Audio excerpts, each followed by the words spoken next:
صالح الأعمال. معكم ماجد العظمي، أنا طبعا اللي يلقي المحاضرة اليوم، وإن شاء الله يقدم لكم مفيد ويكون فيه إن شاء الله يعني معلومات قيمة لكم وتساؤلات منكم، بحيث أنها تفيد الجميع وتكون الفائدة لي ولكم بإذن الله. آه، طبعا من العنوان أنتم عارفين إن راح نتكلم اليوم عن البحوث في المجال الصحي. آه، لكن معلش، الصوت واضح.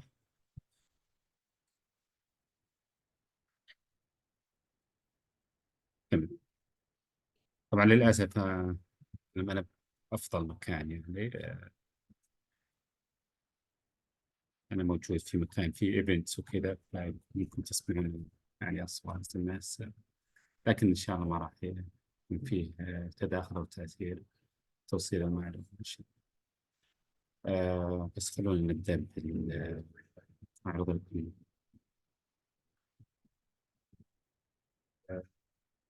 سلايدز.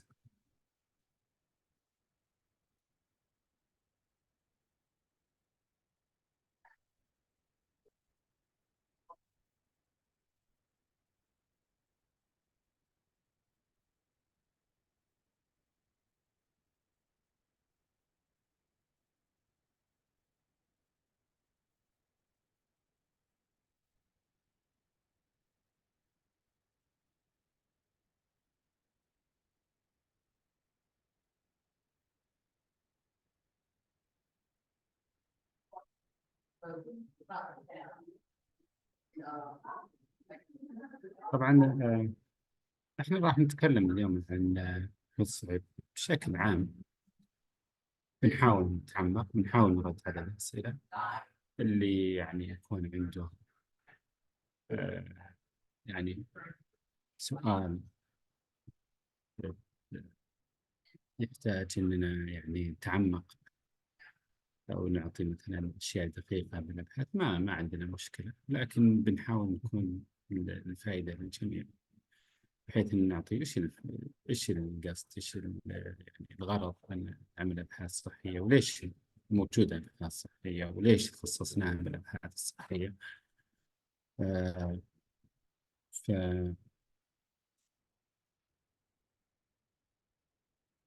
ف- بإذن الله يعني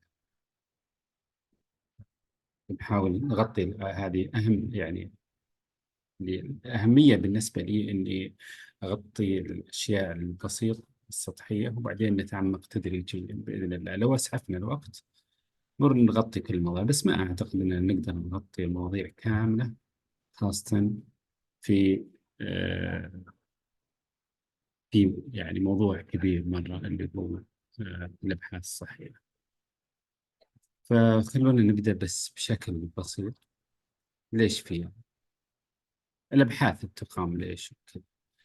راح بس أعرض لكم. أنا بس عندي تحديث للأسف مايكروسوفت، فقاعد أنتظر خلص التحديث عشان أعرض لكم السلايدز.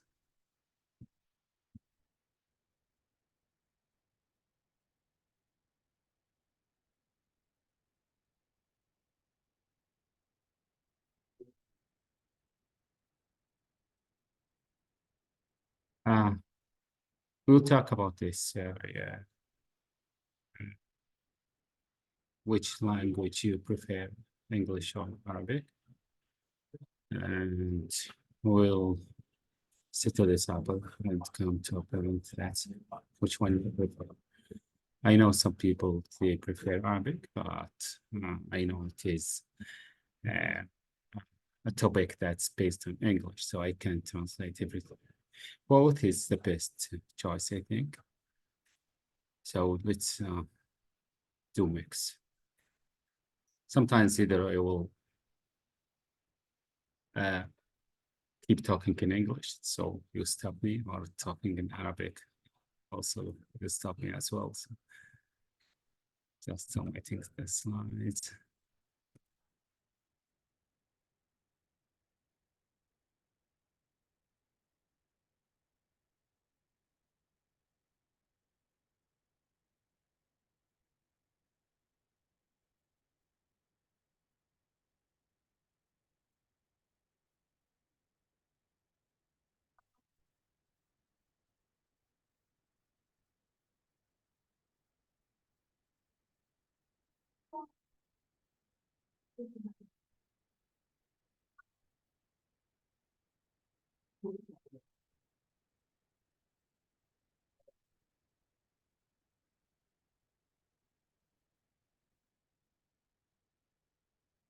Sorry for holding you up.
Okay, here we are. Sorry for that. It's all my fault. Uh, طيب. We agree here that we will do mix. We'll talk in Arabic and in English as well. I will try to explain. I'm not the best person to best guy to translate. So some words in English I can't translate to Arabic, but I know we have here skillful people, participants that they could help me with this one. So if I say, for example, confounding, I know someone knows what's compounding, what's the best translation in Arabic. Okay, so help me out there here. And the purpose of this one, that everyone uh, finish this or attending these lectures, understanding why we do research. So بسم الله الرحمن الرحيم.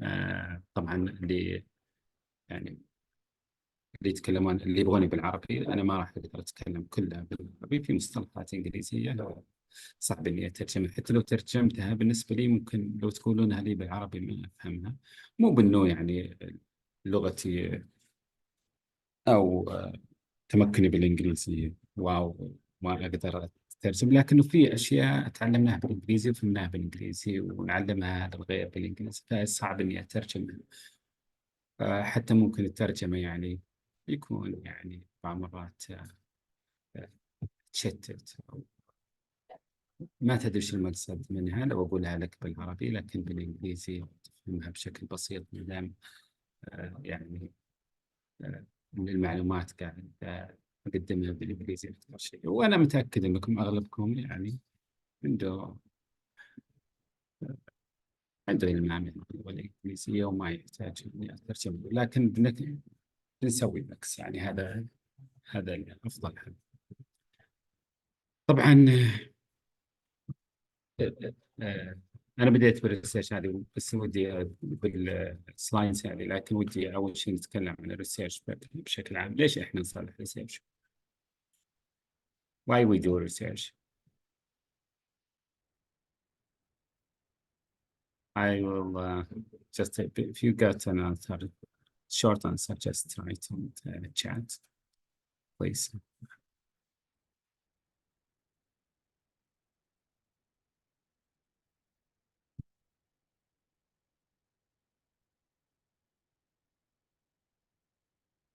Or plan of development. Yeah, that's good. اكتبوا بالعربي بالانجليزي عادي. احنا ليش نسوي ابحاث؟ طب ليش ليش الناس تتعب وتسوي أبحاث يعني بشكل عام، مو لازم صحية.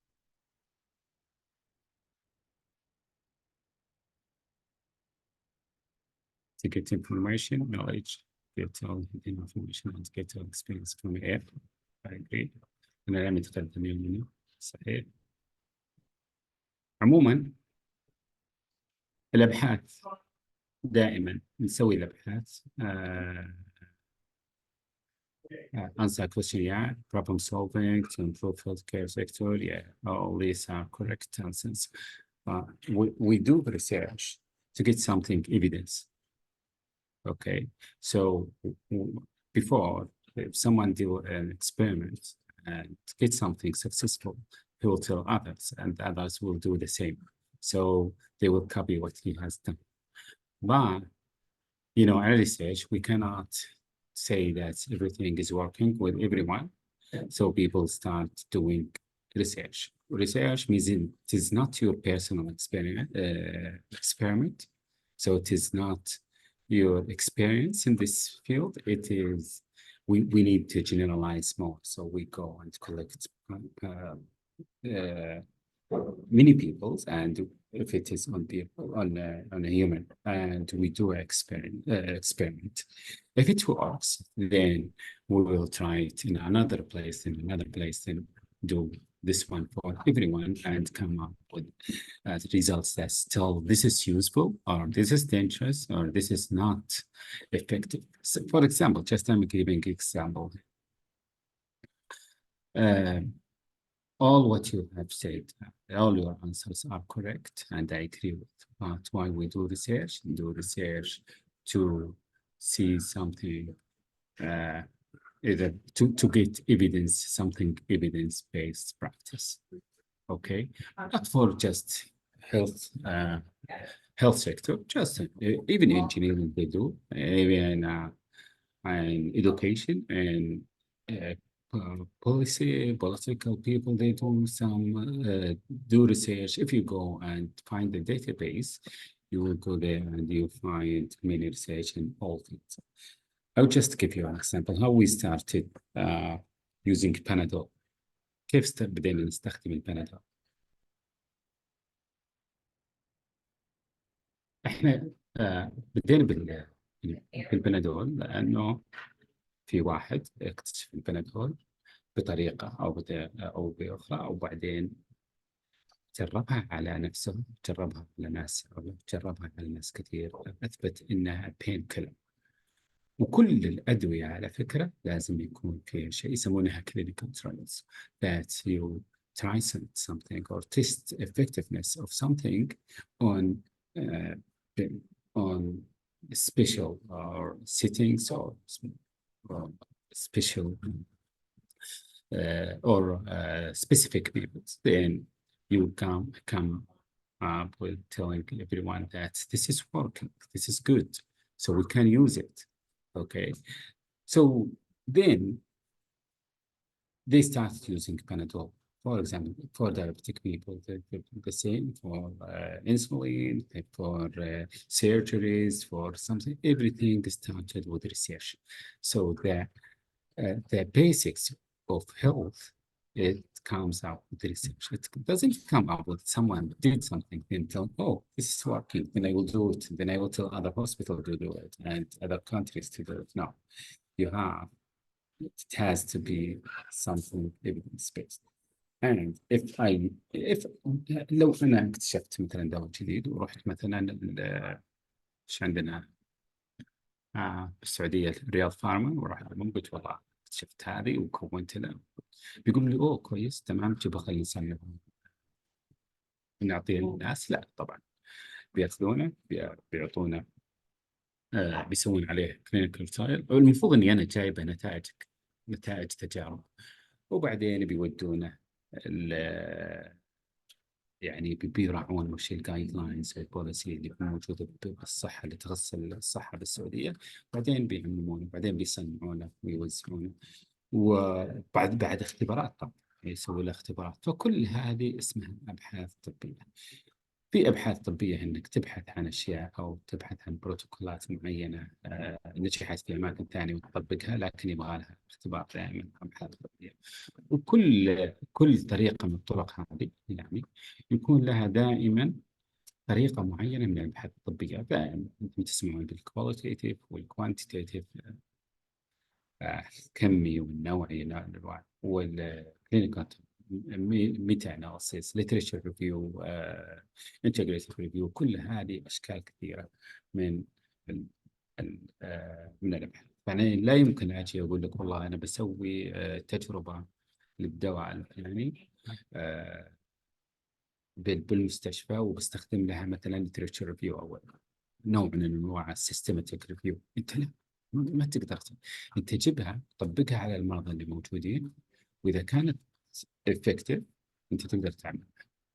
فكذا تجري الامور دائما بالابحاث الطبيه، وعشان كذا الناس يلجؤون للابحاث الطبيه. لا يمكن، هو الان تطور العلم، لا يمكن يطبق اي حاجه جديده باي مجال الا بشيء مثبت علميا. اذا قال لك مثبت علميا اللي هو evidence based، معناها مجرى عليه ابحاث، والابحاث هذه approved accredited. فدائما تحصل الشيء هذا يعني نقطة انطلاق اللي هو health research لما نتكلم عن المجال الصحي. طبعا راح نبدأ بالintroduction، research design and methodology. عندكم الشاشة كاملة؟ راح نبدأ بالintroduction للresearch design and methodology. Sorry, just before I start, if you got anything important or you want to correct me in something, or I said something that doesn't make sense to you, just please stop me and tell me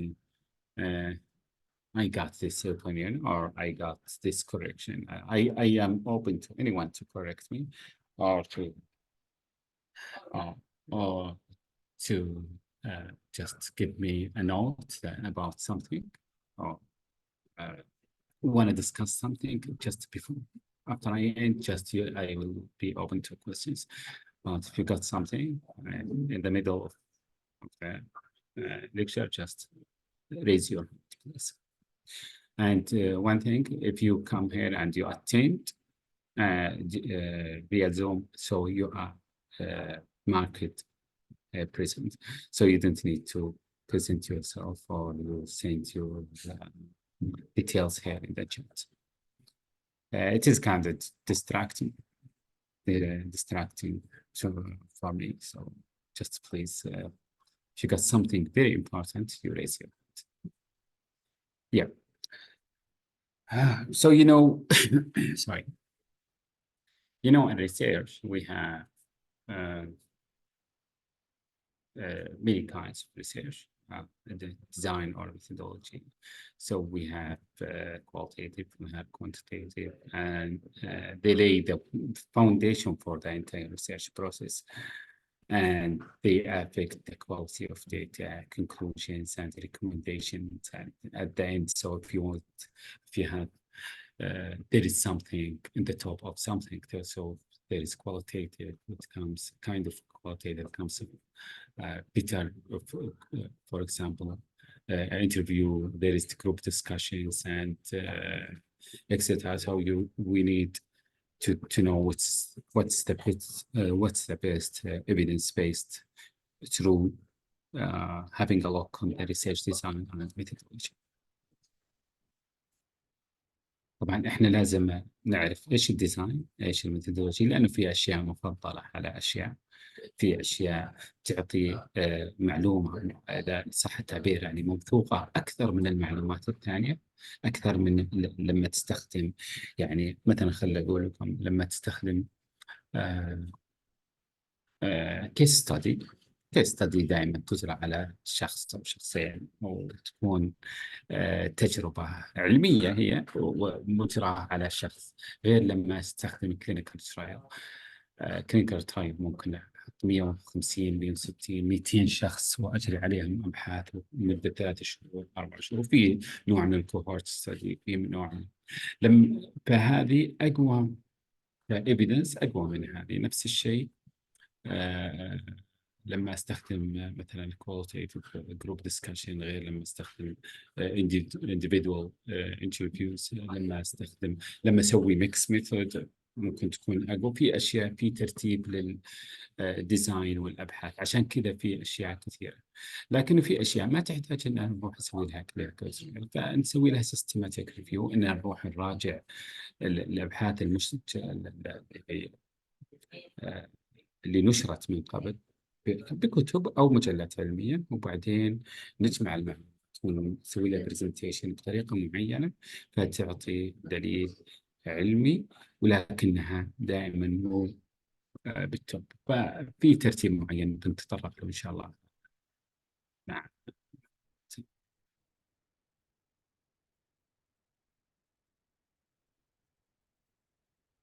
إيش الامبورتنس اوف ريسيرش ديزاين in health research؟ تعطي valid result. So let's say a well-structured research design ensure that the results from the study it's reliable, valid, and can be used to make informed decision. So not everyone. So there are some kind of research that's cross-sectional. If you know, cross-sectional, that's I give you a survey, then you respond to this survey and you return it to me, then I go do my analysis through either Excel or SPSS or VAS or what SAS, sorry, or whatever uh, uh, statistical program you use. And then I tell this one. So the cross-sectional is good. It gives you an idea about what's going around, what's there. So they call it supportive evidence, but it is not the evidence itself. So if I do a clinical trial and it is effective, and they go find cross-sectional study is effective as well. This is something to support this one, but you cannot rely on a cross-section. You can start up at the topic. For example, if you want to test bit source, just I'm trying to give you an example here. If I do a cross-sectional and I ask patients who have had bit source, and I asked them if about the best way to feel just comfortable while having this kind of bit source. I will use cross-section. Then I will go ask for those who post-discharge from, for example, ICU, and ask them about what is the best techniques to ease the bit source. For example, they would give telling me Vaseline, for example. Vaseline is the best when they apply Vaseline and feel happy. So you cannot, it's not recommended that you go right away and take Vaseline and apply to this patient. No, the next step is taking Vaseline and do clinical trial. So you go apply Vaseline for people who want to participate in this one and watch the results for 3 months, 6 months. Then you come up with very strong evidence-based facts. Then, so you got cross-section that started up the idea of the research. Then you applied a good methodology or an excellent methodology that could be effective and give valid and reliable results. So you following me with what I say now? معاي انتم بالموضوع؟ يعني في احد عنده اشكاليه ولا الامور تمام؟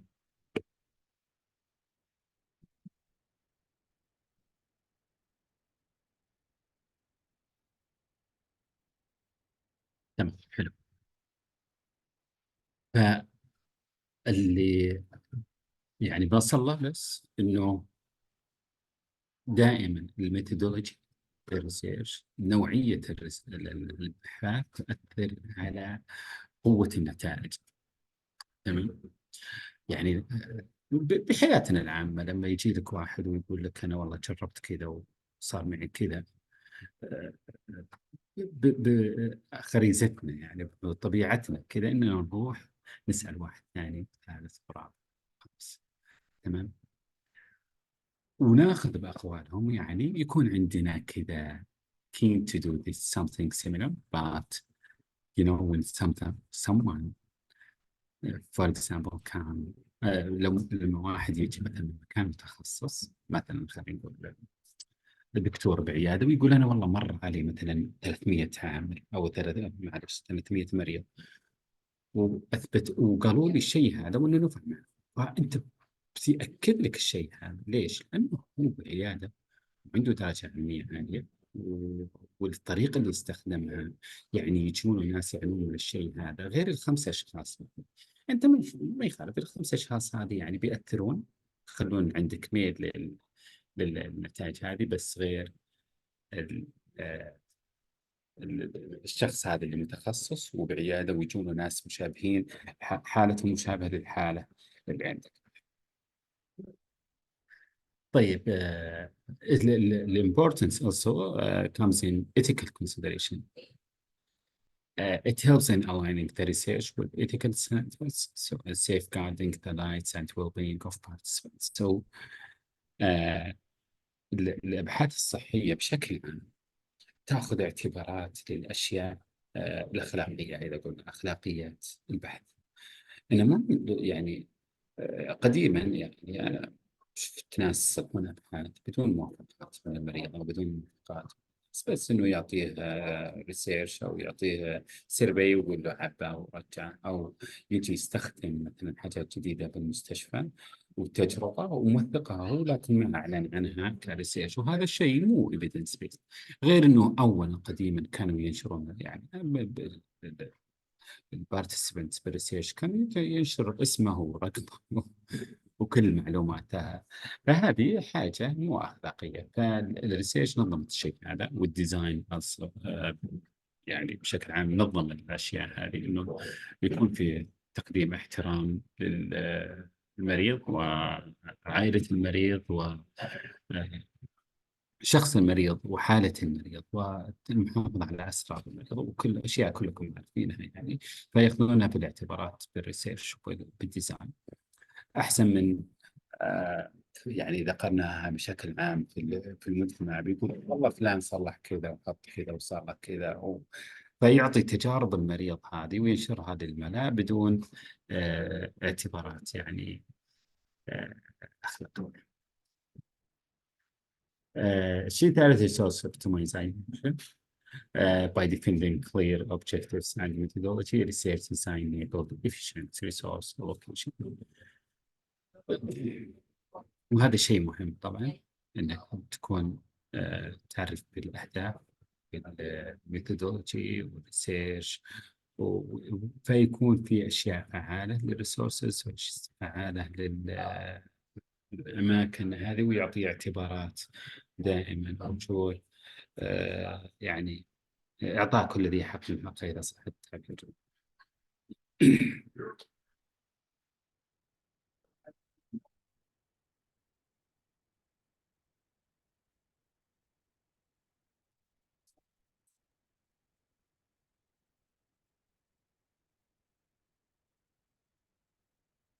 kinds of research design.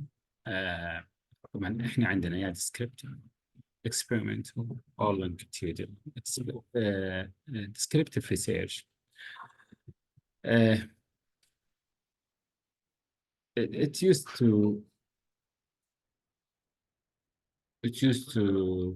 describe the characteristics of a particular population or phenomenon, identifying patterns and association, and this is mostly about this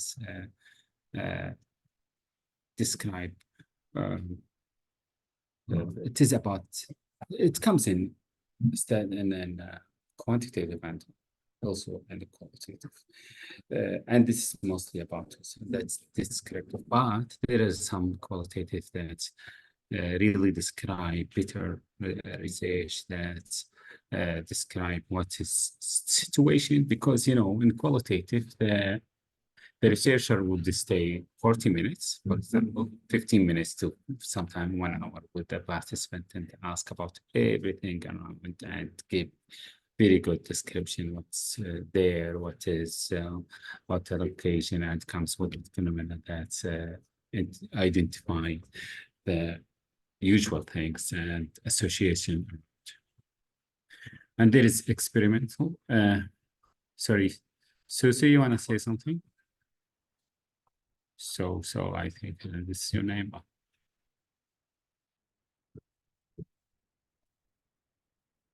Okay.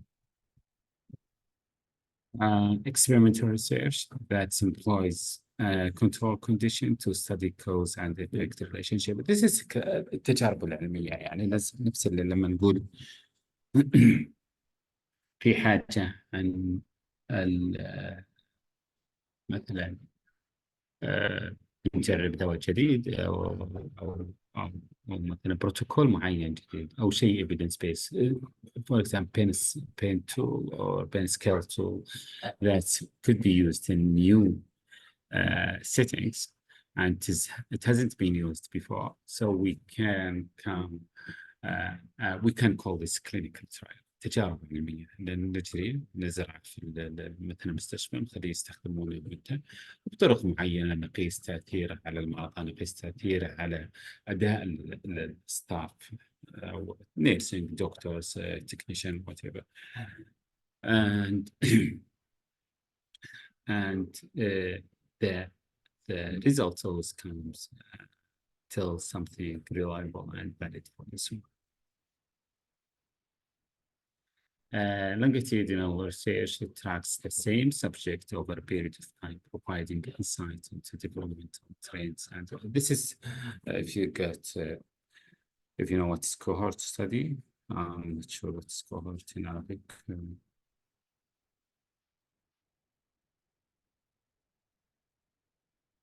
Anyone, please?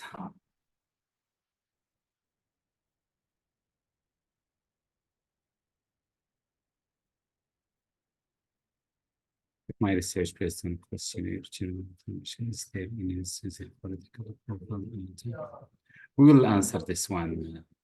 لطيفة نجاوب عليه.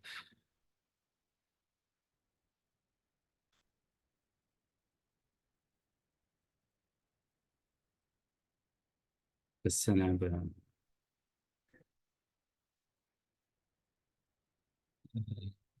دائما كوهورت يعني يتابع مجموعة من مرة.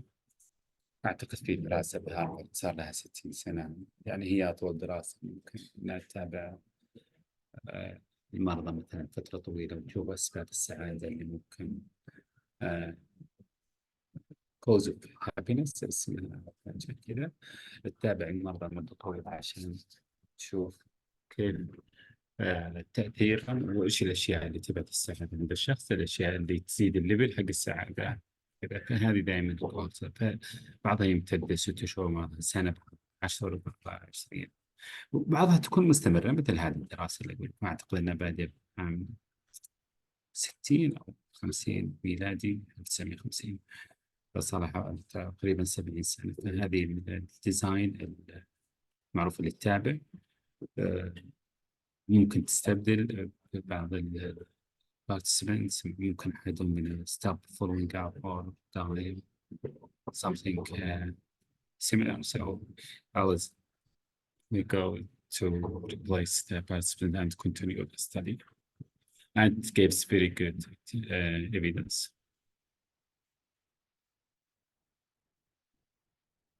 اللي عنده أسئلة متعلقة أو غير متعلقة بشكل مباشر بالموضوع ممكن نهاية المحاضرة إن شاء الله جاوب. Components of research design, hypothesis design. So hypothesis you give تعطي مثلا نسميه افتراض مثلا formulate clear and testable hypothesis, and this is something essential to guide the research process and ensure focused investigation. So if you do something or you do research, you will tell at the beginning, before you conduct your research, you will tell this, for example, Vaseline is going to be effective for pit sores, or you give it if there is positive hypothesis or negative hypothesis, and or you say Vaseline is not going to be effective to heal or ease pit sores. So you give both way or you give one way. So the reader or someone who's care about your topic will have what you are going to do exactly. So hypothesis is a good choice always for, especially for descriptive design. Sampling technique, which describes the method of selecting a portion of population for a study. So why you choose this one? Why you choose them? Why you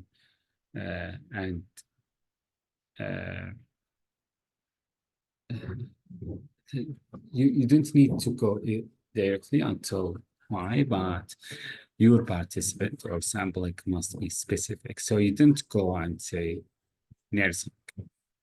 There are some head nurses, some educators, nurse educators, there are some directors, supervisor, and bedside, and etc. So you need to be specific. So you say bedside nurses and head nurses, or you tell head nurses and nurse educators. So you must be specific. Data collection includes survey, what you want to use survey, interview, or observation, target, or gather information fitting the research questions. Always there is for what method used, there is data collection method to use as well, for that's aligned with the methodology.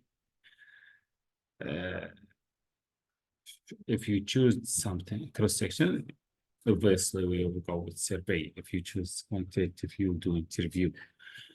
And if you go cohort study, you will go with observation. And you could do both in one. So you could do cross-section and observation in one study.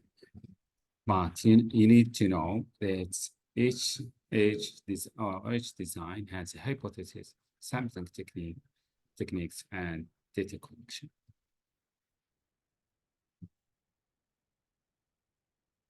For the sampling, there is a random sampling and there is straightforward sampling or purposive sampling. So random is just to go, you find a member from your area or your targeted participants, and you give anyone. Straightforward sampling divides the population into subgroups. So you allow separate random samples within each stratum, useful for representing all subgroups. And it sometimes give to, they do it in pre and post study. Purpose of sampling, so based on the researcher knowledge about the study aim and characteristic of the population, offering deep insight into specific attributes. Data collection methods in health, survey, interview, observations. We just mentioned those things. And data analysis techniques in health, descriptive analysis, and inferential analysis and qualitative analysis. So there is always, it is late, you know, it comes at the end before you write your discussion, you discuss, you analyze your data. So if you want to conduct a research, you would go first, identify your settings and write clear goals and write hypothesis. Then you start with background about the topic and what is the best method to use, or what is the method you're going to use. When you use it, you go and collect data. For example, if it is survey, you will go and find, use distribute survey. Then you collect the survey. This is the data collection, the collection methods. You collect from them, then you write, you go to your analysis. Analysis, you either use one of the common statistics program. You analyze your data, and then you find, for example, 50 men, 30 women, 30 unspecified, and 50 between 20 and 30 years, 30 between 30 and 40 years, for example, this one. Then this will give you this information in just 2 minutes. You take this collection and you write results. You find, I found there 50 women, 30 men, and 30 unspecified. And sometimes you get missing data. Then you go to the next. For example, if you ask the first one, did gasoline is you suffer from pit sores? 50 said no, 30 say yes, said yes, and 30 said no, either not yes, not no. So they didn't know they have had this puzzling.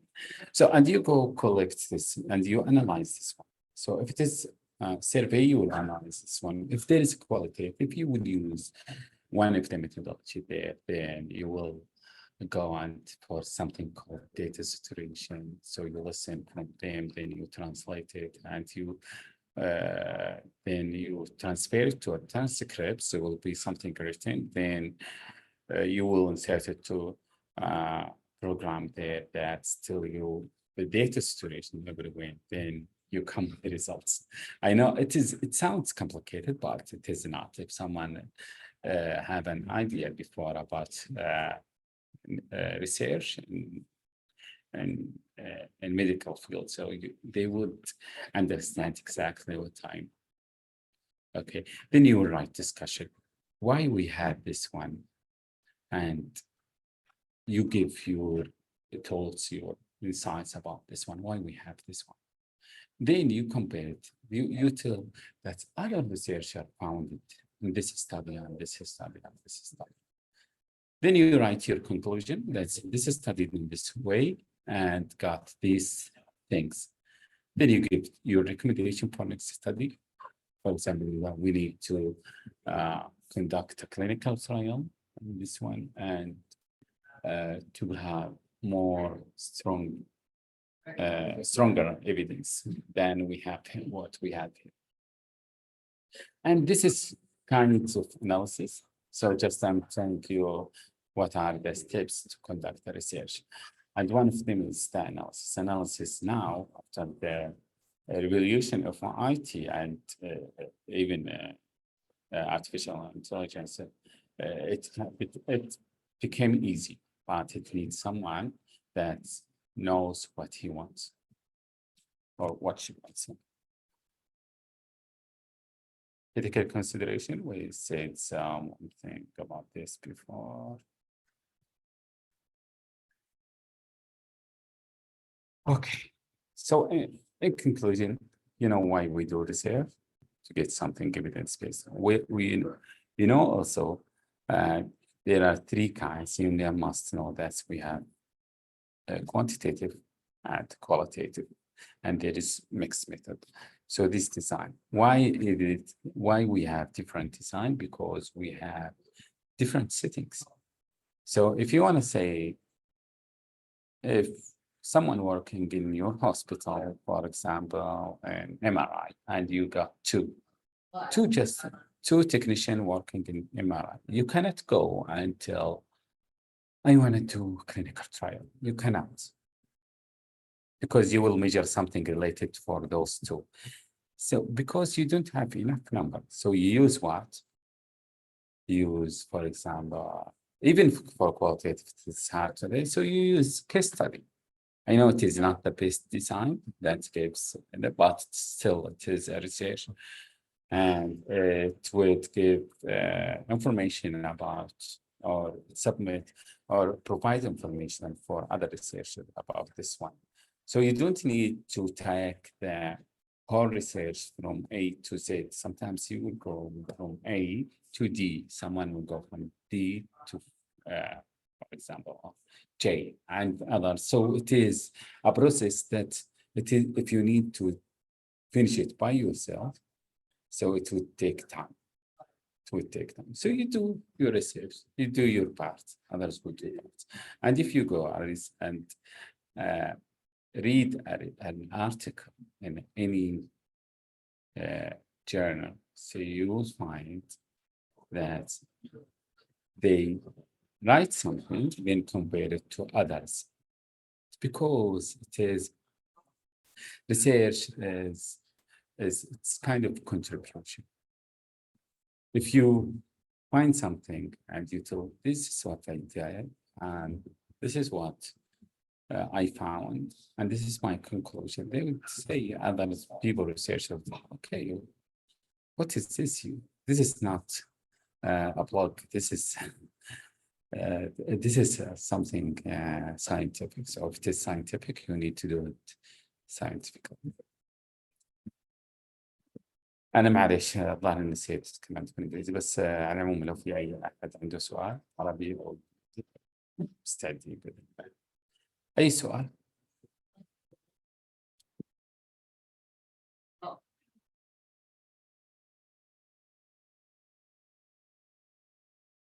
نروح للسؤال لطيفة. لطيفة موجودة معك؟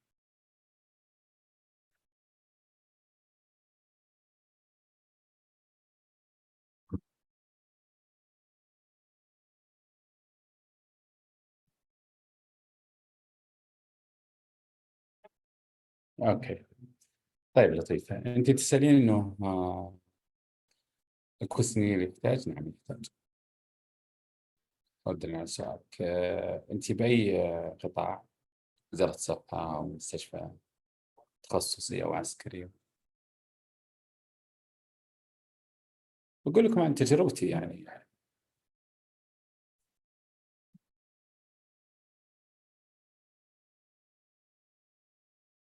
عموما إذا كنت بوزارة الصحة فأعتقد إنه في كل كلاستر موجود كوميتي اللي اسمها ethical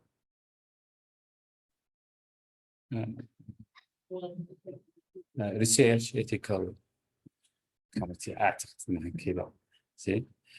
تجمعين المعلومات، تسوين بروبوزل قبل ما تبدين بالريسيرش، ايش الخطة، واعتقد لهم نماذج معينة، تكتبين باك جراوند طبعا عادية. بعدين ايش الاوبجكتيفز، هايبوثيسيس، ايم، وش الاكسبكتد ريزلتس، وين تبي تجرينها، السيتنجز وين، اللوكيشن، في حاجات كثيرة كذا تجاوبين عليها ترسلينها لهم. يعني الموضوع جدا بسيط في السعودية. يعني أنا متواجد باستراليا الآن. الموضوع عندهم هنا ياخذ يعني زي كذا مثلا كويستشنير ياخذ من شهرين إلى مثلا 5 أشهر عشان تاخذ ethical proof. لما يكون حاجة كلينيكال ترايل، يعني أجريت أنا كلينيكال ترايل جلست ممكن تقريبا 10 أشهر عشان أخذ ethical proof. لما جيت بالسعودية أخذتها بيوم ونص.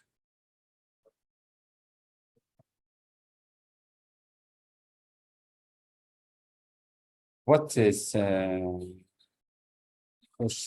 مثلا what is the methodology you got there?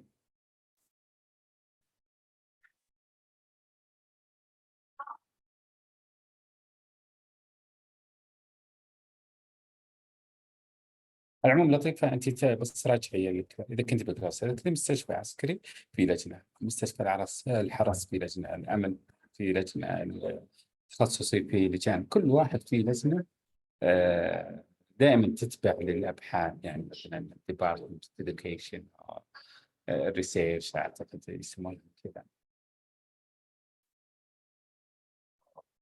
موجود. وأعتقد أنها الآن يعني فعلوها أونلاين. أذكر مستشفى الحرس كانوا فعلوها أونلاين، تقدم الريسيرش ويدرسون ويردون عليك.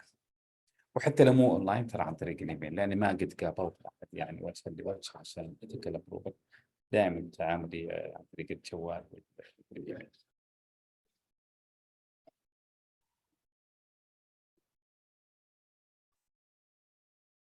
Rani, what's your research? It differs in a way. For example, if it is just cross-section, they recommend something above 150, but you could do it like IBTR. Yeah, but what is your method? Do you use survey or you use observation or use interview?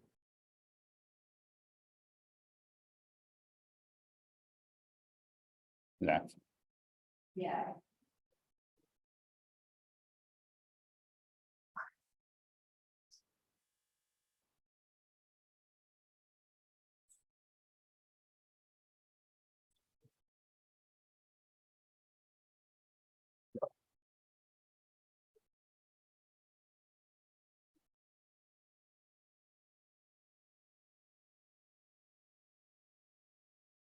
Anyway, يعني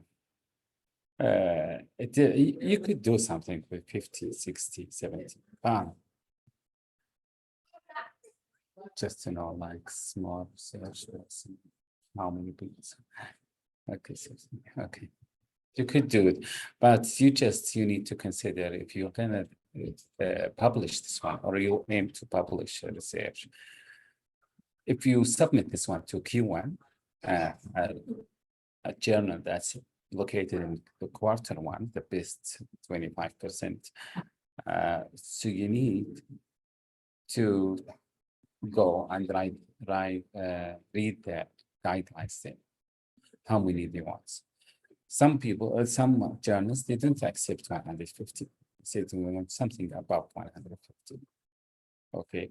And some journals, they accept 100. Some journals, if you go quarter three or quarter four, or less than quarter three, you will find something about they accept 50, 60, 40. And just take care how to choose a journal. It is very important because there are many journals that's faked. Anyone sent you an email to you asking you to publish with them? It is faked. This is my rules. Good journals, they won't just seek publication from you.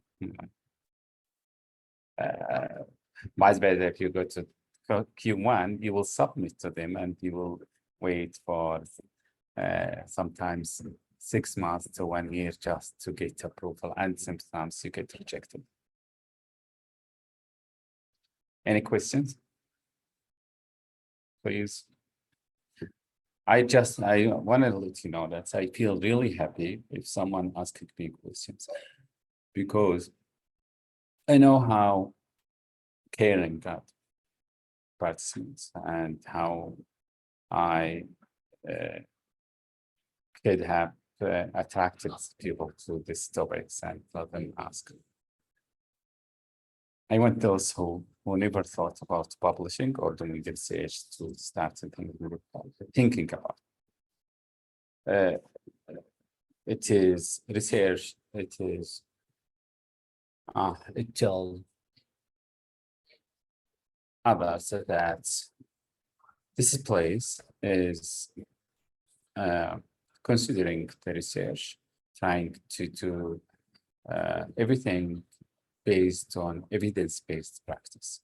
And it means they watch the quality of care they submit to people, they watch the quality of their manpower, they watch the quality of infrastructure, that's everything related to research or everything related to patients directly or indirectly.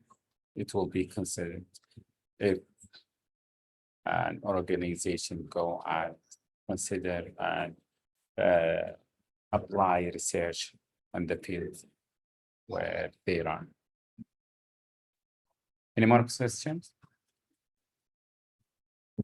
Please. Okay. How can I do data analysis for responses from question?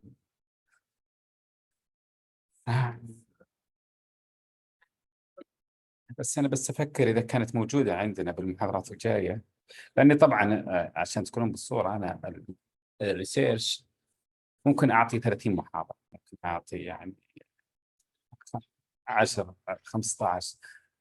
متأكد بشكل كامل إنه ما راح يكفينا يوم واحد دائما، يوم واحد عشان نغطي كل المواضيع. أنا قاعد بس recalling my memory to know if we got this about the data analysis. Let me see.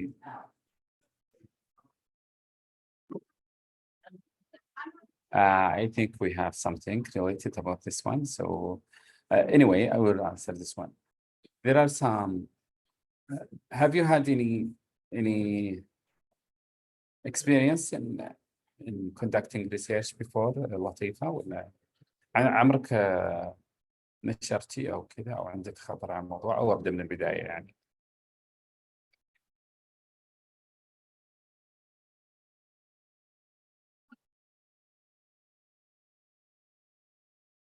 طيب بس يس أو نو يعني عشان أكون طيب. غالبا الكوستينير فإما يكون بيبر بيست أو يكون using مثلا في مواقع اسمها ايش الله كوستين برو أو مانكي سيرفي أعتقد. المهم أنها تاخذينها وتحطين الكوستينير عندك أونلاين وترسلين الرابط للبارتيسبنت يعبونه، لما ترسلونها له وترجعينها تسوين اكستراكشن للداتا في بطريقة معينة. صعب إني أرجع لها الحين وأشرح لها مرة واحدة، بس لو كان عنده وقت ما عندي أي مشكلة. بطريقة معينة من الكوستين برو هذه تروحين للموقع تاخذين منه شو اسمه، تسوين اكستراكشن، تطلعين كل الداتا اللي دخلوها الناس هذه. طبعا الناس يدخلونها بجوالاتهم وكذا، فتدخل بشكل مباشر خلينا نقول زي الداتا بيس اللي معك موجوده في متخصص لموضوعك. تسوي لي اكستراكشن تطلع لك على اس بي اس اس، او تطلع لك على او تطلع لك على مثلا اكسل او البرنامج اللي تختارينه. لما تاخذينها هناك طبعا في يا اما انك تسوينها بنفسك، تعلمين يعني كيف تصلحين الداتا اناليسيس بنفسك بطريقه اس بي اس اس، ويبغى له كورس يعني مو شيء نتعلمه بسهوله كذا. يعني ممكن لو الواحد يشد حيله في اليوتيوب وكذا فيه برامج تعليميه كثير، او يروح مثلا يوديمي او حاجه اونلاين كورسات ويتعلم. الابسط انك بما انك يعني مبتدئه تعطينا ستاتيشن اخصائي في الاحصاء، الا احصاء بستاتستكس على العموم، انت فاهم وش تاخذين يصلح لك كل المعلومات، ينزلها لك مع جرافس مع ريزلتس، ممكن يكتب لك الريزلتس. وهذا الشيء يعني مو illegal هذا الشيء يعني متعارف عليه بين الباحثين. اعطيها باحث يصلحها لي، انت تاخذين الريزلتس هذه وتكتبين ديسكشن بناء عليها. فالموضوع بسيط، واضح؟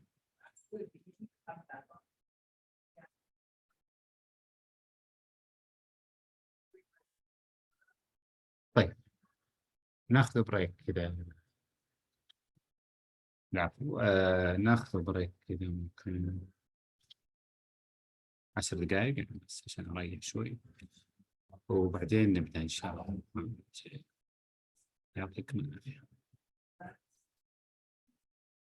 مواضيع نعم. اول حاجه بس لاحظت في واحده عندها اقتراح جميل، تقول انه نخلي ال الاسئله بالاخير. طبعا انا معاك نوعا ما، لكن دائما المحاضره والناس اللي يبغون أو يحاضرون على بارتيسبنتس وكذا يحب إنه يكون في تفاعل، يكون في أسئلة.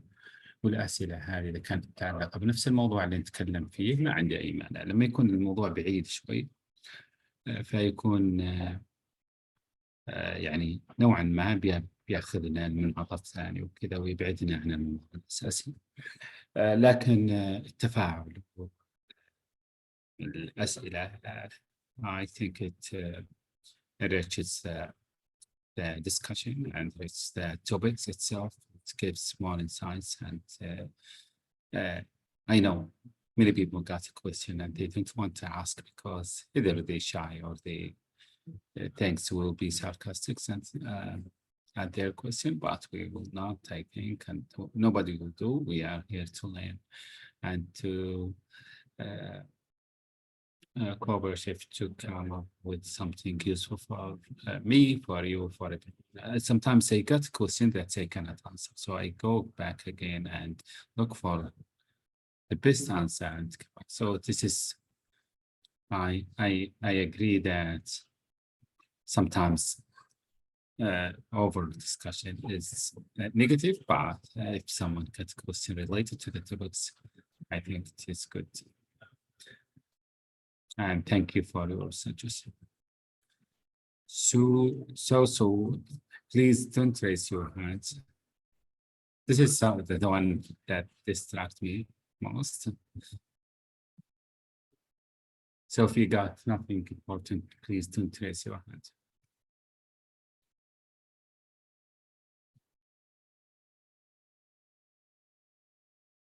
Okay, share now. The second one, it is not too far from the first one, but you will find you listen here to that. I'm repeating somehow. It is not something bad. That's it. Something intentional.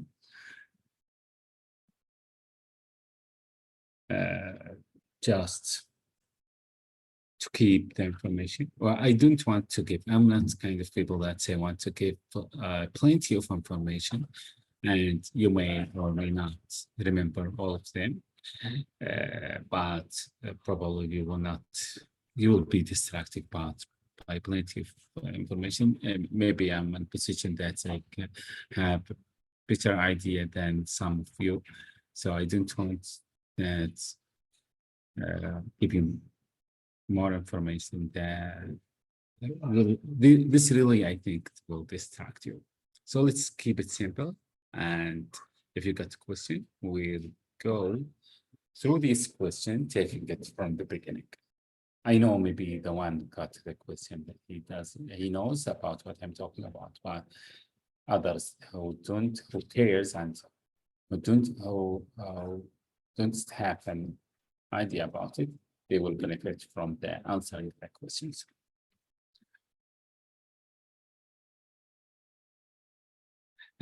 Please, everyone, don't put your names and your details here.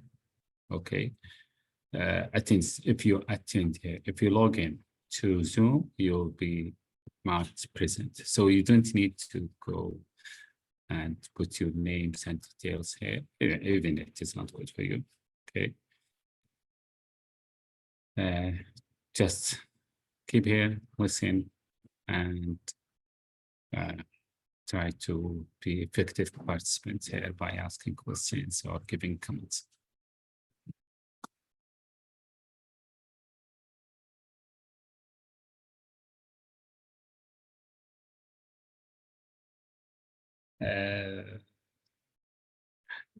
بس علشان بعمرات انسى اتكلم بالانجليزي ولا اتكلم بالعربي، فذكروني عشان اسوي ميكس، لاني ما اعرف. مرات الواحد ينسى نفسه بالمواضيع. يعني عموم في اخت اقترحت انه مثلا نخلي الاسئله دائما بالنهايه ما حد يسال، وانا اتفق معها نوعا ما، لكني انا من الناس اللي يحب الدسكشن، وهي دائما الابحاث دسكشن، يا اما دسكشن فيس تو فيس ولا دسكشن برايتنج ولا كريتيسايزنج، يكون احد يعني ينتقد نوع من السياسه وكذا. فالدسكشن for me it's good, for others but just keep it related to the topic. So I'm talking about research, talk about research. And keep it to be more specific about types of research or sources of research. Don't go too far from this one. Now I'm talking about reliable research sources and times, and we'll give an overview of reliable research source.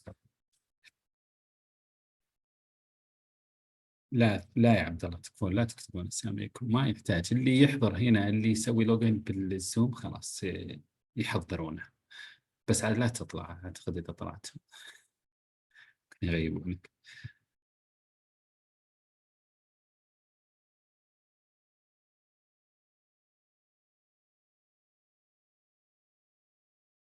طيب عندنا نوعين من الريسيرش: primary source, secondary source. Primary source, it is mostly about the first hand, but the secondary source, it will use this first hand and in the literature review.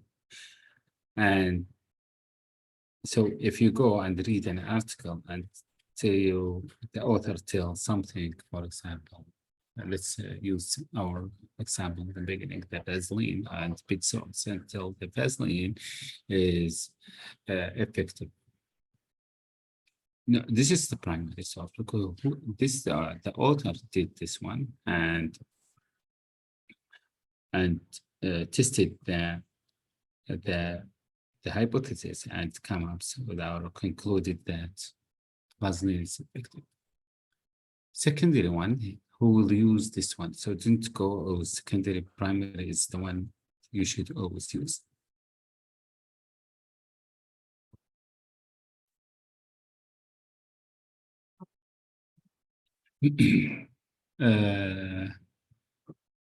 الصوت واضح؟ في مشكلة بالصوت يا شباب؟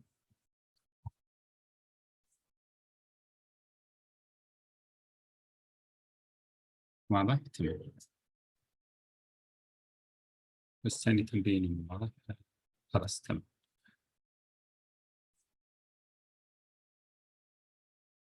طيب فالبرايمري سورس دائما function as the main object of analysis in a research study, whereas the secondary source are used to describe or to interpret, generalize or synthesize primary source. So in the literature review, if you want to talk about your research, you will go and find what others said, and then you use it and reference it. If you reference this one, so if I go read your literature review and take it and want to quote something from you, if it is your writing, I will write by you. If it is others writing, so you are the secondary source, and then I will go to the primary source. And this is obvious, just it's reminding, because people, some journals, when they read, you used secondary source from you. We use secondary source, then you reference it, reference this one as the first author or the primary source. They will reject your study.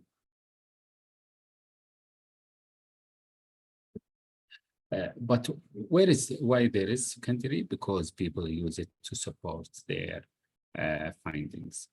And secondary source also help readers to understand second-hand information and maybe commentary, and can detail how and why a historical event occurred.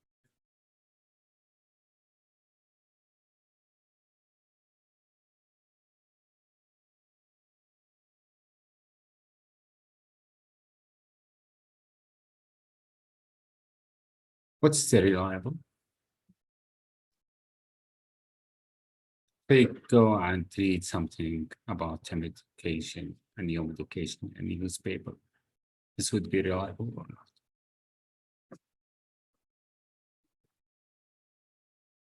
I want to hear answers, please. I want to read answers, please. لو أخذ حاجة من جريدة يعتبر دليل علمي ولا ما يعتبر؟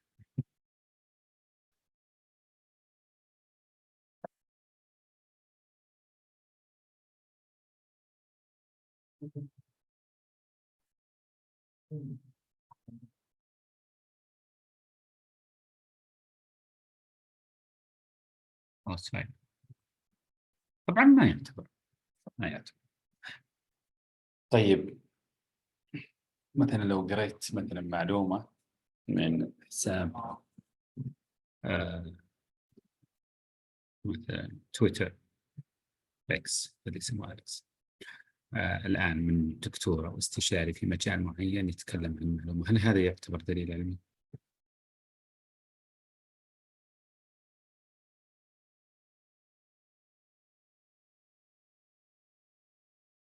والله أحب إني أشوف إجابات منكم. Not at all, because it shows opinion. Yes, you're right, Susan. So, for example, if we got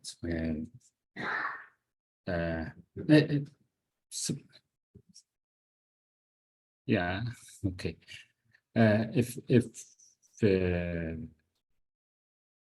If you go and read, for example, from Fahad al-Khairi, we know who's Fahad al-Khairi, and he talks about something.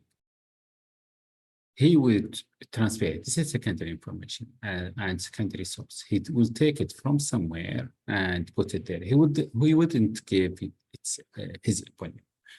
But even though you cannot use this one in your research, okay, so you go look for the primary source and deal with someone like Badr Theory or Dr. Khalid Nimr or Fahad al-Khairi, or those who are specialized and very and famous in some specialties, they will give you the source for this information because they want to give you an opinion about something. They will always give the source for something.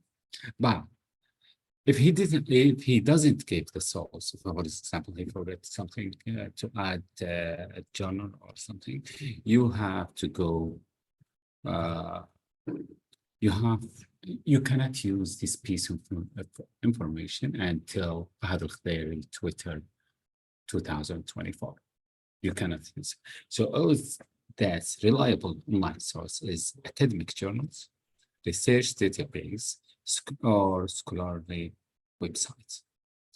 There is something, but you don't need to go through it. There is something that some people that, for example, Majdi Yaqub, he got Nobel Prize and he's very common. I think he's dead now.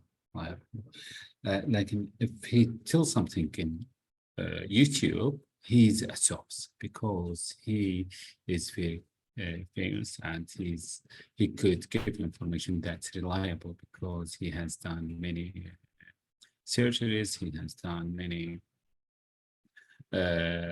procedures that's proven to be beneficial for the patient. So he could tell something in YouTube and you could take this as source or in his account. But those only that are proof on very worldwide. So let's go back to the reliable online source. It is academic journals. You know what's an academic journal? You go to database and you look for academic journals, you know about PubMed and please remind me about others. Wiley and those database, and you look for information, or you will find it in a database and journal. Those journals are delivered into the 12 of peer-reviewed articles and provide rigorous research and critical insight in various disciplines.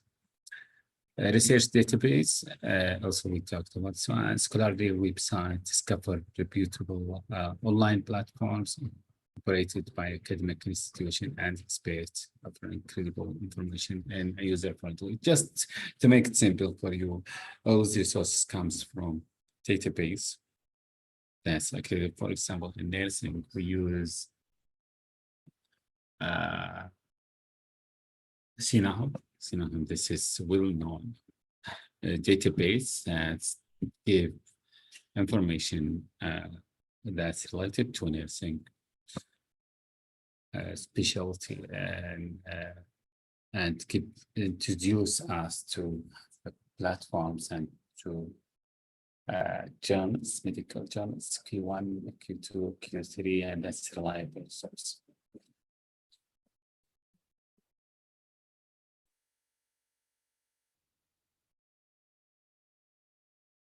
Offline source, of course, books. You know, Tara, if you want to write إذا كنت بتكتب يعني article أو تكتب دراسة، لما تروح تكتب وتاخذ من جرن، المفروض إنه تكون حاجة يعني الأكاديمية فيها 10 سنوات، 10 يعني من 5 إلى 10 سنوات. يعني أغلب الجرنالز Q1 يطلبون ما يكون أقدم من 5 سنوات. بالبوكس 10 سنوات. بعضهم يزود المدة هذه يعطي استقرار، مثلا البوكس يقول لك 20 أو 15 سنة، الأكاديميك جورنال 10 سنة. فدائما لما تجي يعني بتنشر، المفروض إنك ترجع لإيش؟ ترجع للجايد لاينز حقت الجورنال. لما تكون بتبحث دائما، احنا هنا مو بنتكلم عن النشر، مين اللي بيسوي نشر، احنا بنتكلم هنا عن حتى البحث عن المعلومة، لأنه it's quite poor where I used to live. I used to work in Saudi Arabia. So people, they don't use evidence-based practice. They don't go look for information. But if I go back and start working there, I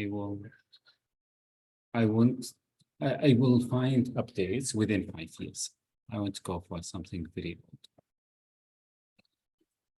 طبعا قبل ما يتم publication، مثلا المواقع الحكومية، لأن المواقع الحكومية في كل مكان يعني وخاصة في السعودية يعني جربتها إنه دائما تعطي reliable information that's based on articles or books or something historically proved or proven for this data of piece of data. So if you go and Google something and you get something .gov, it is a good source for data and gives evidence-based.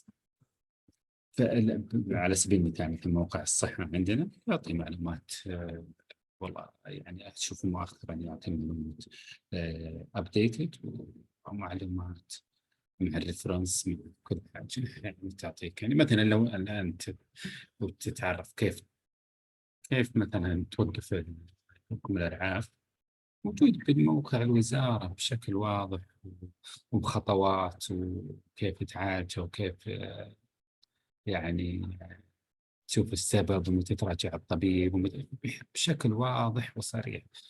تمام، وهذا يعتبر يعني موقع ممتاز انك تاخذه كسورس للانفورميشن.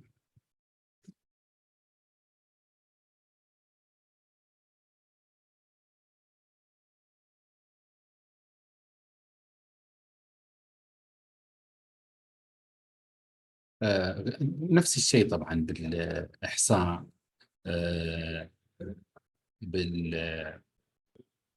مثلا الإحصائيات دائما اللي موجودة بالدولة، كم عدد المراجعين، كم عدد المرضى، كم عدد الإناث، كم عدد الذكور، كم عدد الشباب، فدائما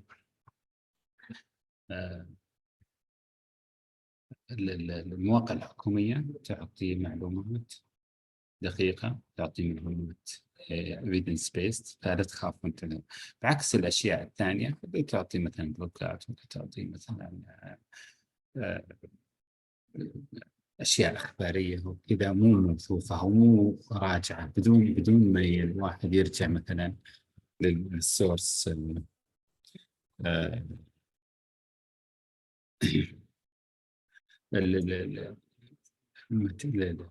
الأشياء علمية مثلا أو database أو books.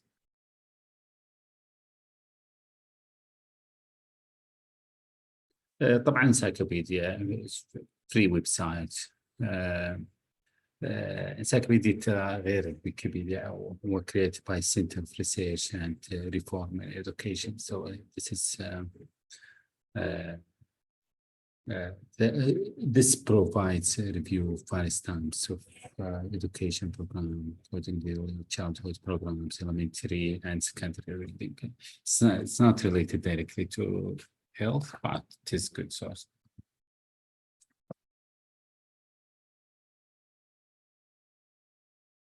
كيف تسوي evaluation أو test the evaluate أو to evaluate source by its credibility, then to how to assess the credibility for a safe source based on the author's expertise, reputation, and qualification. This is a good techniques to, if you see,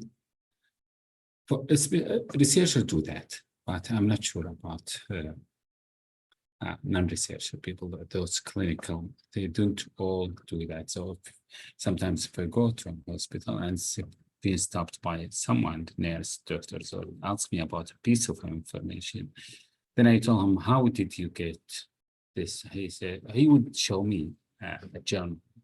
And then this is evidence. I told him, show me the journal, which one, what kind of methodology, who's the author, and has he done anything before? Is he specialized in this one? Is he the right person to give this, for example, big information?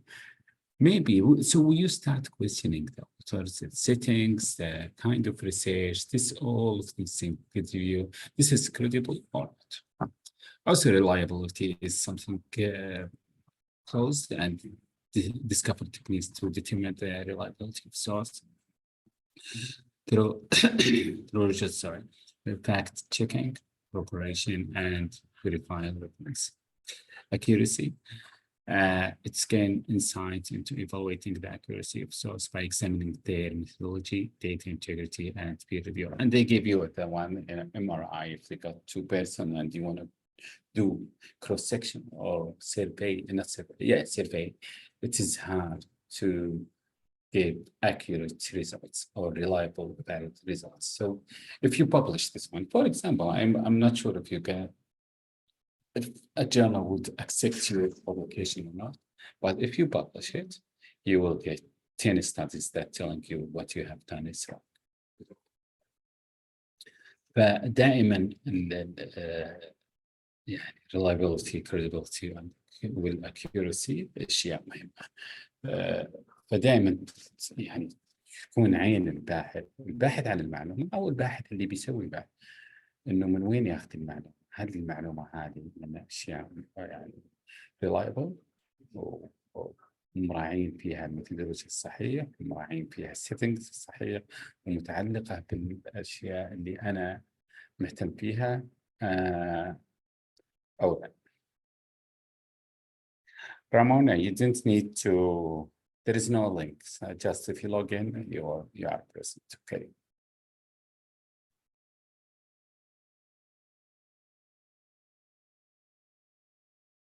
Ethical consideration, I think you need to consider if you are writing a study, conducting a study, you have to use research. You cannot use, so you need, for example, to follow the citation guidelines in text or in the bibliography, and you need to explore the importance of intellectual honesty and ensuring ethical research practice. So you please avoid using someone work and telling it's pretend this is your work. This is this is kind of plagiarism. you can use what others said, but you have to replace it. You cannot use someone work or someone efforts and you attribute it to yourself.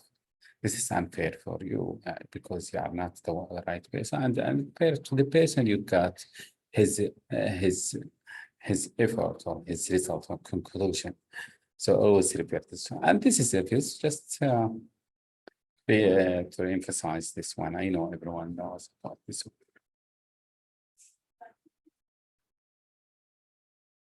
Conclusion, summarize the keys takeaway and emphasize the significance of using reliable research source for accurate and credibility information. If you want to read good research, you need to go and explore its settings, its methodology. So if I go to a conference, I would really love to tell the audience that please listen to me, but I wouldn't say this way. I would say in a meta-analysis, a study done this one, and concluded this one, and this one. I know research and who cares about this one would keep their eyes open wide and start staring at me at my screen because I'm telling them something from meta-analysis. But if I tell my experience or someone did this one, it's good information. We can consider it and have some thoughts about it, but it's not the right information that you should present in a conference, an international conference. So, you know, I am gathering with some scientists, share me same interests and have experience. So you need to tell them good sources of information.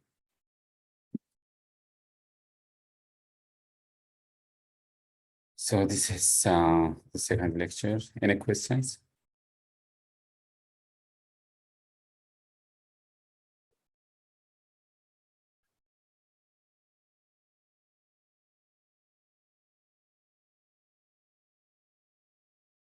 I would give 2 minutes for just waiting for your questions. Then I'll start the second. If you got questions, please. Yes, thank you.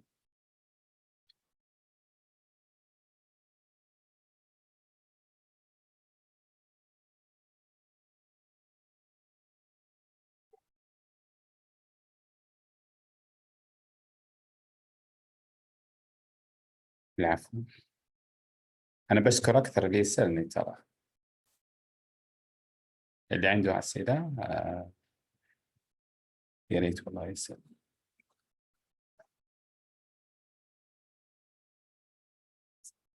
طبعا أنا أحاول أغطي طبعا يعني الجانبين، اللي هو جانب اللي مهتم بالناس اللي يحبون يسوون أبحاث، أو جانب الناس اللي يبحثون عن المعلومة الصحيحة. تمام. Those who want to follow something evidence-based and those who want to produce evidence-based.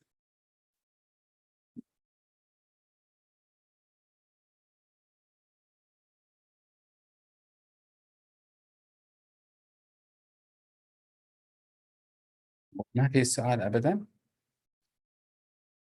لازم أسئلة، لازم أحد يسأل سؤال عشان يعني حتى بناء على أسئلتكم نحدد المواضيع الجاية عشان نغطي جميع المواضيع يعني. بعدين لما نسوي المحاضرات مرة ثانية يكون عندي يعني تصور عن إيش اهتمامات الناس وإيش الأشياء الصعبة وإيش الأشياء اللي ممكن نركز عليها أكثر كذا. فهو نوع من البحث لكنه يعني غير رسمي.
بس لازمي ما فيها أسئلة.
أنت يعطيك العافية، ما في عندي سؤال ولا عندي سؤال؟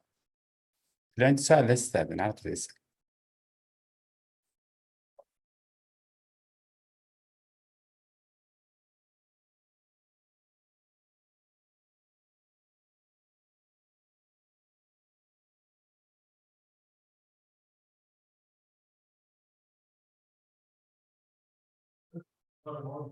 طيب شيء واضح ما عندك.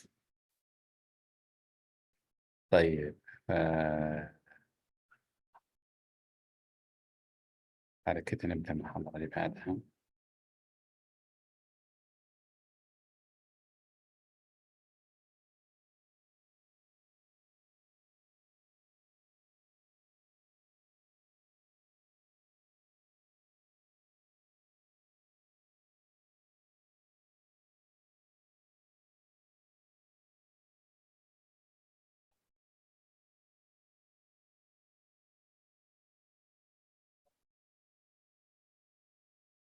طيب واضح السلايد لكم؟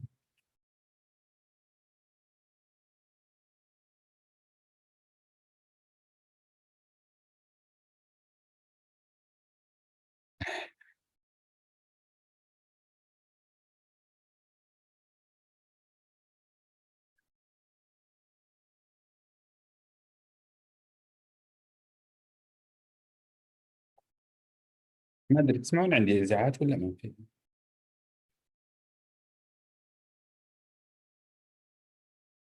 أهم شيء الصوت واضح، بس في الصوت وضوح يعني هذا ممتاز. ممتاز. طيب بسم الله.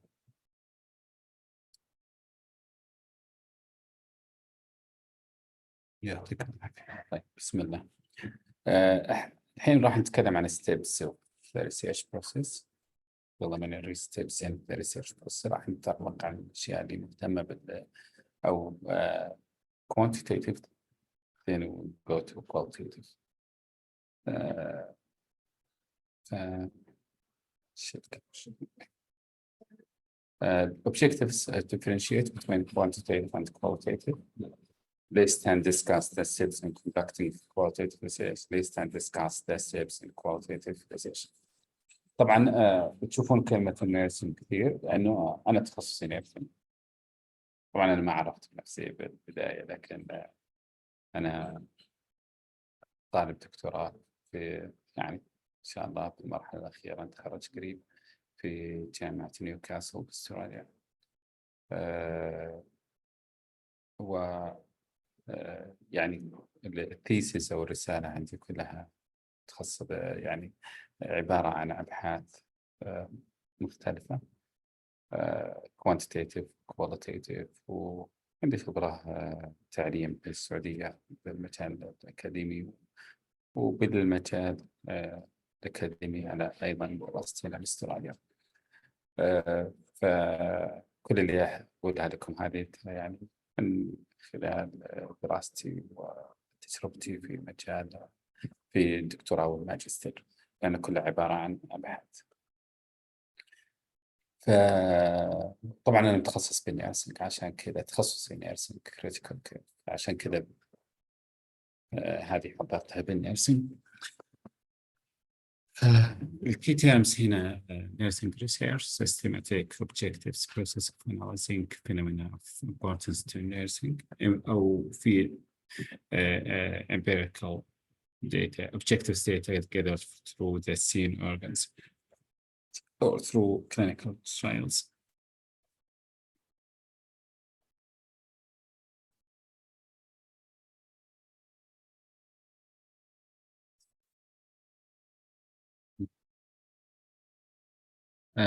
We start with the learning objective, differentiation between quantitative and qualitative research. Quantitative research, it's identifying with what we call traditional scientific method. It is if someone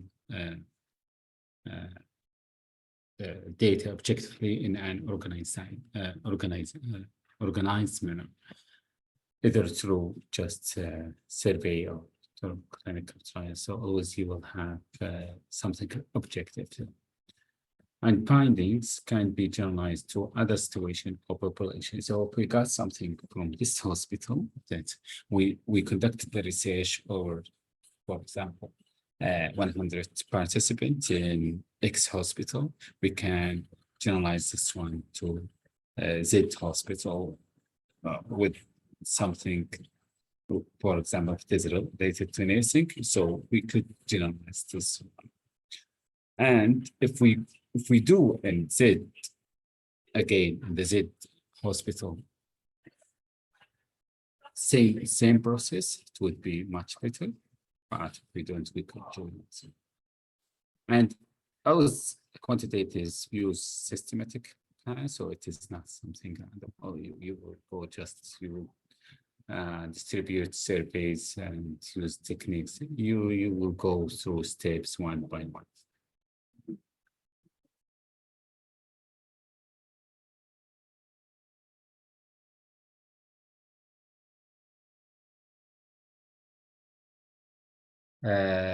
Qualitative research,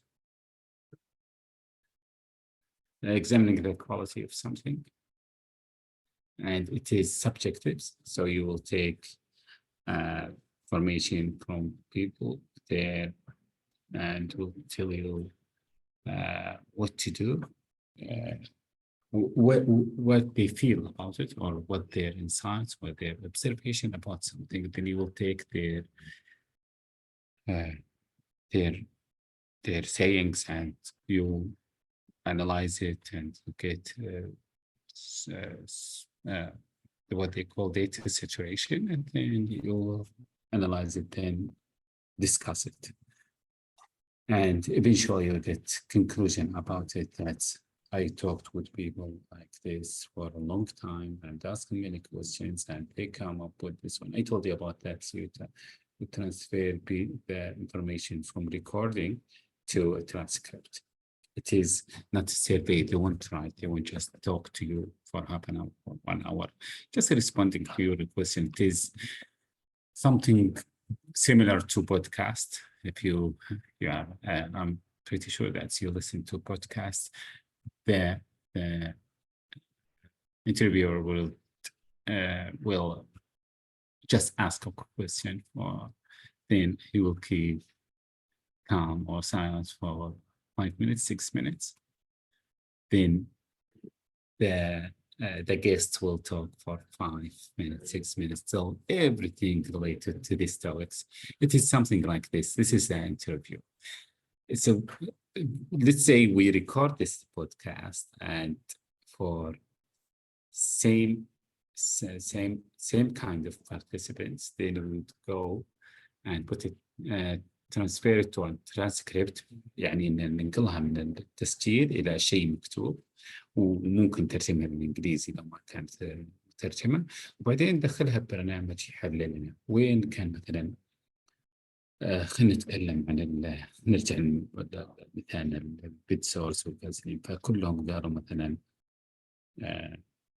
نحس ببرودة، نحس ببرودة، فتكررت الكلمة هذه كثير كثير بالمقابلات. انت قابلت من 10 اشخاص او 15 شخص، طبعا الكواليتيف دائما عدد الاشخاص اقل بكثير من الكوانتيتيف، يعني انت قابلت مع الاشخاص هذا بحصل بالنهاية ساتوريشن للاشياء هذه اللي هو يسبب برودة في المكان، فتجيب الكونكلوجن والدسكشن عندك، كلهم تكلموا عن مثلا الشيء هذا البرودة. فهي أشياء سبجكتيفز الناس يقولونها، وتمثل nature of reality، وهي ideal for holistic approach of nursing.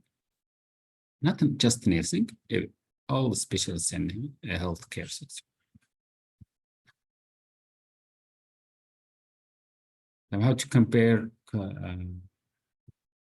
sorry, just a minute.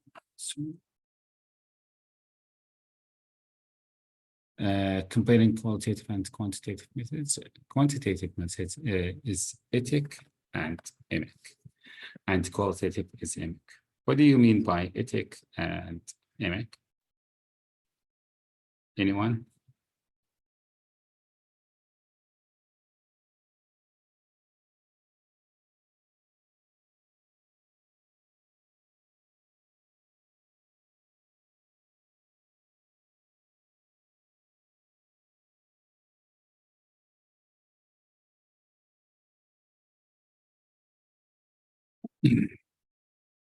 Anyway, ethic is objective or outside an account, and they make prepare to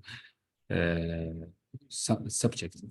So emic would something say ethic with something you collect from them by yourself.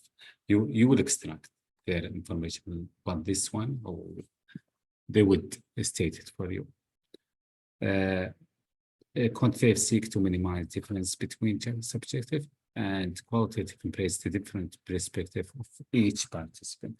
So each one has its side, but the quantitative, they will stick to the question. They cannot go outside of the question. They will stick yes, no, or they will use like a scale from strongly agree to strongly disagree, and they will have 5. You cannot go beyond these things. We say quantitative is deductive inquiry and qualitative is inductive. Again, what are these? These are simple and important.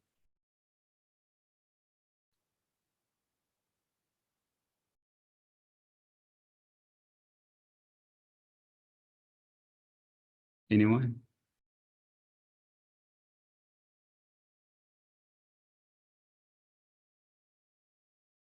So deductive, it starts with general, then go to specific, then it comes with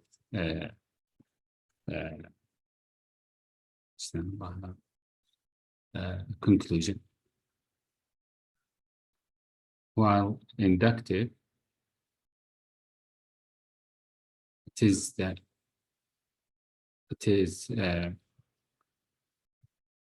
kind of giving reasons, and it is top down, so you start from the top and you never set it down. It is not inductive.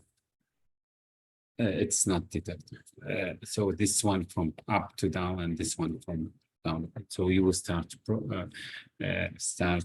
narrow, then you go down wide, and the inductive, it's the opposite. You will start wide, then you go now.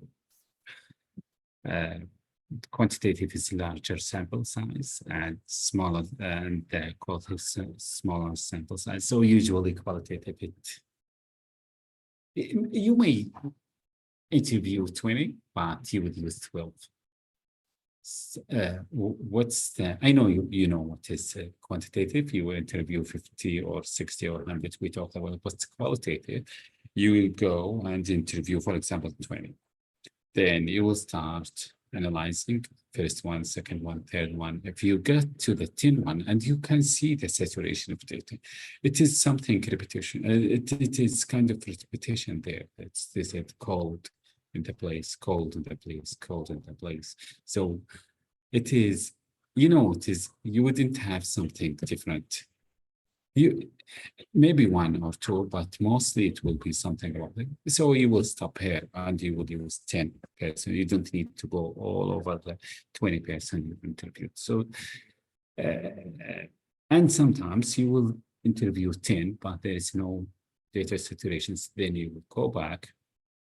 You will go back and interview 10 or 5 more. So it depends on the data situation. Learning objectives list and discuss the steps in conducting quantitative research. So we'll start step by step here. So what is the first step? I want someone to help me here to tell me what they did first. I know your identification of the problem. What does that mean? I forget the name. The one asked me about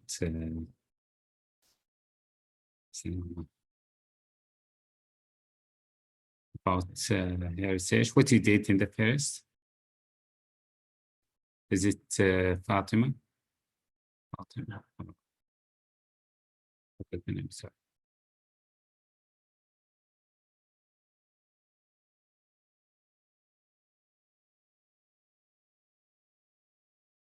Anyway, how to identify a problem, or how, to make, yes. Yeah, what do you mean by identifying the problem?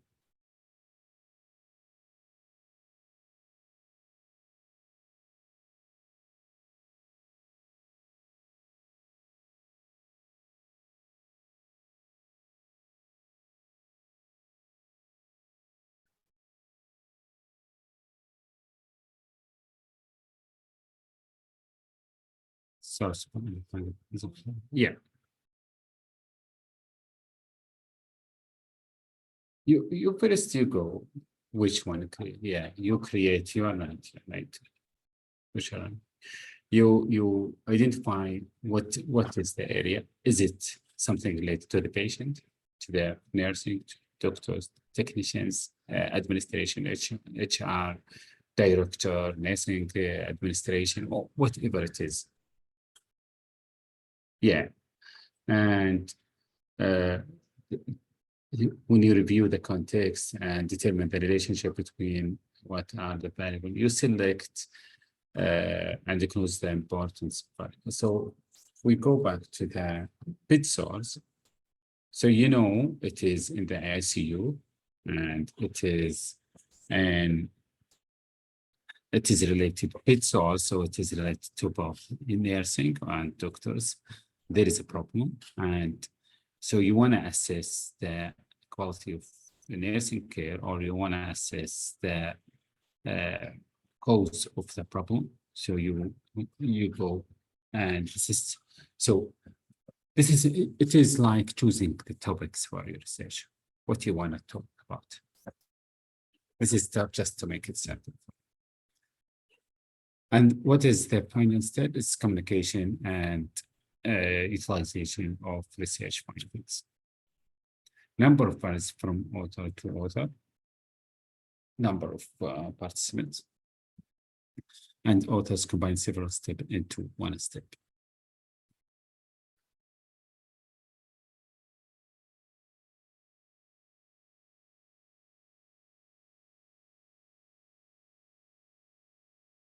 Identify research problem is choose your topics and determine the purpose of the study. What you wanna, I talked to you about earlier about the hypothesis. So what's your hypothesis? What you want to assess, what you want to explore, what you want to show at the end of your study. You will tell bid source is, for example, bid source is big problem. It is nothing to the patient. It is, so you make a hypothesis there, and through your hypothesis, you will write your objective. Always the hypothesis is kind of related directly to your objective. Then you formulate the research question. What is, let me give you an example.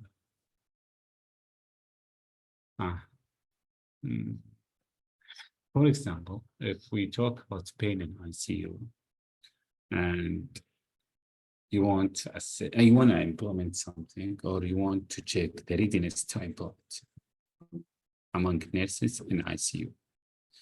So what's your hypothesis that nursing are ready to implement new or to use new pain scale?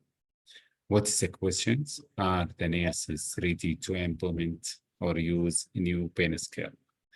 Then the next step, this is your question, this is your hypothesis, and this is your problem. That's so we can add the point. It is not vector study. We'll go back to this one.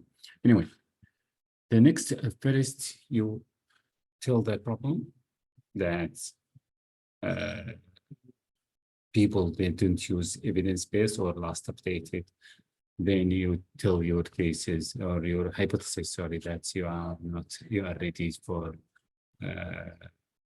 implement, or you are not ready to implement. Then you format the research question: are nurses ready to implement or to use a new pain scale or not? Then you review the literature. You go find, if you start broad-wide, then you go writing about pain in ICU, then pain in ICU, then using most updated pain scale in ICU and how it is effective and nursing practice. Then you develop a theoretical framework, what you would use, who told you to do this, and then what techniques you will use. You will use some frameworks to use this one. For example, if you want to go and do a questionnaire, you cannot just go and write a questionnaire that's from, for example, just you created this questionnaire and then you go ask. It is not scientific. There are some consideration for this one, but as a beginner in research, you should use a research that's based on a framework. For example, if you want to go and test the implementation readiness for implementation, you will go and look in the literature. Readiness for implementation, then you will find many studies that test this one. Someone used qualitative, someone used quantitative, someone used a systematic review, and someone used clinical trials. There are many design and theoretical in the literature. In the literature, what we mean, everyone understand what we say, and then if I say in the literature what I mean, because it is important.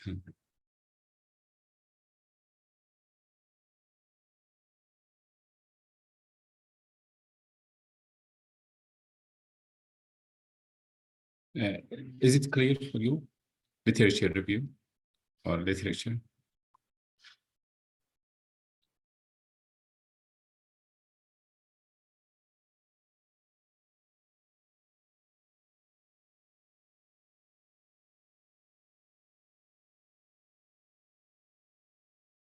Anyway, literature معنى لما أقول لك ريفيو على literature يعني إنك رحت الدراسات السابقة وقعدت تقرأ فيها وقعدت تستنبط يعني الفوائد اللي متعلقة أو الأشياء المتعلقة بالموضوع بشكل مباشر وغير مباشر، تاخذها وتكتب فيها.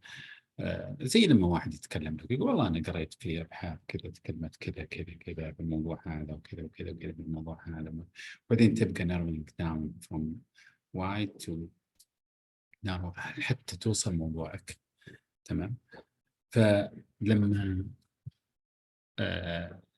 تسوي ريفيو للليتريتشر يعني انك تكتب الباك جراوند. لما تكتب الباك جراوند انت راح تستخدم تبي تلقى دراسات كثيرة شبيهة بدراستك. مو عيب انك تستخدمها، لكنه انت مثلا ناس مستخدمينها على اطباء او على تكنيشن او على قاعدين يقيسون الريدنس تو امبلمنت، انت راح تستخدمها على التمريض. فالبارتيسبنتس غير، فما يكون نفس الدراسة. فأنت لما تحصل واحد راح يقيس الريدنس تو امبلمنت في الدكتورز، راح أكيد يكون واحد منهم يستخدم كويستشنير. ممكن تاخذ نفس الفريم ورك وتروح create your own questionnaire, or you ask this author, you contact them there through email or phone and tell them to give you approval to use their questionnaire. It is this way, they do it this way. Either you create your own using framework يعني أحد يساعدني هنا يعني framework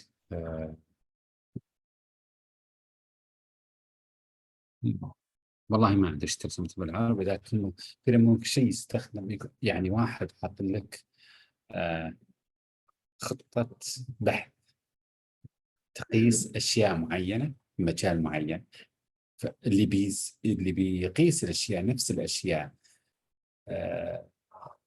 المجال هذا ممكن يستخدم الفريم ورك هذا فيكون دليل له عشان يعني يسوي نفس الشيء ويقيس الشيء هذا different settings of another country ولا similar settings. طبعا في دائما assumption، في افتراضات للتمريض فلازم تسوي لها identification. acknowledge the limitation of the study. دائما ما في study بدون limitation. يعني لما تروح تصلح مثلا تسوي كويستشنير على 1000 شخص، بالأخير ترى تكتب ذا إنه ما نقدر نعمم الأشياء هذه لأن أخذناها ب1000 شخص وهم ما يمثلون حاجة كل التمريض اللي موجود مثلا بالسعودية ولا بالأماكن الثانية مثلا على مستوى الخليج ولا على مستوى الشرق الأوسط ولا على مستوى العالم. فأنت تنصح إنه تعمل مثلا بشكل أعلى، أو إذا كانت الميثودولوجيا حق الضعيف إذا كانت كيس ستادي ولا كروس سكشن تنصح إنه يعملونها مثلا على كلينيكال ترايلز أو حاجة أكبر عشان تعطي نتائج أقوى.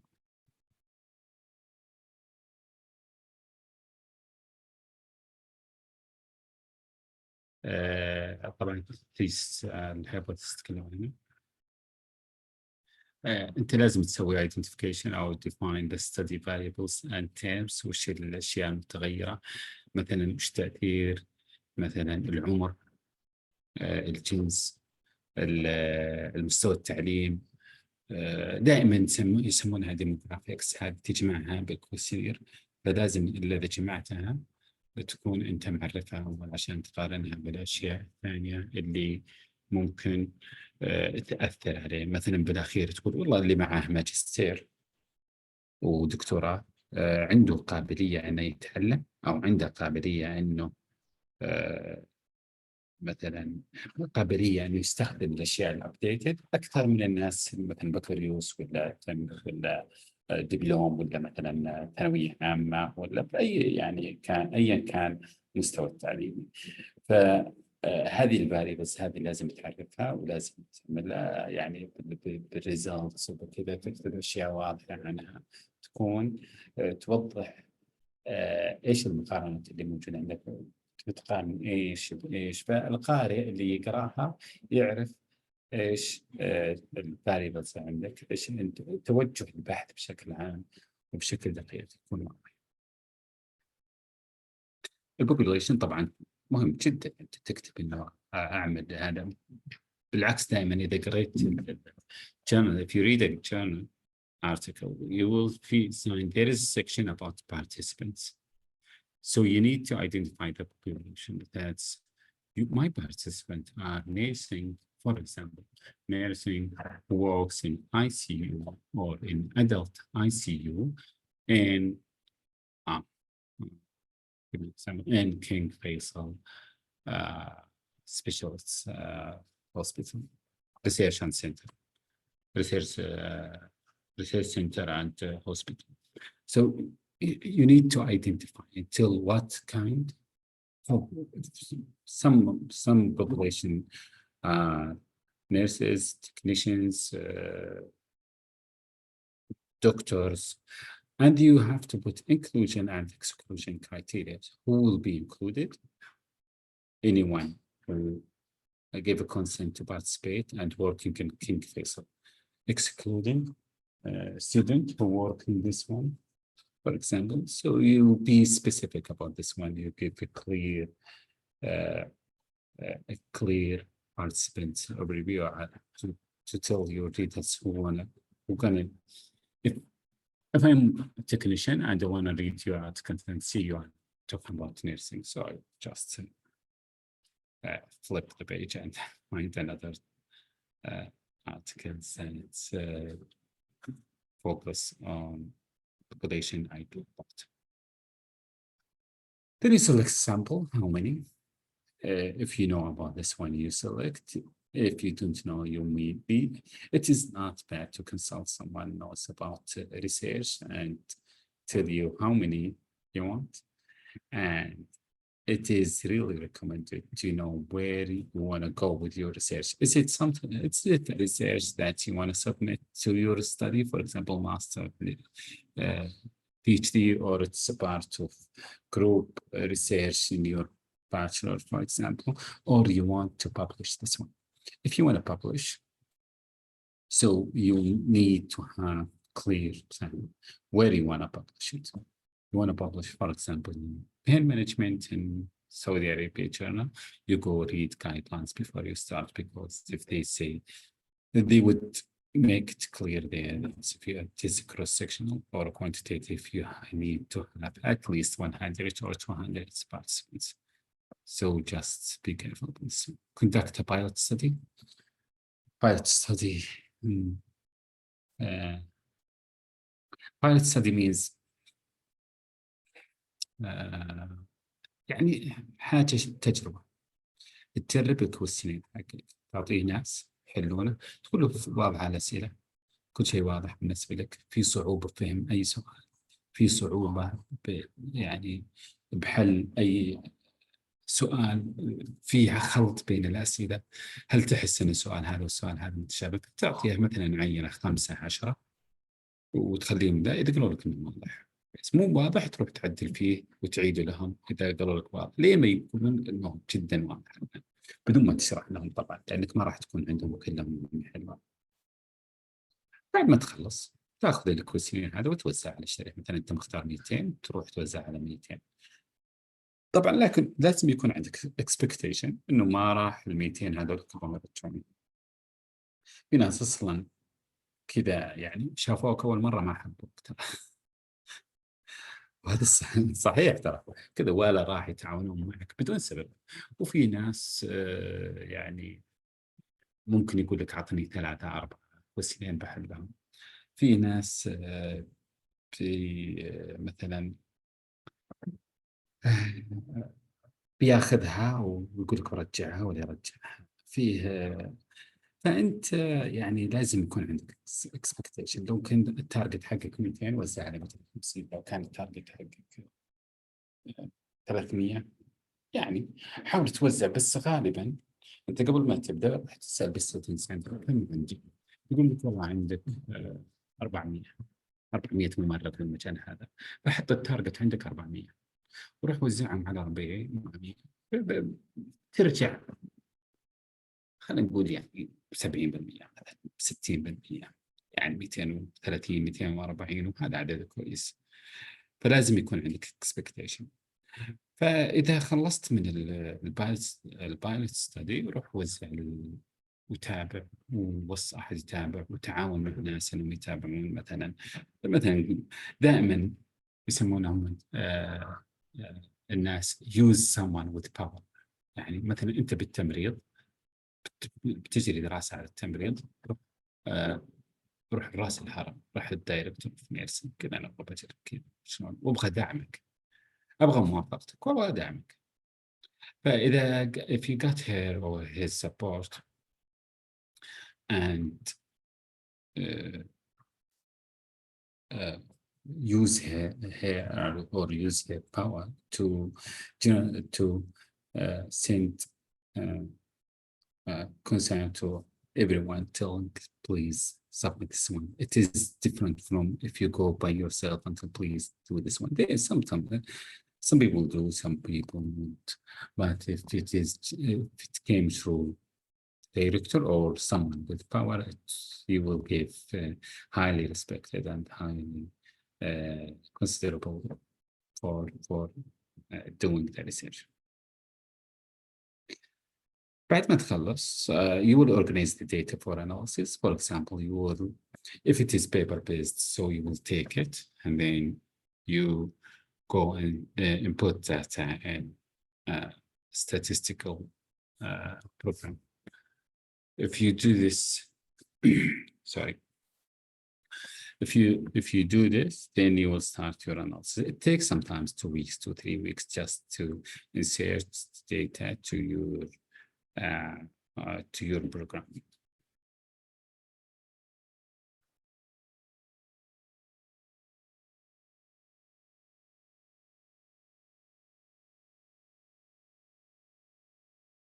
After insert, you will start analysis. I told you before that it would be really good idea for a beginner to seek help from a statistician and ask them to come to do it together. So he will do it and you will learn. So next time you will do it by yourself. I always recommend people to do their analysis by themselves. But if you are the first time doing that, it will be hard to do it by yourself and get reliable results. So just go and let someone do it, and he should or she, the statistician should tell you how to do that step by step. You are paying, so you are not doing for free. So usually statistician costs good amount of money. So you should ask them to do it, and you learn. So next time you are aware how to do this one. For me, the last study I conducted, I gathered with.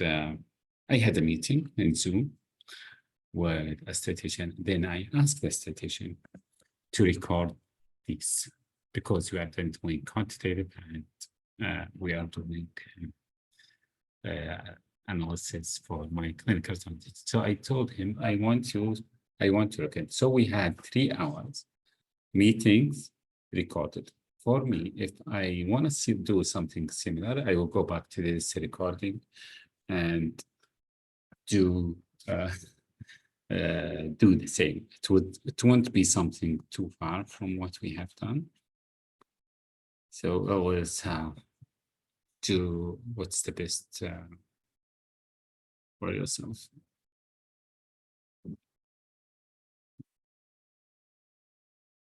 بعدها تبدأ تحليل البيانات إما عن طريق ستيشن ولا عن طريق.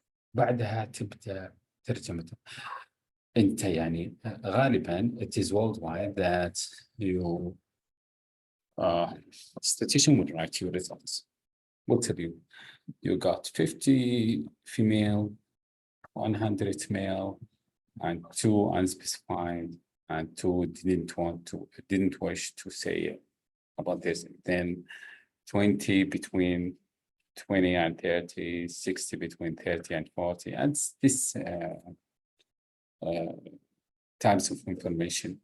Then you will write there that if it is 50 said we don't want to try anything or change our routine, and 100 said it depends on evidence-based, if it is good or easy to use, and 60. So we will have this kind of information.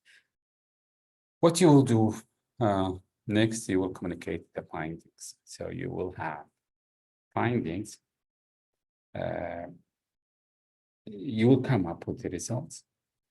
You will discuss these results, and you will utilize these findings and results. Then you will discuss it. How this is important or unimportant to where you target.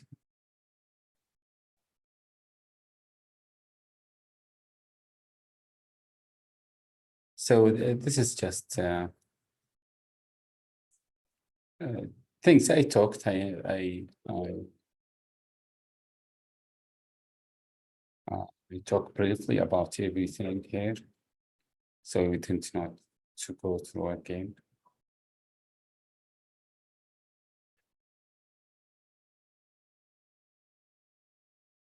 Give us information about the sloping.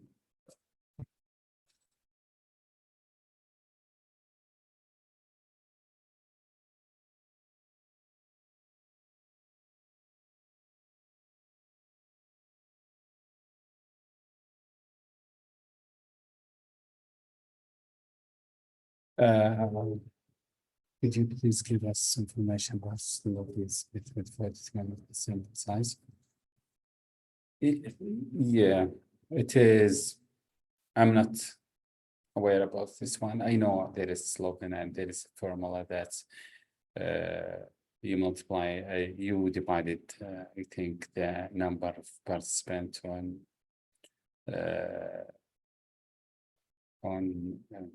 number of, I think, participant plus 1 multiplied by 2, something like this.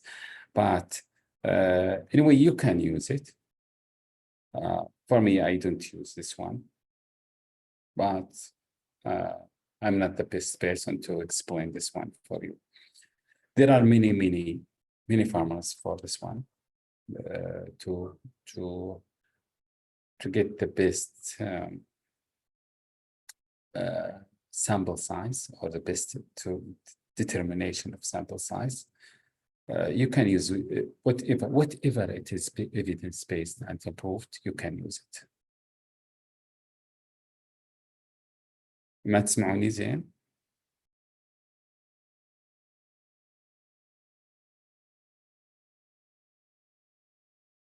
تسمعون واضح الصوت الآن؟ طيب. يعني لا أظني إني أعرف كل الطرق، لكن أعرف أن الطريقة المثبتة علميا استخدميها. الطريقة حتى أنت لما تكتبين عن البارتيسبانتس ولا عن السام، طبعا في سكشن أو في هيدنجز بالستدي حقتك مكتوب سامبل سايز، فلازم إنك تكتبين عنها وتكتبين إنه والله استخدمت سولفن ولا استخدمت مثلا ماساج ولا whatever you use، وتكتبين الفورمولا اللي استخدمتيها عشان يعطي reliability و validity للانفورميشن. فلو رحتي اخترتي 40 ليه ولا 70 ولا تقولين والله هذه اللي اخترتها واعطاني مثلا total population وعطاني مثلا error margin وكذا، يبقى يثبتها لك ويضبطها لك ويخليها شيء evidence based. حتى لما تروح للجورنال يقرونها يقولون مستخدمة حاجة يعني evidence based وحاجة reliable، مو هي مخترعتها ولا من عندها. فشكرا يعني انك نبهتينا للشيء هذا باختيار السامبل سايز.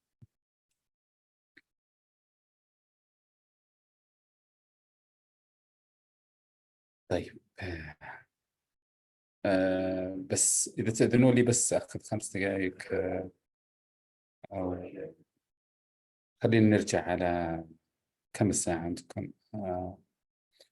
5 الساعة 10 لا 10:30.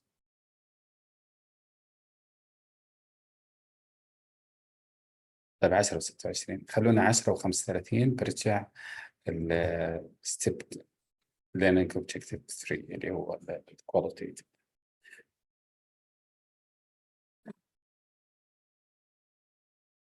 سلام الله يخليك.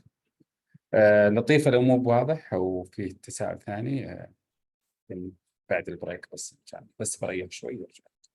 يعطيكم العافية.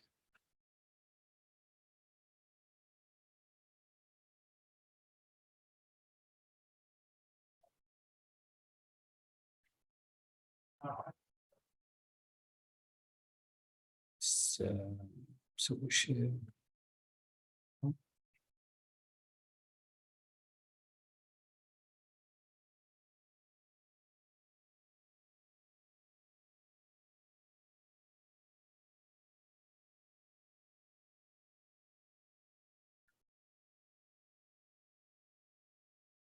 طيب بس الناس اللي يحضرون أنفسهم التسجيل الحضور الإلكتروني، تمام؟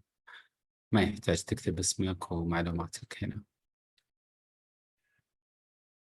واللي رافع ايده بالله ينزلها، لأنه إذا رفع الواحد إذا رفع ايده يعني في شيء مرة مهم، وأنا أدري بعضكم بالغلط ممكن يرفعها أو كذا.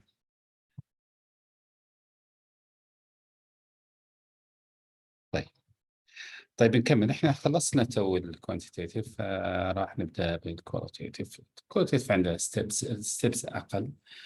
آه، ممكن يعني الكوانتيتيف الكلير ستيبس، الكواليتيف فيه اجتهادات، فيه ممكن الوقت ممكن يطول أكثر، خاصة يعني بعض الأحيان لما تقابل مع ناس إنك تحصل بارتيسبنتس مو بالسهولة اللي فيها الكوانتيتيف ترسل وناس يعني تستجيب لك وتعبي لك وتصير. بعكس هذه أنت يعني صعب، يعني أنا أقيس هنا على أستراليا مثلا، صعب تحصل واحد يجي يسمعك مثلا من الساعة ساعة إلا ربع، ياخذ منك تسأله أسئلة تاخذ منه إفادات كاملة.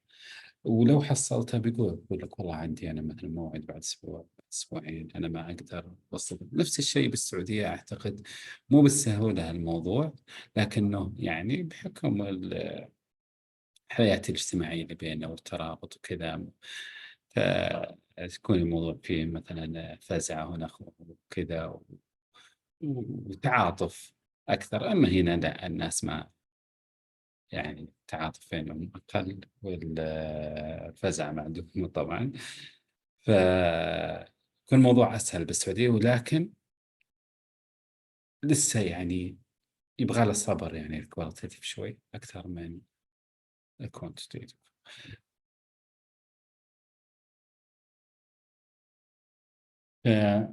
Identification of the problem is the same process. What we have said in quantitative, state the purpose. What's your purpose saying? Select the research design, what you want to use. You know, there are many designs, and there is action, the grounded theory, and others. So action design, design and qualitative, and grounded theory and qualitative. This is a kind of research and qualitative. So you still you have to go to the literature, and you will select the sample, and you go into to the research site. Research if it is organization, if it is administration, if it is hospital, clinic, for example, department, ICU, medical, surgical, or whatever. And you have to protect in both, in quantitative and qualitative. You need to protect the rights of the participants. So you won't expose any personal identification, names, location, emails. This is confidential for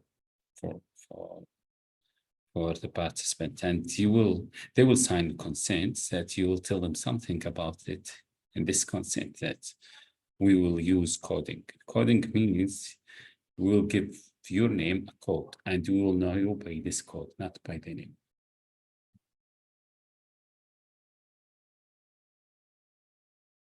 Then you will collect data. The data you will do interview or group discussion. In this group discussion, you will sit and let 4 people discuss and give them just something to discuss about. You discuss, listen, take notes, and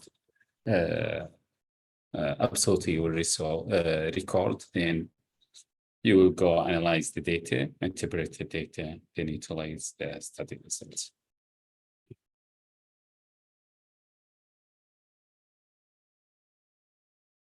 So we talked about identifying the problem. It is the same in quantitative.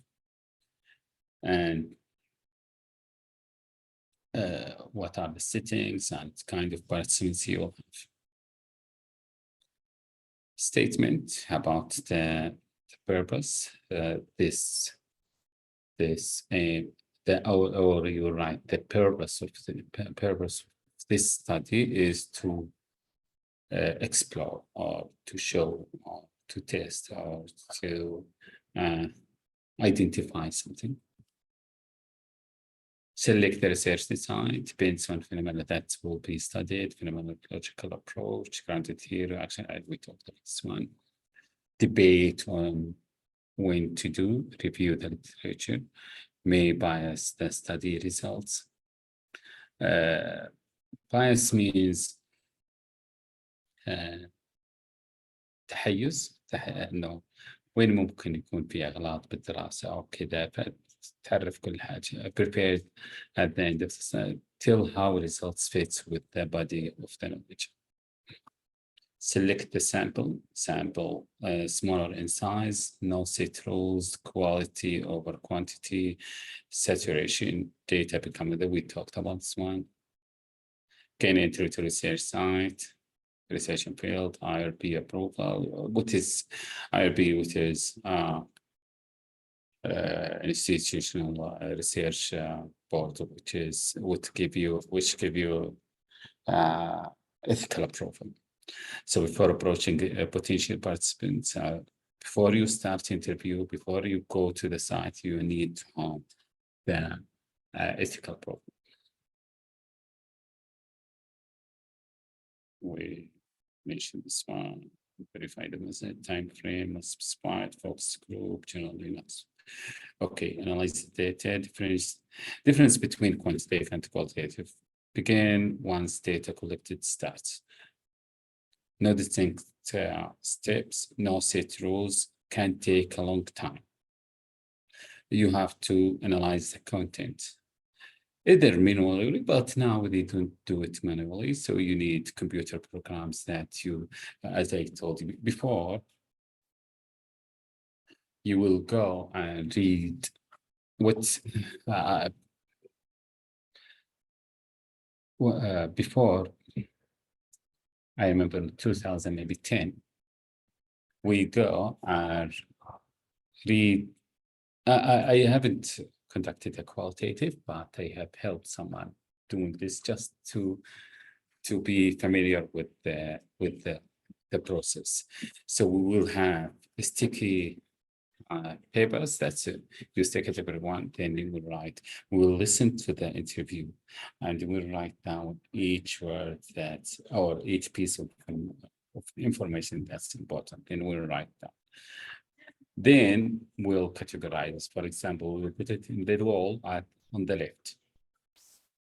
And then other information that comes under another category, we'll put it on the right, in the wall on the right. And we'll stick it everywhere. If you go, I will try to find, I will show you just how it is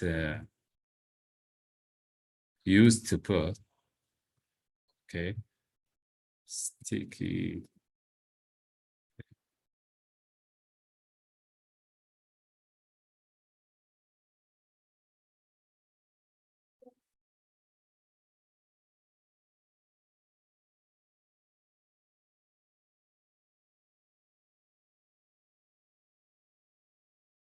So it starts changing now.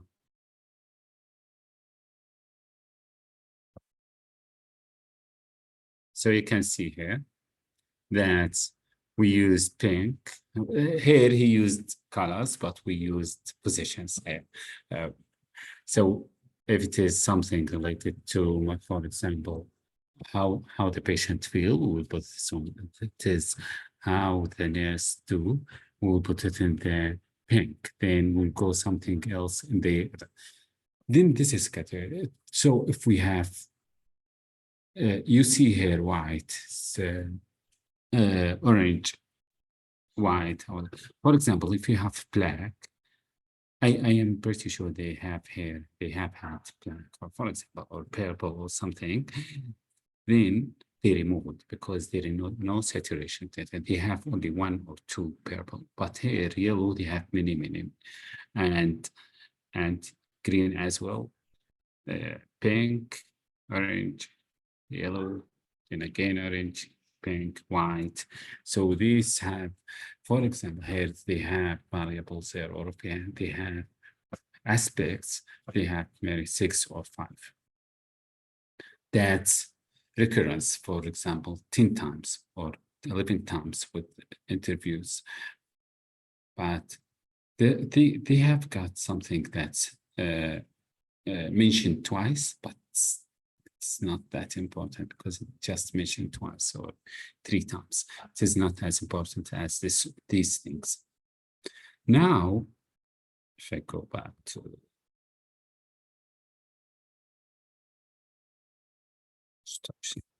yeah. Now, if I go to where is it? Yeah.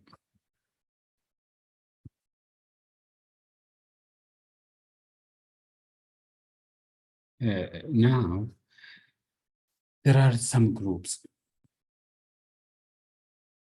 Okay, that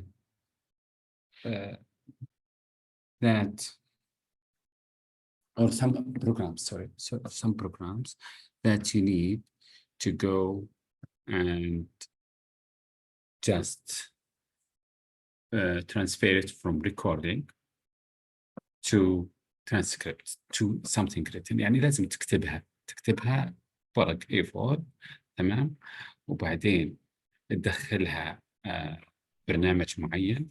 البرنامج هذا راح يسوي سكانينج عليها ويسوي سكيمينج للأشياء المتكررة ويطلعها لك بالأخير حاجة كاتيجورايز على أشكال جروب كذا، فتاخذها تاخذ بنفسك. فالموضوع أبسط بكثير من أول كواليتيف، ياخذ وقت كثير عشان تسوي دراسة كواليتيف، بس الحين الموضوع أبسط بكثير يعني الحمد لله. فيه أعتقد البرنامجين بابا ونوفا وكذا، فيها 3 برامج أو 4 برامج اللي أعرفهم. طبعا في أكيد برامج كثير فتصلح لك الشيء هذا. ممكن الناس المتخصصين بالاي تي يعرفها، والستاتستكس بيعرفها أكثر منه.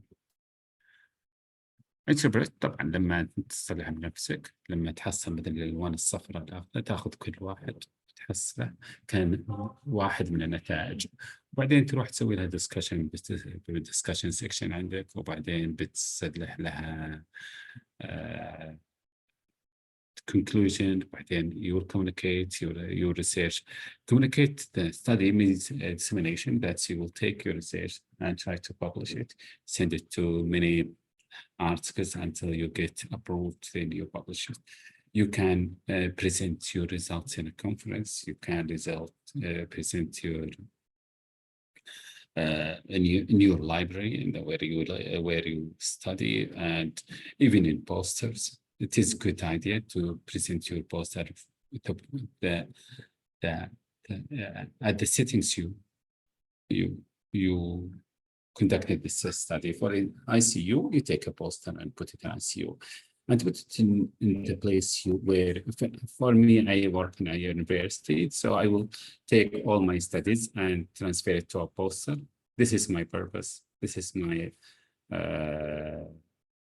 method, and this is my results, and this is my conclusion. So this is the way people will read your work and get benefit from it. But if you keep it on the shelf, or you keep it in your computer, nobody would know it.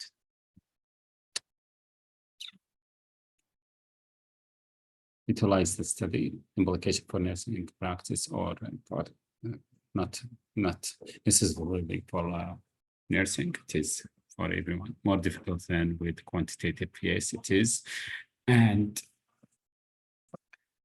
يعني أنا الآن أتابع بعض يعني مثل الحسابات اللي ينشرون أبحاث بالعلمية بالسعودية. لما أشوف مثلا كوانتيتيف مو بالضرورة أفتحها كلها الصراحة، بس لما أشوف كواليتيتيف كوندكتد إن سعودي الصراحة يعني آه، على طول يشدني، راح أقرأ أشوفه، لأنه مو أي واحد يعني ياخذ يسوي كواليتيتيف، مو إنه مو غير قادر، لكنه الموضوع يعني صعب شوي، ومو كل الناس يقدمون يسويه. أكثر الناس يعني يقول لك والله أنا بنشر بحثي بالطريقة السهلة وكذا، بس لما تكون الكواليتيتيف ترى أصعب. و يعني الريكوجنايزنج حق الكواليتيف أكثر من الناس. حتى الريسيرش لما تقول كواليتيف ترى يعطي نتائج أدق والنتائج أقوى. ف يعني الواحد لما ينشر بحثين بالكوانتيتيف أول مرة بالكواليتيف، مع إنه يعني بالنسبة لي أنا مو تخصص يعني أنا متخصص بالكلينيكال امبلمنتيشن ساينس، بالتطبيقات يعني الدراسات التداخلية، إنه إذا صح التعبير يعني اللي نسوي تيستينج الأشياء جديدة وكذا، ونحن نجيب أشياء evidence based ونزرعها بالمجال الصحي عندنا في السعودية. لكنه I really would love to do something about quality.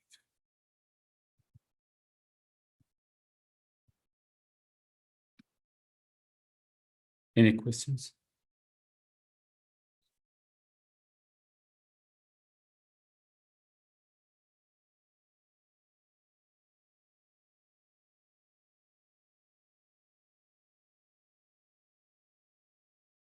حد عنده سؤال؟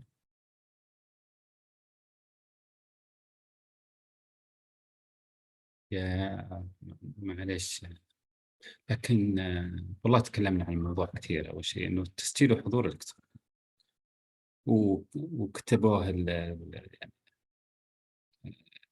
المسؤولين هنا، تسجيل وحضور الإلكتروني، تسجيل وحضور.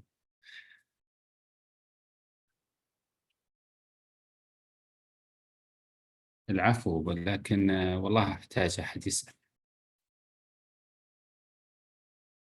لازم يكون في تفاعل، سؤال، أي سؤال كذا. What is it? On top wall?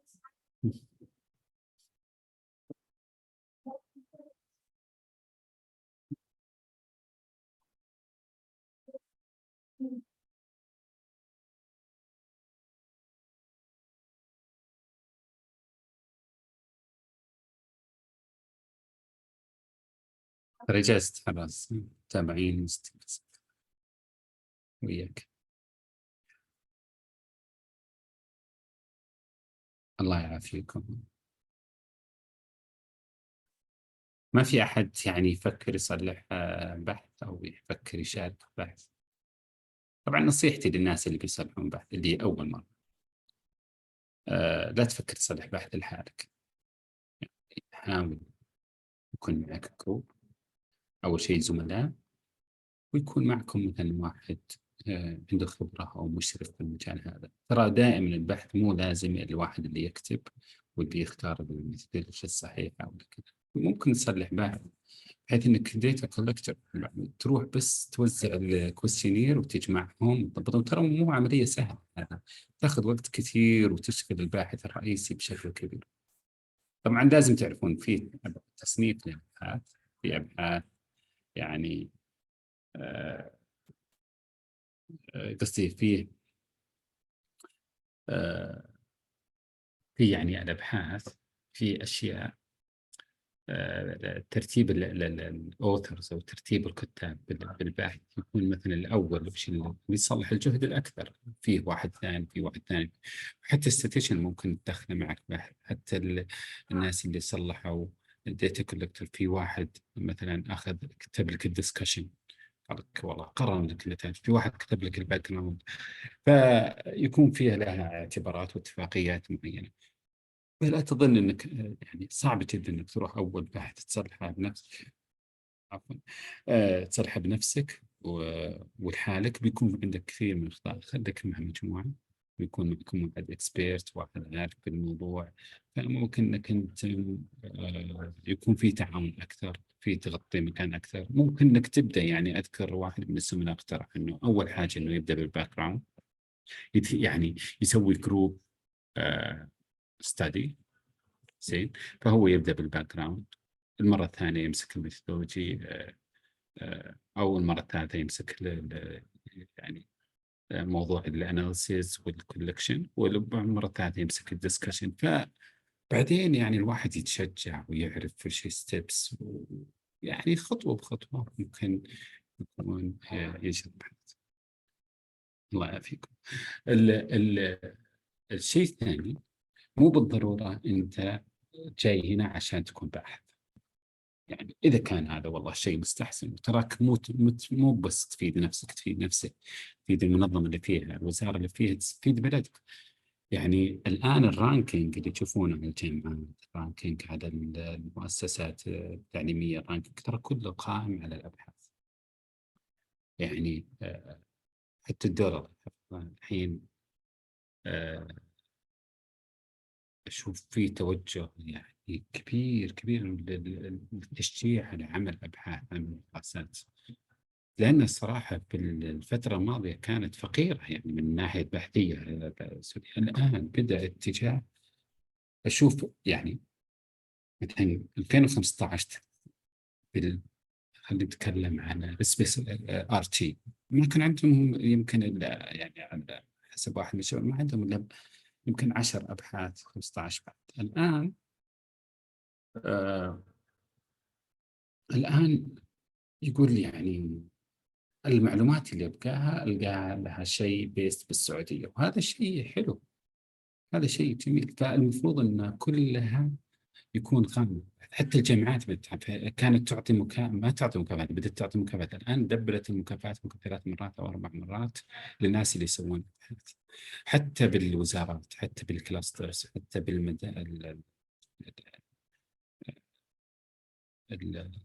المستشفيات التخصصية والعسكرية كلها يعني تشجع على انه عمل ابحاث. طبعا يعني انا مره القيت محاضره عن الابحاث وتكلمت، فسالني واحد قال انه ليش نسوي ابحاث؟ يعني خلاص واحد صلحها بامريكا. قلت مو بالضروره اللي يطبق بامريكا يكون هو اللي يطبق، يعني يمشي او آه يكون افكتيف هنا بالسعوديه. ترى السيتنجز تختلف، النيتشر تختلف، المجتمع يختلف، كل حاجه، الجينات تختلف.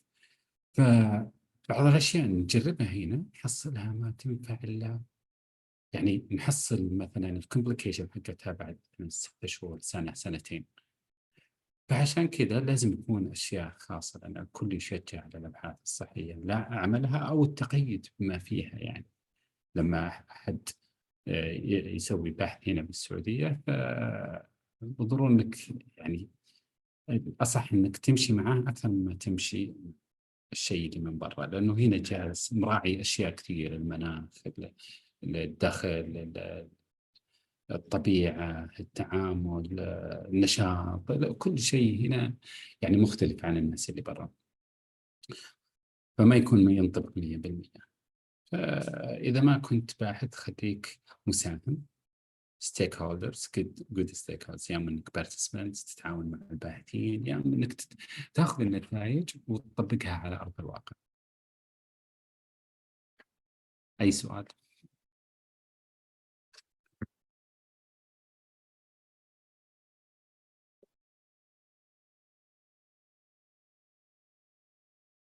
الله يعافيك.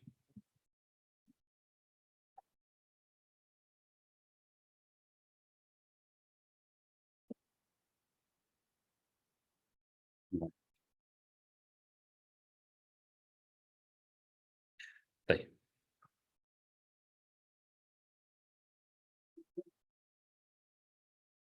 يعافيك.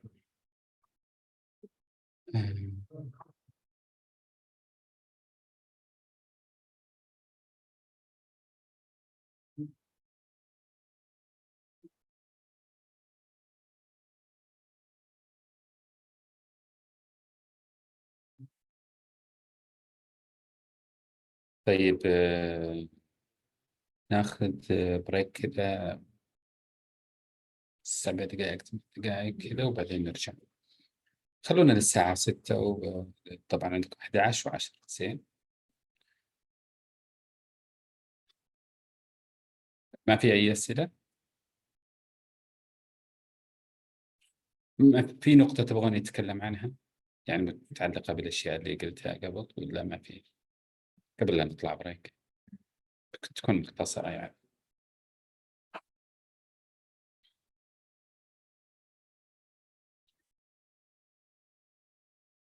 نبدأ المحاضرة. لا طبعا ما خلصت ترى، ليه مستعجلين؟ لسه في أشياء كثيرة لازم قبل نتناقش فيها إن شاء الله معكم. طيب راح نتكلم عن الريسيرش بروبلم. احنا عرفنا انه اول خطوه انه ريسيرش او identify the research problem.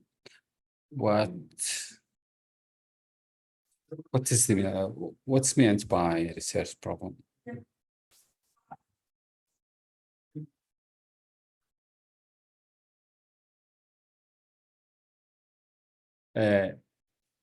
In this lecture, we'll identify the source of research problem and distinguish between the problem and purpose. Okay, because it is those two areas that could cause misunderstanding sometimes, and maybe some people do a repetition between those things. So we want to make it clear for everyone, hopefully, at the end of this lecture.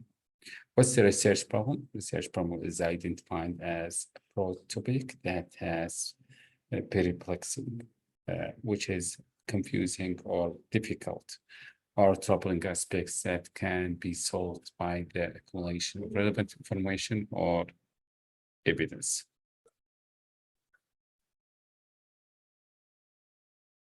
The problem statement is the foundation of the study, so it includes background and significance and feasibility with supporting literature, and sets the stage for the study. So if you want to start with the research problem, you will go and talk broadly about your problem, your area, and what's happening, and what's been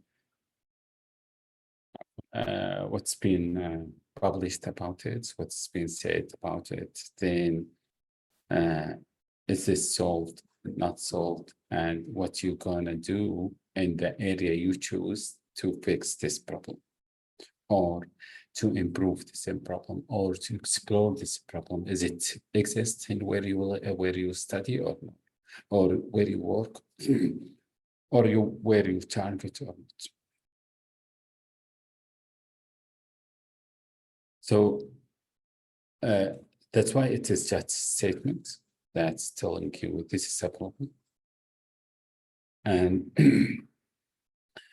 it is also related to about the area of concern and how to improve, a condition to improve, difficult to be eliminated, or troubling question that exists in the literature, in theory or in practice, that point to the need for meaningful understanding and deliberate investigation about it. It is, I think, if you want to say it, مشكلة البحث أو مشكلة المشكلة اللي تعالجها الدراسة، هذه بشكل بسيط يعني.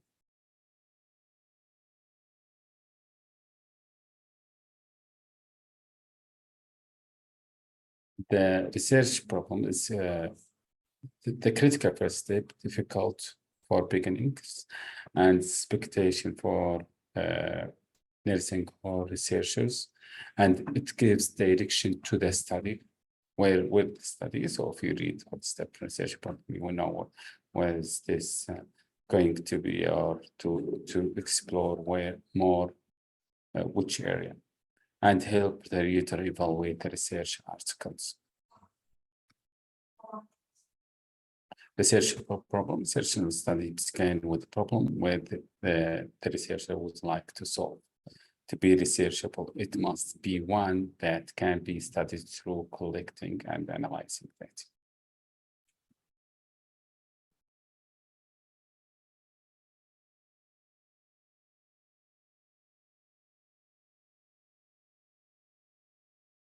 Source of research problem, personal experience. So where you find, how to find it? It is then from personal experience. Importance of instance that's produced questions, things of times you had question why things were done. Observe something that you questioned, wondering why some patients do better than others. So I am sure that where you live, whatever you are, doctor, technician, or someone in the administration, HR, or other areas, so you got something that start logically that you asked why this person is good, why this person is not. And if you talk with the friends, they will say, oh, okay, he's a good reader, so he got the reader. It is something related to he got knowledge than more than others. But why he is active? Because sometimes, for example, because he has a good lifestyle. He has, so you start giving questions, answers, question, answer, but it is all, but these all are not evidence-based. Okay, sometimes if telling, especially in nursing, if we talked about something related to pain, we would say these people, this kind of people from this country endure pain more than other people from other country. يعني بشكل بسيط مرات يعني مثلا ألاحظ يوم كنت بالسعودية كنت أشتغل بيت سايد، كنا نلاحظ مثلا المرضى اللي يجون من باكستان، من أفغانستان، وكانوا عندهم قدرة على تحمل الألم يعني ما شاء الله أكثر مثلا من مثلا من الهند، من بنغلاديش، من سريلانكا. فكنت تسأل يعني ليه كذا؟ ليش؟ هل هو قوة جسمانية؟ هل هو قوة مثلا عقلية، تهيؤ نفسي؟ أشياء كثيرة تمر على بالي. ف يعني بحكم دراستي أنا متعلقة بإدارة الألم كذا، الآن اكتشفت إنه الأشياء هذه عندهم جزء من الثقافة، إنك مثلا ما تشتكي من الألم، أو إنك تتحمل الألم، وإنك يكون عندك قابلية أو استعداد تام للألم غير عن الناس الثانيين. فما أذكر يعني إنه في الأماكن اللي اشتغلت إنه جاني مثلا واحد من الدول هذه قال لي والله أعطني مخدر زيادة ولا أعطني ده. أنا بالعكس تشوفه يتألم ومسكت، وإذا سألته يقول لا ما في أي شيء. ف يعني هي جزء من إنها تكون جزء من ثقافتهم، ولكنها لما فكرت أنا كان بروبلم. كان في ناس يشتكون هي نفسنا wondering why some patients do better than others. يعني ليش بعضهم، ليش فيه مو نفس الشيء؟ فهذا يعطيني تصور، يعطيني insights عشان عن نوعية المرضى، وأن المرضى مو زي بعض، ولكنه بعد يعطيني topic، يعطيني problem، يعطيني أشياء ممكن أبدأ فيها بحث. ولكني طبعا بعدين بعد 10 سنوات كذا قريت بعدين بالليترشر المكتوب إنه الناس من هنا يتحملون أكثر من اللي هنا وكذا، فعرفت الإجابات بشكل واضح. فمن هنا دائما تبدأ من الإكسبيرينس حقتك، أو المجال العمل اللي أنت تشتغل فيه يعطيك أفكار إنك تبدأ فيها البحث.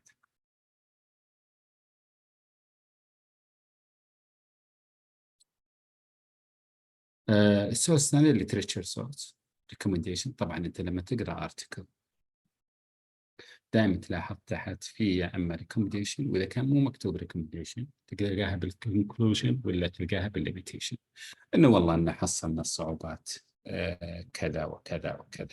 زين. وانه يعني مثلا ننصح يكون نفس الاوثر او الكتاب كلهم اللي موجودين بالاستدي هذا يقول لك ننصح انه يعمل الطريقه. مثلا انا صلحت كروس سكشن وعلى 100 شخص وما طلعت، يعني طلع ما كان في اختلاف كثير بالنتائج بين البارتيسيبنتس، فاقول والله انصح انه تعمل كلينيكال ترايل وبعدها feasibility study عشان check the appropriateness or acceptability of staff there to do something. بالطريقة هذه الواحد ممكن إنه يعني يكون عنده أفكار جديدة. أنت ما عندك في البيرسونال اكسبيرينس تقدر تاخذها من هذا، تاخذها من الريكومنديشن أو تاخذها من النوت سجستن ارتكلز. بعض مرات يعطيك سجستن يقول لك والله next future implication for future research، ويكتب كذا إنه هذا أثر بالشكل هذا ولكن ننصح بالشكل هذا. review the ideas of the final research. دائما يعطيك يقول لك والله مثلا بالكونكلوجن احنا طلع عندنا النتائج كذا وكذا وكذا، ولكن ما كان عندنا استدي ان مثلا اكسبلور النقطة هذه والنقطة هذه. فهو يعطيك شو اسمه quiz for this one to do it in your future research.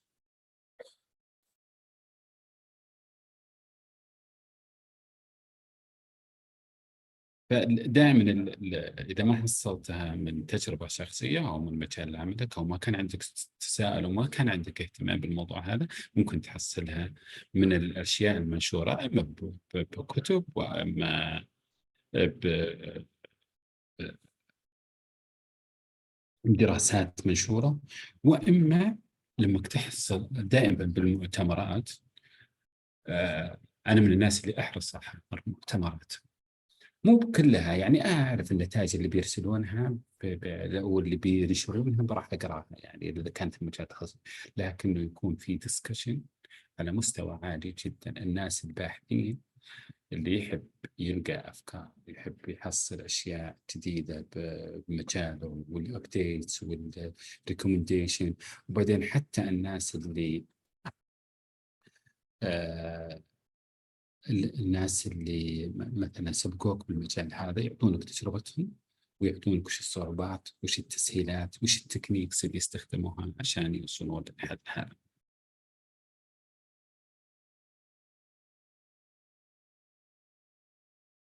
في حاجة فيه اللي هو existing theories, test, review and validate existing theories by research needed in not in nursing or medical research. Review theories from other discipline for research. لا يعني عشان ما أطول عليكم الكلام هنا يقصد إنه مثلا تروح في فريم وركس في ثيوريز عشان تطوير الحاجة بالمجال هذا، فأنت ممكن ما يكون عندك بروبلم، ممكن الوضع تشوفه ماشي كويس وتكون ما في ريكومنديشن بالمجالات الثانية، لكنك أنت تحصل source of improvement. تمام. فتقول والله لازم استخدم الشيء هذا، فتروح تستخدمه على بالسيتنجز اللي موجود، فيكون المجال اللي عندك بعد ما تستخدمه تعرف انه في بروبلم بس كانت هيدن البروبلم انت مو داري عنها. تمام. يعني مثلا في احد المستشفيات زرتهم بالسعوديه ما كانوا يستخدمون اي بين سكيل، ما يستخدمون في اي شيء ايفيدنس بيست بين سكيل. فجيت لهم قلت كيف قالوا تمام. قلت كيف المرضى؟ قالوا ابدا ما في اي شكوى. ف قلت يعني موركم ما عندك اي مشكله؟ قالوا قلت رحت لفيت على المرض كذا، حصلت مريض كذا مرة الفيس في الجريمسي كذا. فأنا اديت الممرضة قلت ليش هذا؟ قالت هو متضايق من من عنده تراكيال تيوب. قلت حلو. قلت طيب في ستريتشنج بالهاندز في قالت طيب ليش هذه يعني تسألني why this one are indicators for pain, because I told her because it is evidence based. Then I showed her my evidence there because it is my area that's grimacing, fighting with ventilator, searching hands or movement are all indicators for pain. So there is pain, but patient, because he is sedated or receiving analgesic, cannot explain pain to you. So you have to use evidence-based. So before I come, there was no problem related to pain. After I talked to her and to her head nurse and to DCL and to nursing nurse, then now they start using evidence-based, and they start finding pain, and then they start treating this pain. It is not something published, but in the middle of the process to publish something related to this one. So evidence-based give you theories. It is that lead you to research problem and address proposition from theories by deductive research. Also previous research, as we said, social issues, sometimes you can see by yourself, and research purposes of funding bodies.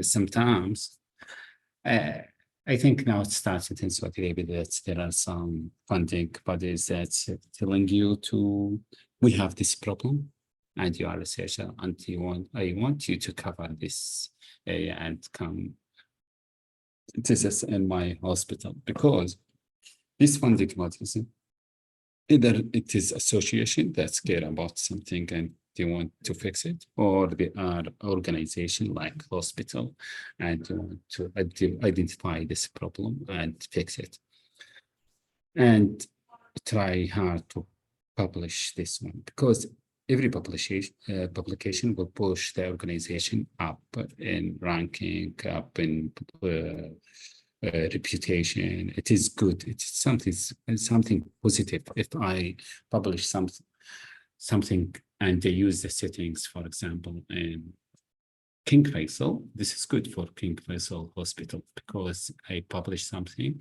that's been studied in their area and maybe fixed in that area and contribute to the research in Saudi Arabia. So it is something positive. So some organization would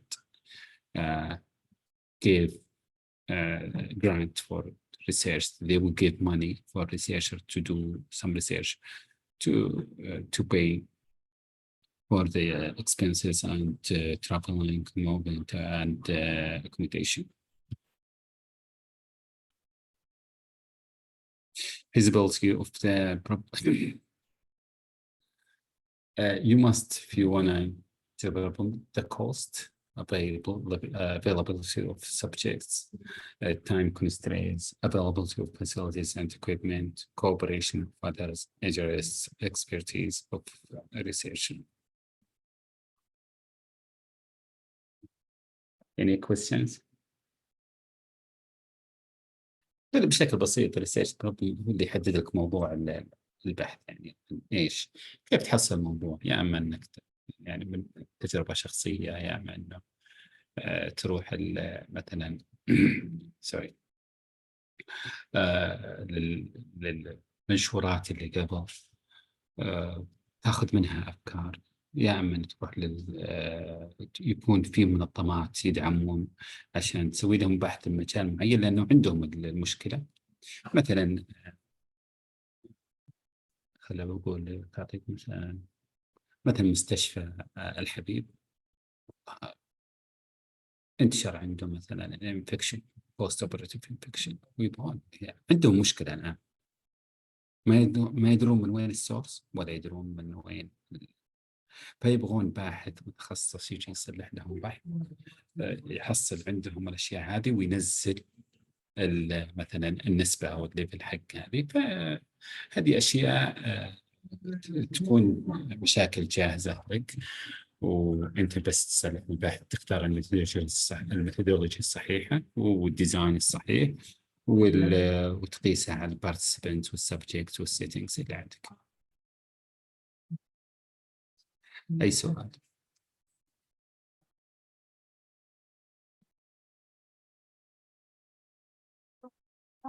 Tu hai insegnato o loro hanno insegnato?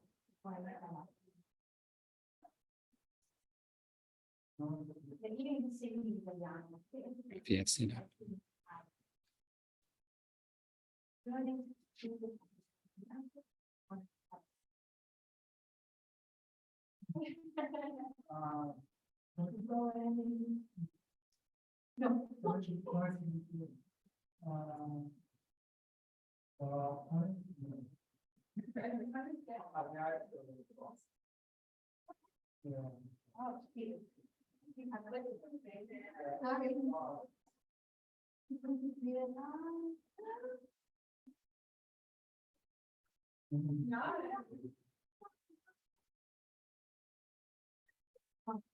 No, I ran back to your comment. Actually, I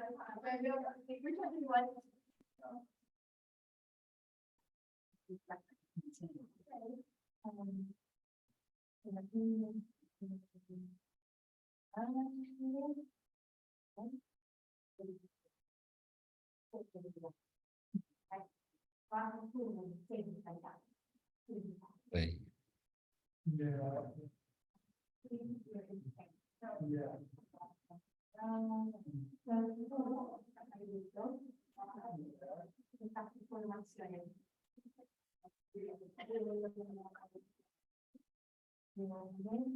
أحد عنده سؤال قبل ما أبدأ بالمحاضرة الثانية؟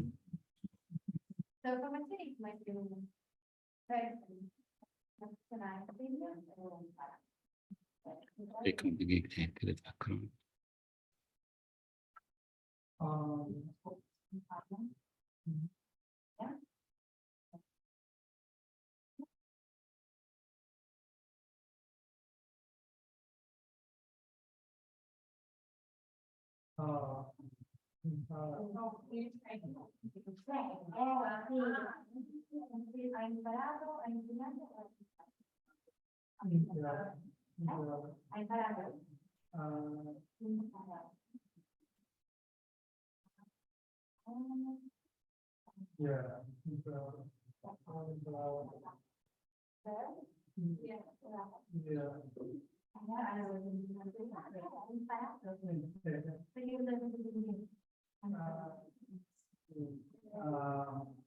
It's not how to say it. It's like our word training from Japanese. Next time now, then, Japan. So very sweet music that we're having in the Okay. yeah. They are worried on much to get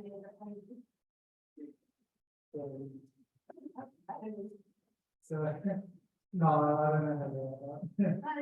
like el lavoro o ogni lavoro.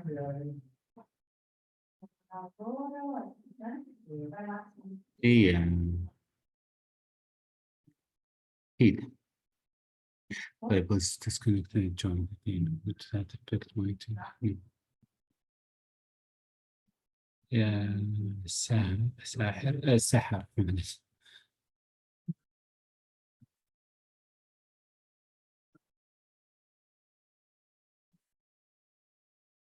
ما فهمت والله data experience. Is the lecture still going? There is background. نعم. والله عارف الباك جراوند، لكن اعذروني أنا في مكان في المكتبة، يعني مكتبي هو، لكنه في ناس يعني شيء I can't control.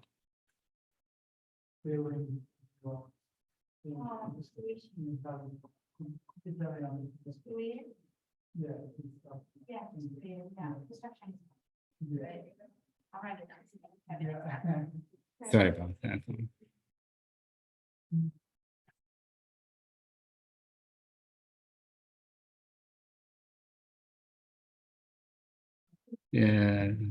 من سحر انت ترى ما فهمت والله عليك، تبغيني بس افيدك. خلي السؤال واضح عندك.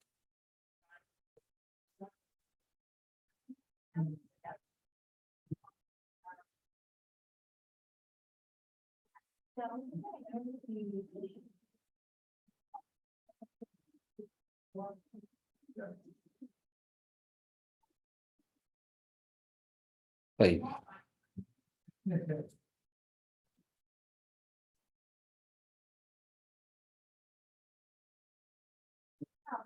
ايش الاعتبارات ناخذها في حل مشكلات البحث؟ تسأل سؤال. يعني هذا جاوبتي قبل، والله معليش. ما انتبهت له والله. طيب ممتاز. اكيد الاكسبيرينس مرة يعني الواحد لما يكون متكامل بيشوف أشياء هي ما يدري أنها بوابات البحث أو بوابات الفكرة بحث. بعض المرات يعني لما نفكر فيها من زاوية أو من منظور باحث يحصلها مكان بحث يستحق الدراسة ويستحق أنك يعني الاكتشاف، أنك تسوي فيه ميثودولوجي وليتريتشر وكذا، أو حتى تكون يعني تحل مشكلة أو تبحث عن مشكلة أو تبحث عن وجود مشكلة، موجودة مشكلة أو موجودة. طيب بس أنا مودي بالأخيرة لأن لازم أعطيكم بريك من الساعة 12 للساعة 1. فنبدأ بالمحاضرة الأخيرة. واضح طيب وعندنا هذا استكمال للمحاضرة الأولى لكنها عشانها طويلة فبيت أحطها على مرتين. Objectives in factors عشان determine the factors to be considered when choosing an appropriate topic for research study. We distinguish between problem and purpose. So basic terminology, we could go to a research problem and idiomatic, perplexing or troubling condition. We talked about this one in research problem and in the last lecture. Problem statement, also articulating the research problem and indicating the need for a study. Research question, the specific queries the researcher wants to answer and address the research problem. And I think I gave you an example about, for example, if you want to explore the readiness for implement. So my question would be, nurses or healthcare workers ready to implement new evidence in this one? Then the answer would be through the study or using quantitative, qualitative, questionnaire, interview, whatever it is, to answer this question. So why we use research question? To make it clear for the reader or for the researchers that this is what we answer at the end. So research question, you will find the answer and conclusion. You will not go conclude by yourself, you will find it in the conclusion. Okay. Hypothesis, it is related to the research. So it will be either build positive or negative.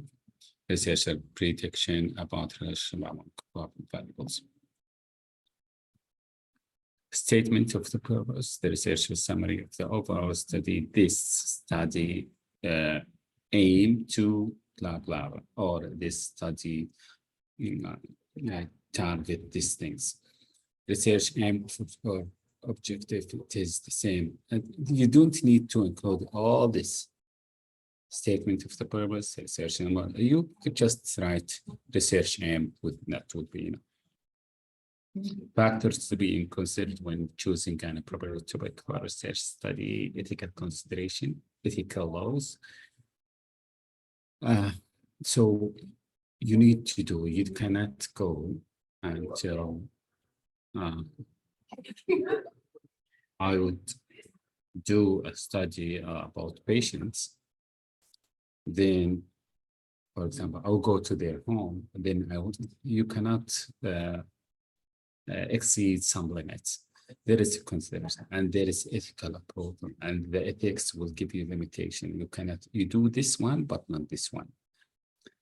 And also there is professional organizations, and there is sometimes society or social self-care.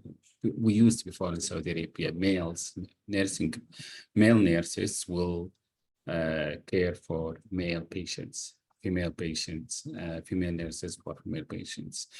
So there was a clear law. You cannot conduct a study that's mixed or something.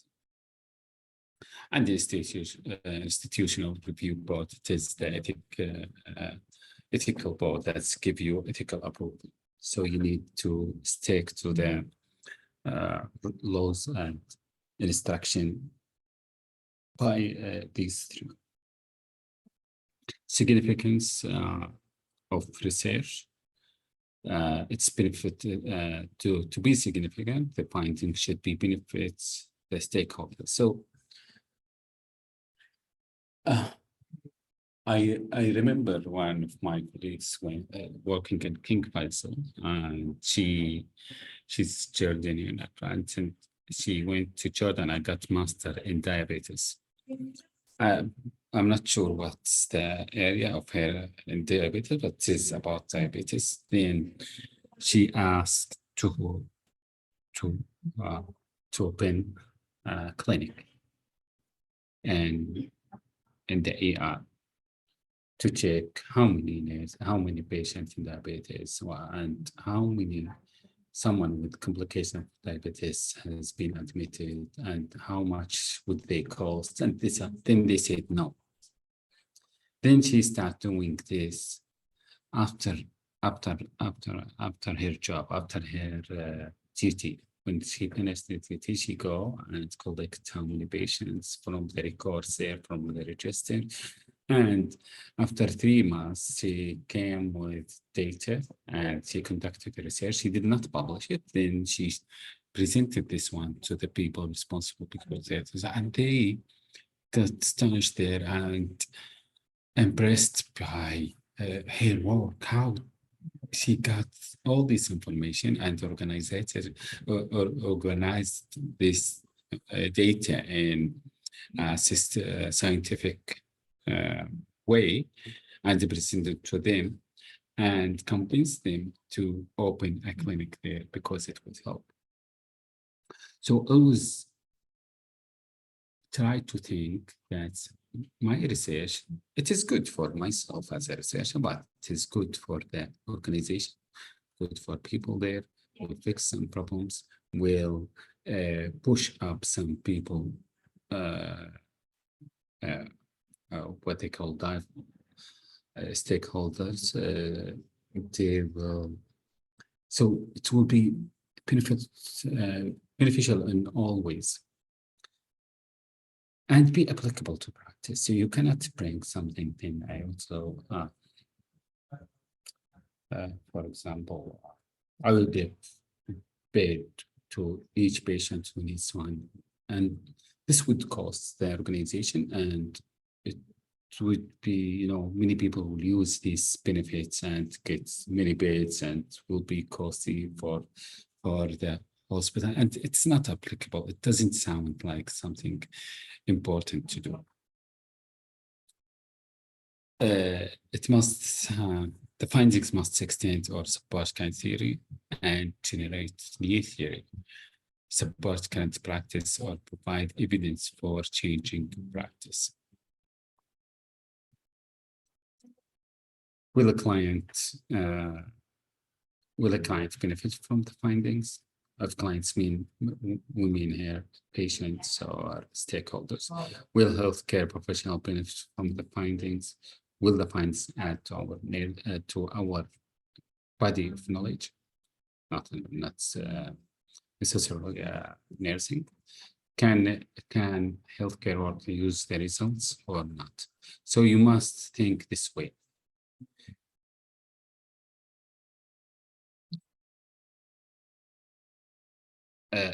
to keep motivated about something or a topic, you must be interested in the topic. If not, the study may be dropped. If interested, the study becomes a treasure hunt. So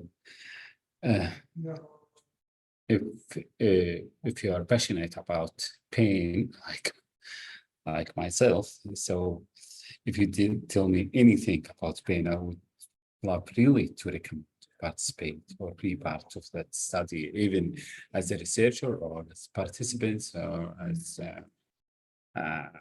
someone would just give recommendation on consultation, because it is my area. And really, I'm really passionate about this one, and I know about it. So if you ask me about something else, I would say, I don't know, I'm not sure. I need to go back to the literature and go back to ask someone. But if not, if it is to ICU, adult ICU and pain, I would be the first one to raise my hand and maybe jump to. The results will be very rewarding to researchers.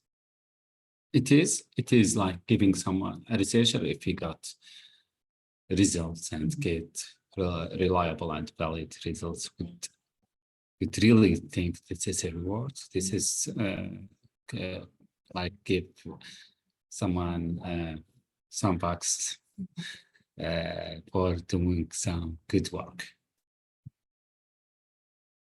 Advanced educational preparation. This is really it's really a matter for the research problem. Undergraduate students encouraged collaborative among varying skills levels, beginner collaborative with experience. Feasibility help guide completion for the study. Consider the time factor, determine the cost factor, identify equipment and supplies, think about administrative and peer support, see if subjectives are available. Everyone understand what is feasibility?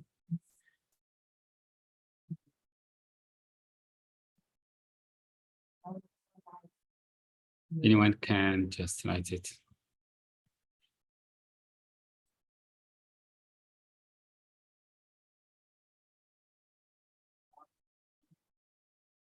Anyway, feasibility means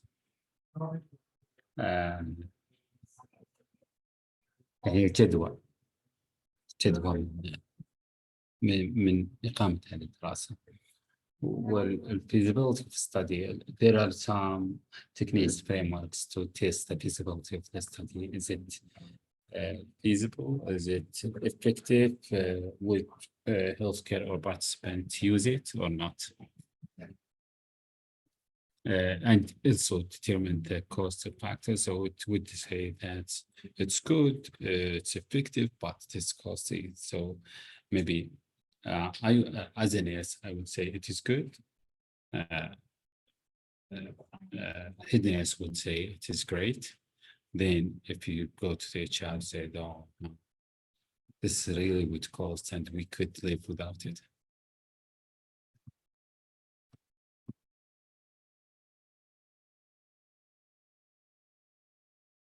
The problem statement, this is how it differs from the purpose. It sounds what for the study, address the content of the study, found the beginning of the outcomes. Should identify the nature, context, and significance of the problem being addressed. And we talked about this one in the first lecture. Should be broad enough to include central concept. And should be then narrowed enough to serve as a guide to the study design.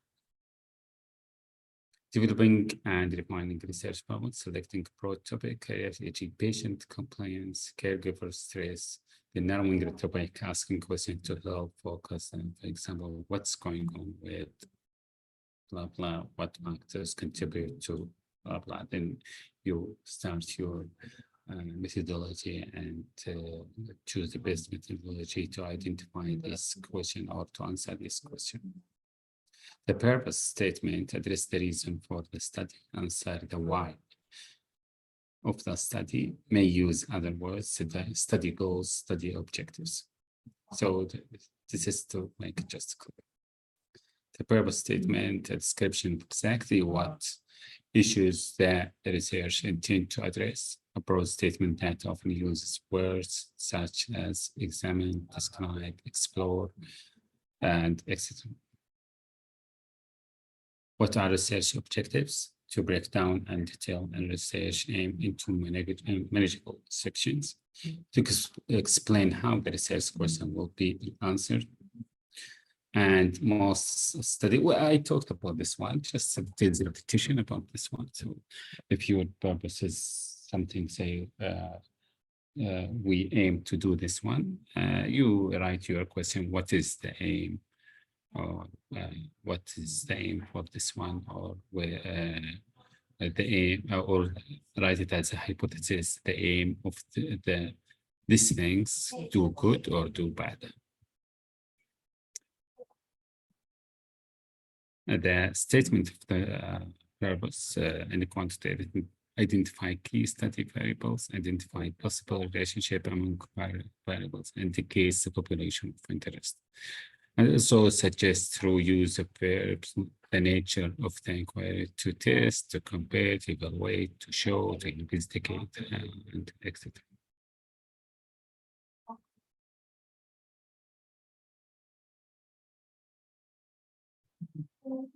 Any questions?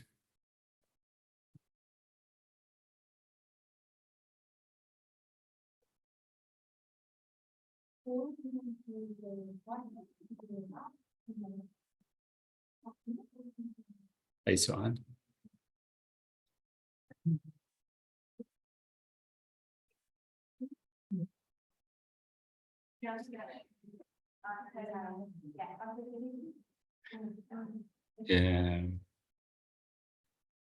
ما في أحد هنا جالس يعني أو في طور إنه يحضر الدراسة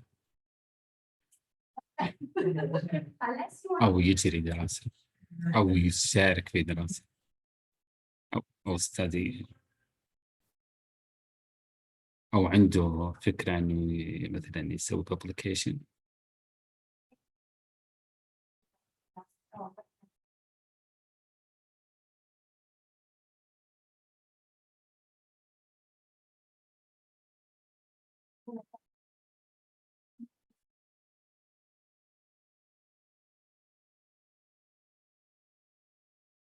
عموما أعتقد أرجو يعني إنه I hope إنه المحاضرات هذه يعني أعطتكم كثير guide أو أشياء يعني مثلا تفيدكم. إنه أشياء لازم تصلح لك مثلا تاخذ ال identify problem، تحط يكون فيه question، يكون فيه hypothesis، يكون فيه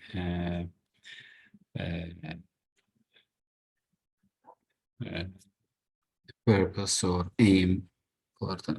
فالأشياء لازم تصلحها ولازم تاخذها. في أشياء حتى لو ما اعتقدت إنها مهمة بس في جايد لاينز يقول لك لازم تصلحها. فأنت يعني امشي مع الجايد لاينز، ودائما حط مكانك مكان الريدر. بعض الناس يعني لما يكتب يحس إنه خلاص هو فاهم بس مو فاهم، فاكتب اقراها بعد ربع ساعة، بعد ثلث ساعة مرة ثانية، تلاحظ إنه إيش أقصد أنا هنا، ولا كيف إيش المقصود بالشيء الفلاني. فأنت دائما خليك يعني مكانك، حط مكانك مكان القارئ هو اللي راح يقرأ الارتكل، باحث كان أو كان بس واحد يبحث عن معلومة، عشان تقدر وانت تكتب تجاوب على الأسئلة.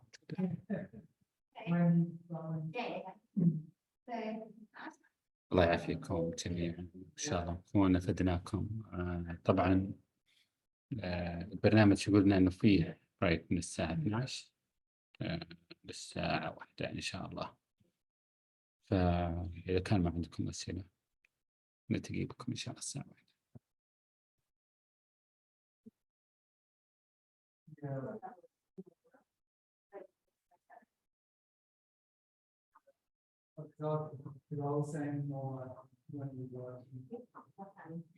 العفو.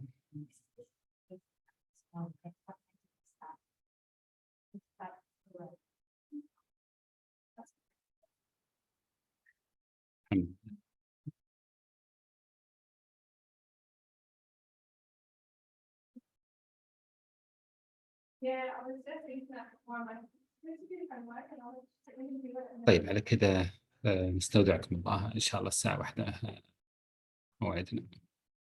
شكرا لكم. إن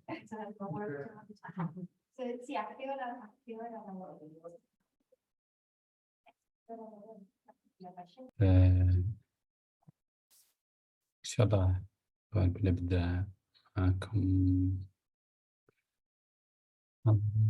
5 أو السادسة بالأصح.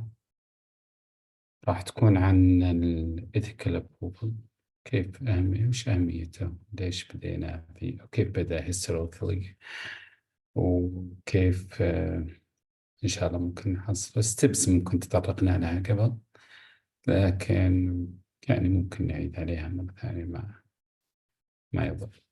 وبالأخير تذكير لي ولكم. بسم الله. بس سلايدز.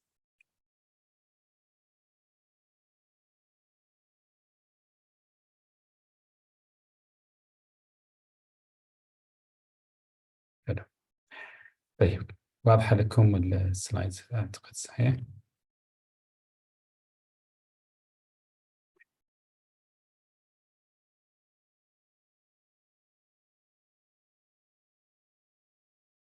ممتاز.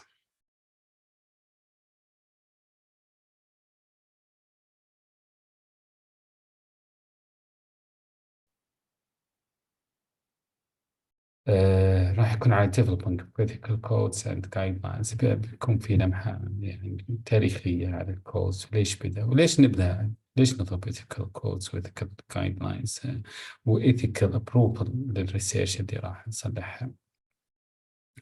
طبعا الاعتبارات كثيرة ولكنها هي دائما إنه telling you what's wrong, what's right, keep or save someone who cannot defend themselves rights. So save patients' rights, save participants' rights. We have to consider having ethical codes and guidelines everywhere we work, and to keep someone, I told you before about being keep the information or the patient data confident, and not expose everything to other people. So it is important, and it is one of the requirement for the ethical approval all over the world. It's not just in Saudi Arabia or Australia or somewhere.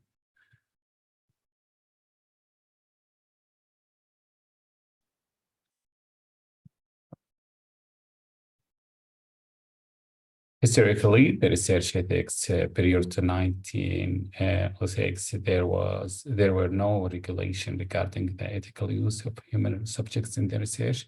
This is all over the world. So before, whatever you think it is right, you go do it, do interview, do data collection, and whatever. But in the 1946, a German physician conducted a medical experiment on 1,000 prisoners without their consent. As a direct result of the trial, the numbering code was established in 1948. And just to let you know that these prisoners, because they are prisoners, so they didn't have this significance in the community. So the person or the physician conducted this, he said that they are prisoners, nobody cared.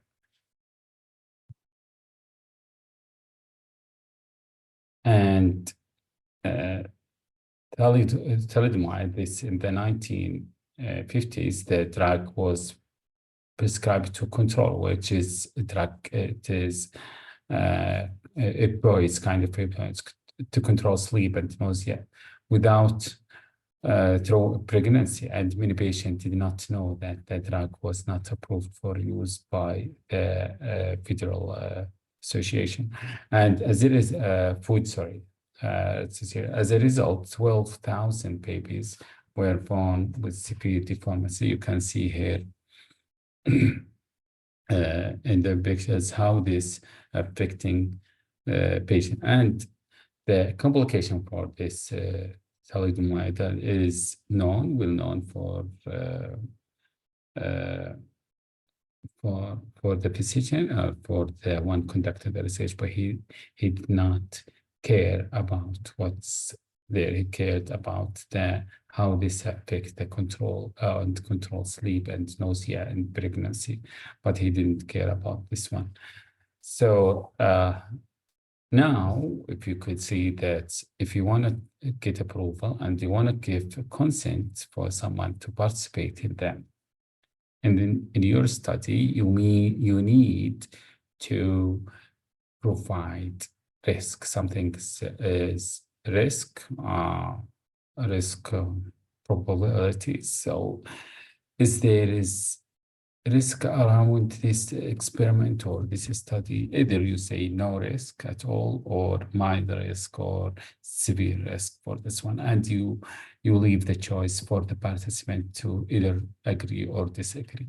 But you have to make everything clear, and this is what the committee telling you. If you want to this, your idea is good, your identification of the problem good, your participant is good, but we need to save the rights for the participants. You need to declare this is the risk in your study. Tuskegee syphilis study in syphilis study in 1932 to 1972. 400 low-income African American males infected with syphilis did not receive treatment. As a result, many subjects died of syphilis during these studies, and there was now because they are American, African American, how they treated those kinds of people before in America, so they did not give consent, and they used them for examining the syphilis and what's the best treatment. And some of them are infected because of the exposed to the syphilis triggers and did not receive treatment.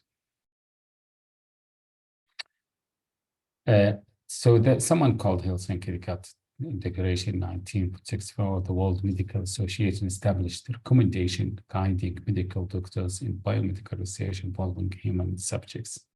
And also national research created the National Commission for the Protection of Human Subjects of Biomedical and Behavioral Research in 1974. Also, Belmont reports in 1979, the National Commission for the Protection of Human Subjects of Biomedical and Behavioral Research summarized the basic ethical principles.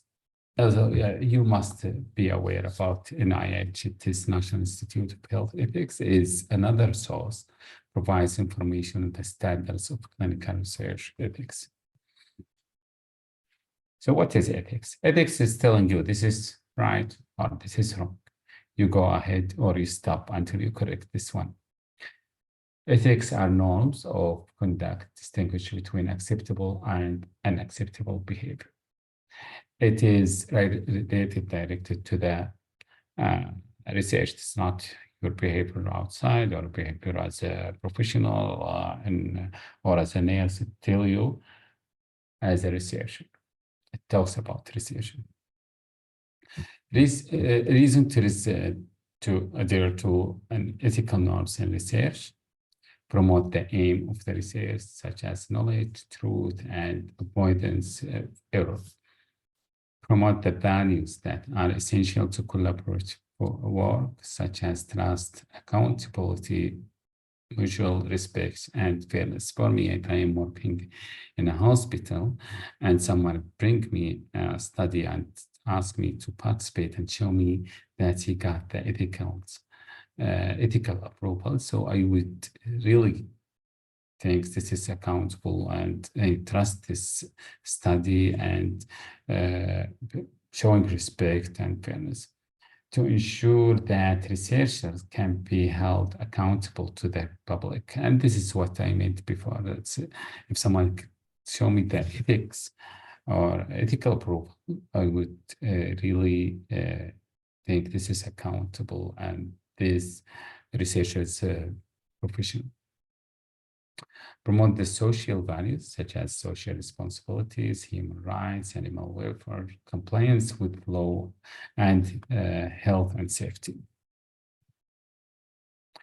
All research involving human participants must be conducted in a manner that respects the dignity, safety, and rights of research participants.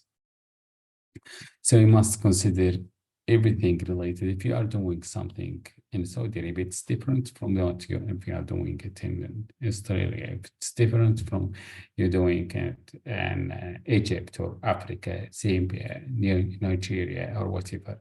There are some aspects that you need to consider, you need to take into account, and you need to think about it, consult some people, and submit it to a committee there that would approve or tell you, this is against, it is medically, it's okay, but socially it is not. So you must be careful about this one and go and rewrite your. Nurses must serve, not nurses, medical care workers must serve as advocate in order to prevent the patient and family from being participant in unethical studies. It is the responsibility is not for just the committee to give approval or not. Even if it is, if I'm a nurse and bedside nurse or and someone come and start questioning my patients. So I would tell the patient, you didn't need to answer. It is not ethical, or it is, nobody can force you to answer these things. And they have witnessed something similar in where I used to work because someone came and asked the patient to fill a form. Then it is just by coincidence that I talked to the patient and he told me this, they asked me to fill it. I told them, you don't need to. If you would love to, yes, go, but usually they will bring you a consent from committee from يعني نجيب لهم اللجنة أو حاجة. But it is not compulsory to do these things.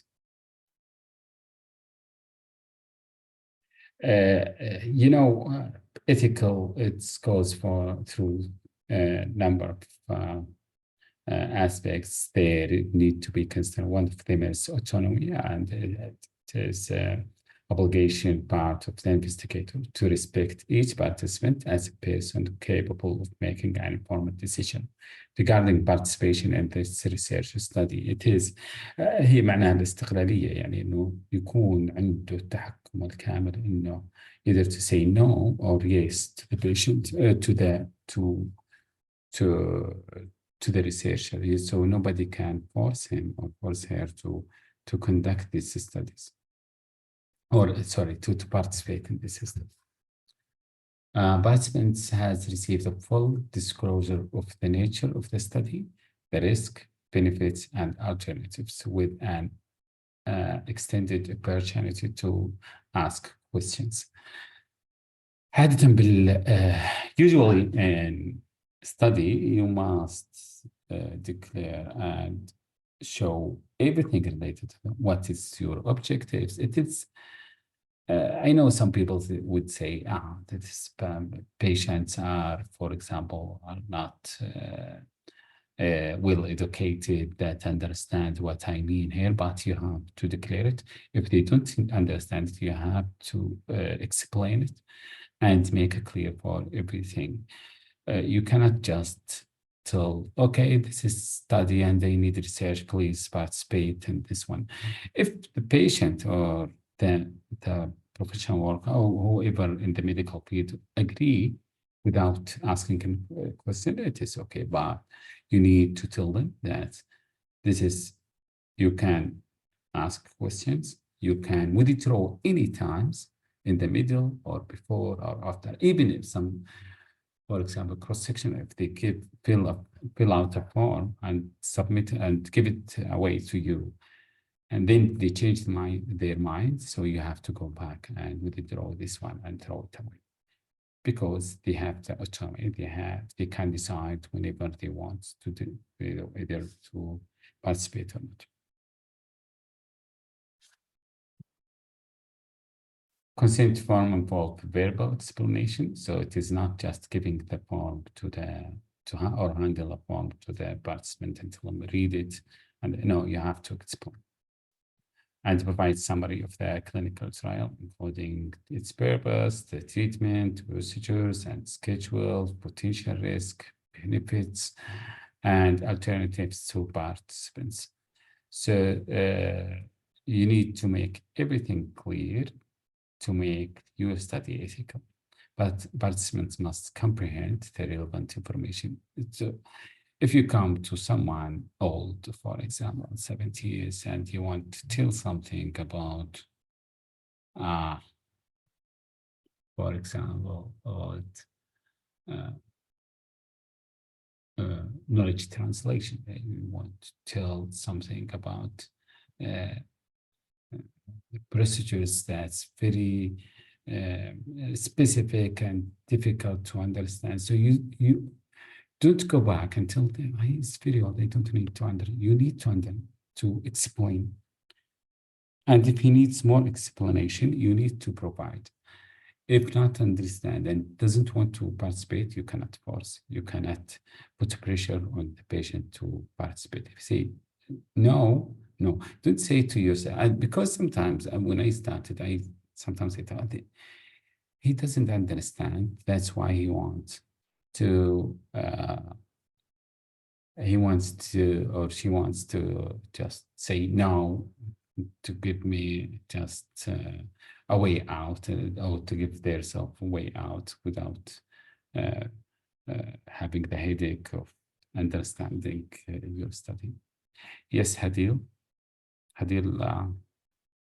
are you raising your hands on purpose or accidentally? You got a question?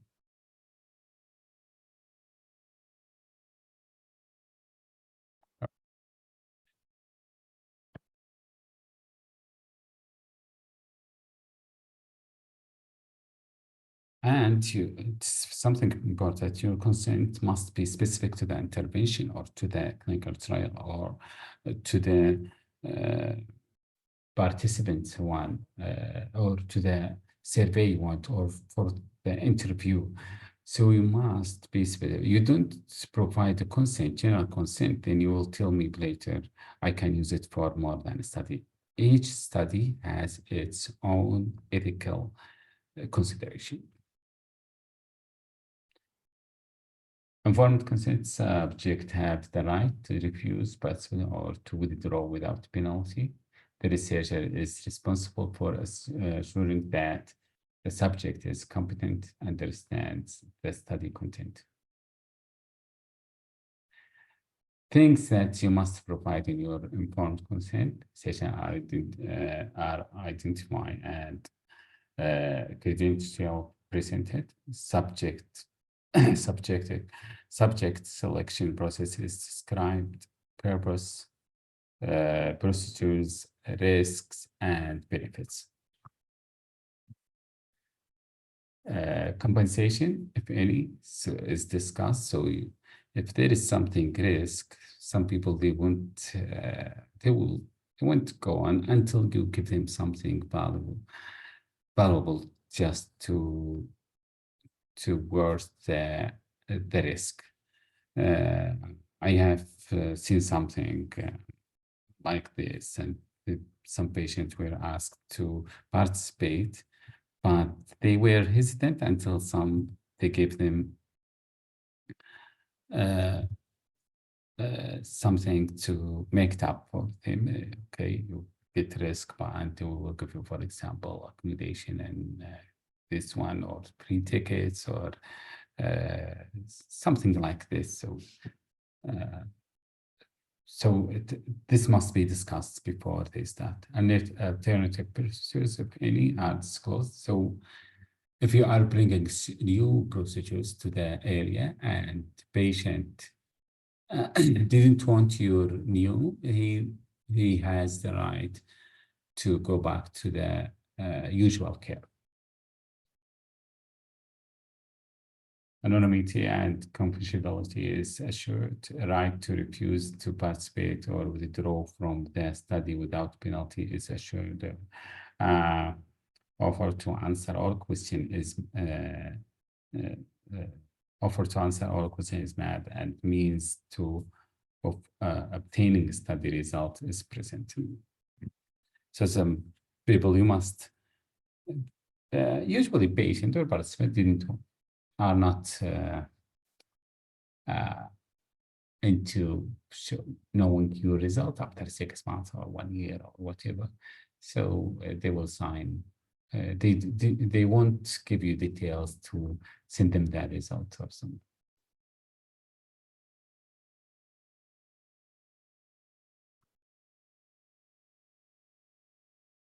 Documentation of informed and the research must document that the informed consent was obtained. And الدراسات اللي تتطلب سيرفي اي سيرفي يعني استبيان سوري لازم يعني لما تعطيه الاستبيان عشان يعبيه لازم يكون مرفق معها الكونسنت فيكون يوقعها. بعضهم يسموه يعطون او لما يقدمون الاتيكال بروف يكتبون implied consent يعني اني اعطيه الكويستشنير اذا رجع لي فانه موافق على الدراسه، اذا ما رجع يعني مو موافق، فما اروح اضغط عليه كذا. بس اذا كان عباه ورجع يعني مو اكيد انه موافق على الشيء هذا. Other types of the studies consent is obtained in written form stating that the subject has willingly given permission and is aware of the risk and benefits. Oral permission may be obtained, but must be witnessed by a third person. And you didn't need to go through this one, so always keep something documented. I don't prefer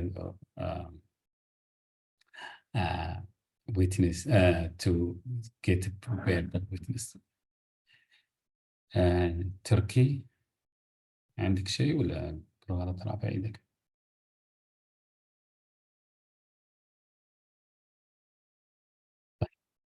For minor subjects or mentally the consent must be obtained from a legally authorized representative. دائما لما يكون ما في أحد يعني لما يكون المريض غير قادر إنه يعطي consent ممكن أحد مثلا next of kin or relatives, member of the family, son, wife could give consent.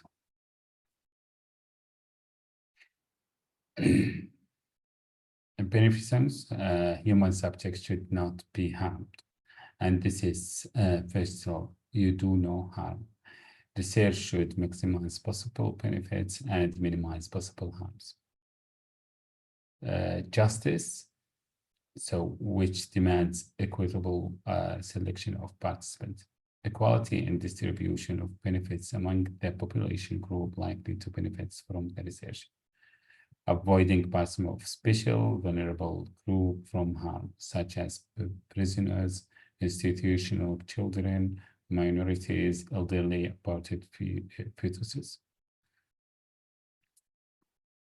General ethical principles: honesty, objectivity, advocacy, and protect vulnerable group. Honesty, strive for honesty in all scientific communities, honestly report data, results, method, and procedures and publication status. Objectivity, strive to avoid bias in experimental design, data analysis, data interpretation, peer review, personal decision. Advocacy, protect privacy and dignity of the participants and protect them from harm. Protect vulnerable group. Vulnerable subjects are unable to give informed consent, including children, geriatric clients, prisoner, people with, I don't agree actually with prisoners, but people with AIDS, the homeless unconscious or sedated patients. General ethics, ethical principle, children below 7 years, parental consent is sufficient. This is maybe in IRB in somewhere, but maybe in Saudi Arabia, they must say, I think it is different. It is 10 years or more. I haven't conducted a research that involved children or, children or below 15 years, but maybe I think it is 10 years in Saudi Arabia.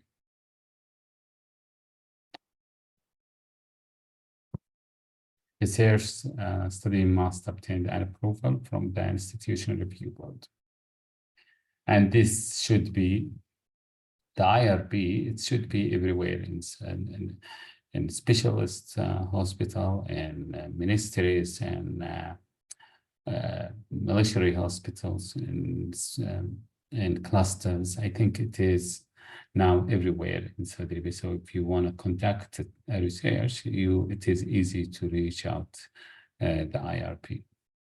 And they are, based on my experience, they are very cooperative and supportive for someone to do a research.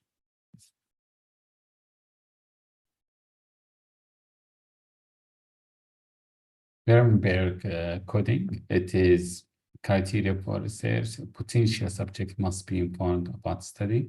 The study must be for the good of the society. Animals research should precede in research on humans, if possible. An attempt must be made by research to avoid injury to research subject. The researcher must be qualified to conduct the research. So one of the things or requirement you would be asked to provide is your qualification, and if it align with the research you are going to conduct or not. So if you want to conduct something about cancer patient and you want to try something new in cancer patient, for example, medication, and you are a nurse, they won't allow you because you don't have the enough qualification. It must be someone specialized in treating cancer in patient, not nursing a patient. So if you are a nurse, you can test procedures or scale or a device that's helping diagnose, but not, for example, medication. Subjects or research can stop the study if problem occurs. And this is one of the rights to be. Thanks for critiquing the ethical aspects of the study. Was the study approved by the IRB? Yes. If no, stop, no study. Was the informed consent obtained from the subjects? Yes. If no, then again, no study. And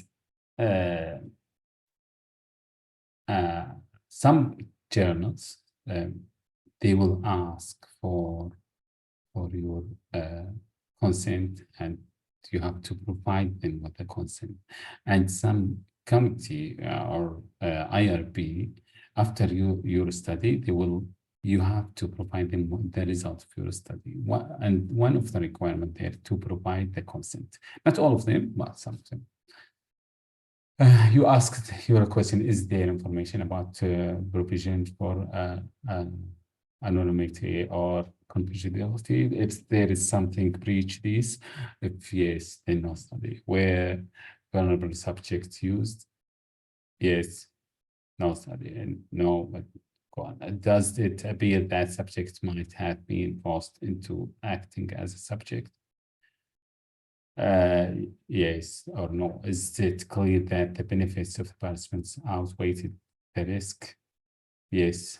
No, if the risk is more, then you must stop. Where subjects provided the opportunity to ask a question, where the subject told they could obtain the result of the study. This is a website that's a national commission for protection of human research, protecting human research participant online course. You can just go here and I could go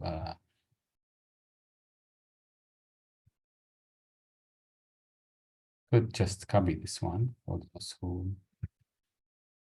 care about and put it in that chat.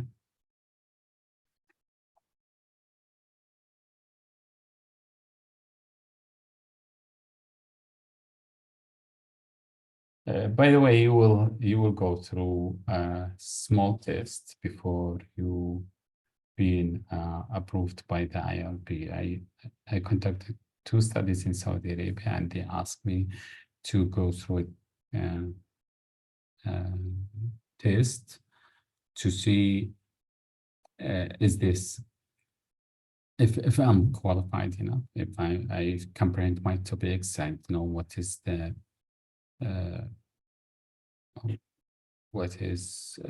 benefits, and if it is outweighed the risk, and if I got the competence to conduct this study. And so I think this one is something similar. If you want to go through it, it's beneficial.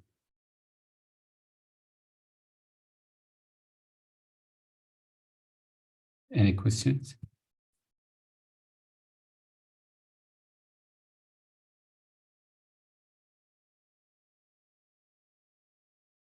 And if you got this certificate, maybe it doesn't mean you will be approved everywhere, but it is good to have an idea what kind of question you would have in other IRB.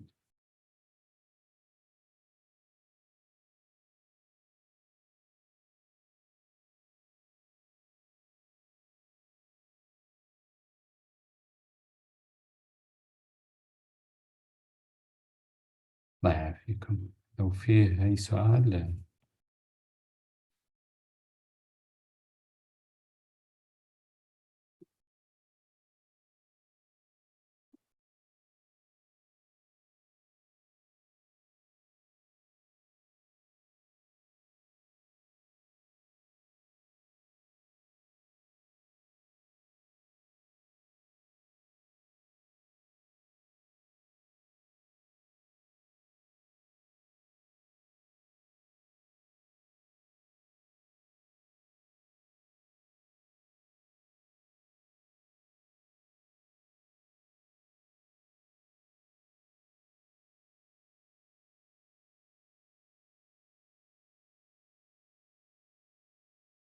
ما في أسئلة؟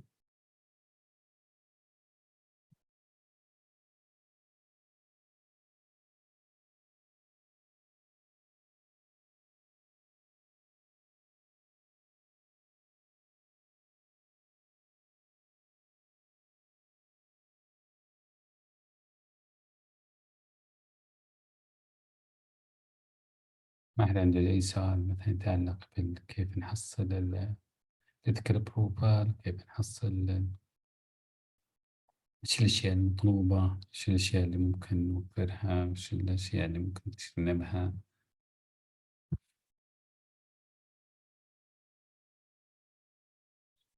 طيب لو كان في مريض بالعناية يعني تحت تأثير التخدير وكذا، نحتاج ناخذ منه كونسنت ولا ما يحتاج؟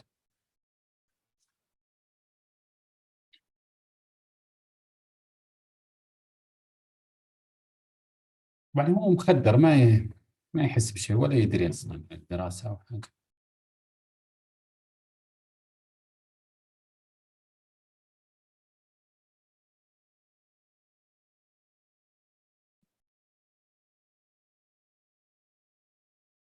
ما يحتاج أتوقع ما يحتاج. والله أنا طبعا بظني أنا باعتقادي أنا أنه يحتاج. زين صحيح ناخذه من أهله، لكن أنا سويت كلينيكال ترايل وأخذت ethical approval من هنا من أستراليا، وأخذت ethical approval من السعودية. اللي هنا أستراليا قالوا لازم تأخذ كونسنت، اللي بالسعودية قالوا مو لازم، قالوا لأنه يعني. فأنا أقول لكم إنه في اختلافات بين ال IRB من مكان لمكان، لكن أعتقد إنه أي أي أي مريض، خاصة مريض يكون involved بالستدي لازم ياخذ كونسنت.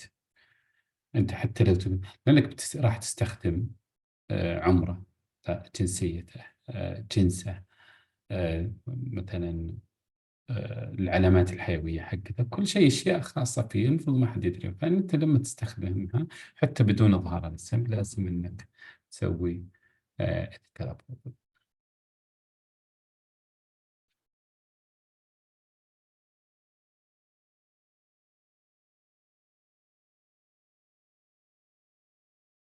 طيب أنت طبعا الكلام هذا كله موجه للباحث، الإنسان اللي راح يعني يهتم بالبحث، لكن الإنسان اللي موجود بالكلينيكال اريا ولما يمر عليك باحث لازم تتأكد من الأمور هذه، إنه موجود اللي يعني زي ما قلت لكم أنا شفت ناس دخلوا علينا في القسم وبدأ يوزع سيرفي على المرضى وكذا بدون كونسنت. فكان شيء أنا أتذكر، والشيء أعطينا خبر للمرضى إنه مو ملزم بالشيء هذا. بعدين يعني تكلمنا مع الباحث هذا إنه هذه لازم يكون في كونسنت من الإدارة وكذا وذكر بروفل. وأعتقد إنه هو ما كان عنده يعني فهم للموضوع كامل، فكان يحسبه بالطريقة هذه. لكنه صح الموضوع، رجع مرة ثانية ووزعها ونشرها، يعني نجحت دراسته بس أنا ما أدري إن نشرت ولا لا. فأنت كadvocate for the patients or for your colleagues nurse and you have to uh,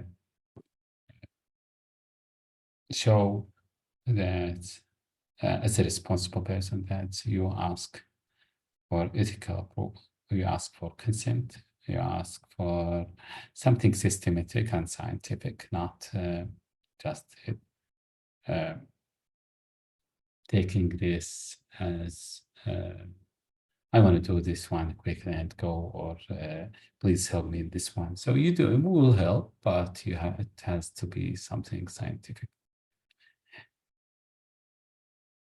Because you know what, you want to help someone, but it is not, it is unethical, and it's not beneficial for others that you would come later. You want to publish this one, and this one won't be accredited or considerable also because it is not approved.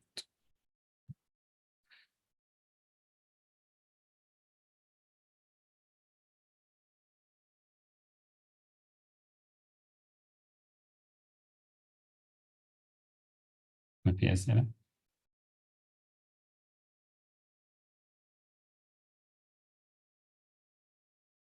لازم يكون عندكم أسئلة، يعني مو معقول إني يعني شرحي واضح مرة وغطيت لكم كل حاجة. أكيد إني ما غطيت كل شيء، ولا إني غطيته بس ما غطيته بشكل واضح.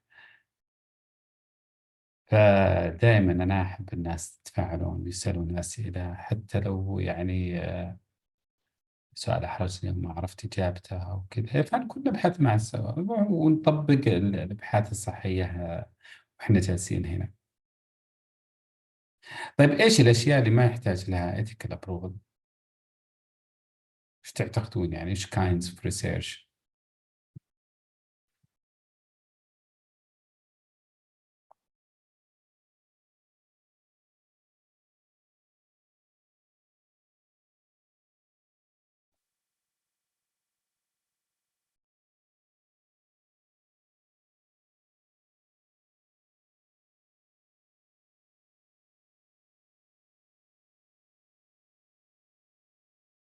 أيوة وليد تكلم. تكلم بعطيك مايك بخليك ولا بس أنت رافع بالغلط. على العموم في أنواع من الأبحاث ما يحتاج لها ethical approval. إيش باعتقادك؟ يعني اللي عنده علم بالمواضيع البحثية وكذا زي إيش؟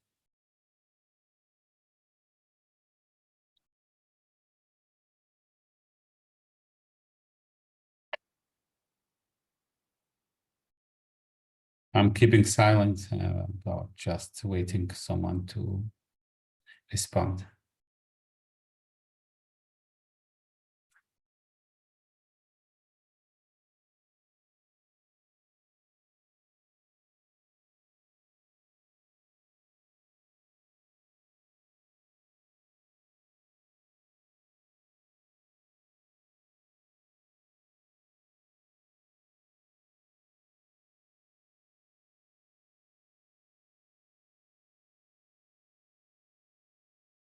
طيب ايش نوع الدراسة اللي بتجرينا على ناس متوفين؟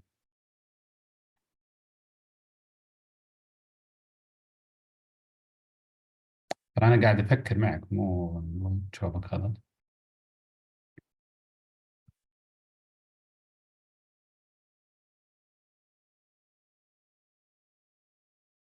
طبعا لو كان متوفي أو شيء يتعلق بالتشريح أو شيء أو أسباب،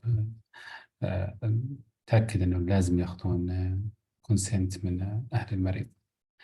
لكن في حاجات مثلا، خلو أعطيك مثلا أنا قست مدى الالتزام بال أو مدى يسمونها الأبحاث الغير تداخلية. زي إيش؟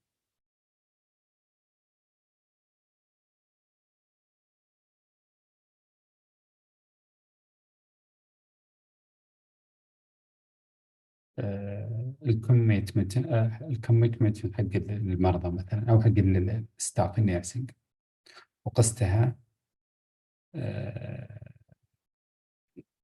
طبعا برين ديث أعتقد إنه ياخذون من من الأهل. لكن الأبحاث غير التداخلية من التقييمات اللي ما تأثر على العينة. organ donation لا طبعا، أعتقد إنه ياخذون منهم consent. الأورجن donation يعني على حسب علمي إنه ياخذون منهم قبل، إذا كنت راح تتبرع. الأشياء التداخلية لا طبعا، في أشياء كثيرة غير تداخلية لكن يطلبها. لكن عشان أبسطها، مثل التقييمات اللي ما تأثر على العينة، حتى لو ما تأثر يتطلب كونسنت غالبا. لكن أنا بقول لكم مثال، مثلا أول شيء systematic review إنك تروح تجمع مثلا فيه 15 واحد صلح 15 دراسة عن الباريرز تو مثلا barriers to nurse led pain management، ولا nurse led مثلا or doctor led or clinic led pain management. زين. وراح جمع 15 دراسة وجمعهم، وبعدين جمع كل الباريرز وطلع بدراسة واحدة. هذه يسمونها systematic review أو integrative review. فهذه ما يحتاج لها، يعني ما يحتاج انك تروح تقدم على IRB تقول لك صلح الدراسة هذه. في المثال الثاني انه انا باخذ عينة من النيرسينج، مو بعينة، دراسة للنيرسينج، بقيس الكوميتمنت تو اورجانيزيشن، كيف مستوى التزامهم أو ولائهم للمستشفى أو المكان اللي يشتغلون فيه. وفي دراسة ثانية مثلا أنا مصلحها على، طبعا هذه لازم أخذ لها ethical approval. في دراسة ثانية أنا سويتها عن نيرسينج عشان أقيس تيرن أوفر. طبعا في فريم ورك يقيس التيرن أوفر، في questionnaire أو فريم ورك يقيس commitment to organization. فأنا طلع لي الثنتين هذه، فأنا بروح أصلح بعد ما أخلص منهم، بروح أصلح secondary analysis، يعني باخذ هذول يصلحوا لهم الاناليسيس الاولي، فانا باخذ النتائج وأقارنها مع بعض، هل هي متداخله، هل هي مو متداخله، هل هي شيء ممكن نصلحه، يعني ممكن نقارنه مع بعض او ما نقدر. فهذه secondary analysis والسيستماتيك ريفيو، الميتا اناليسيس، انتجريتيف ريفيو، سكوبينج ريفيو، اي شيء فيه ريفيو للليتريتشر ما يحتاج غالبا دائما ما يحتاج إن ناخذ ethical approval.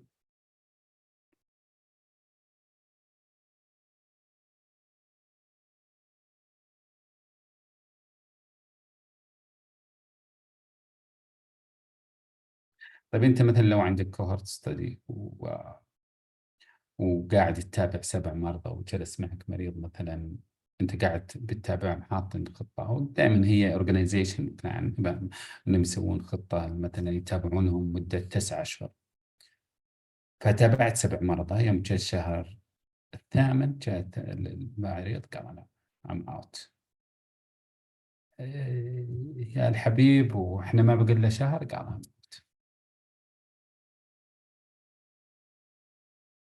إيش يعني اللي تقدر تسويه بدون ما تسوي بريش للإيثكس؟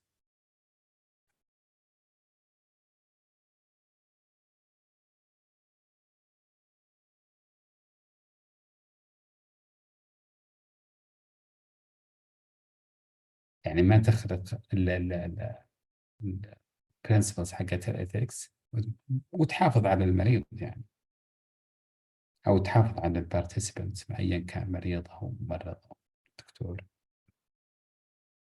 لأنه أنت جلست 7 شهور أو 9 شهور بس ما بعدين آخر شهر يعني قال لك I'm out، أو 2 قالوا I'm out، أو 3.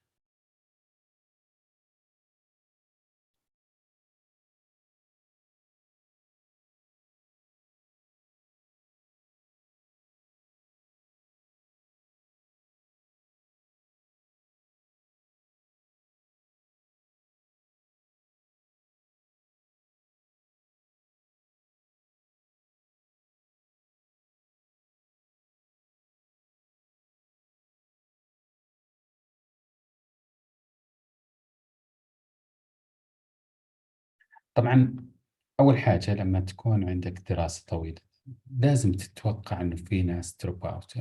زين، يعني لازم يكون عندك لو كان التارجت عندك 7 المفروض إنك تحط 14.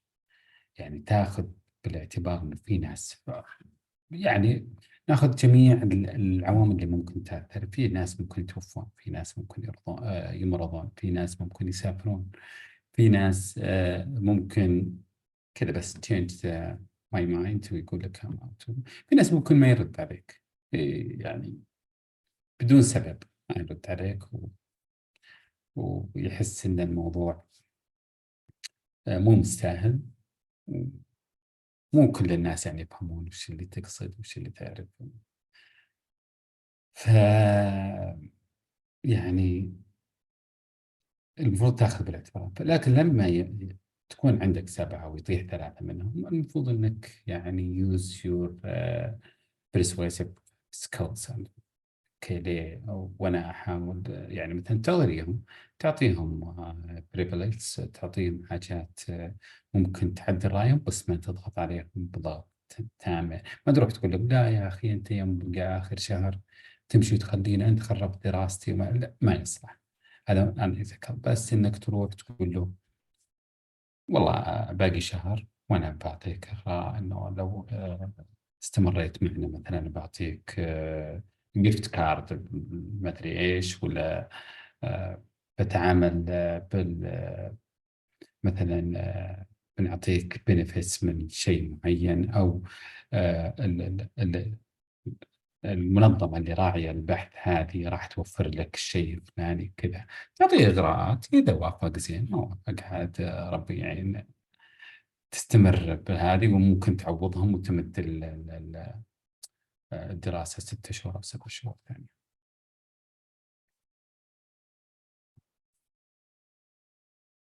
في سؤال؟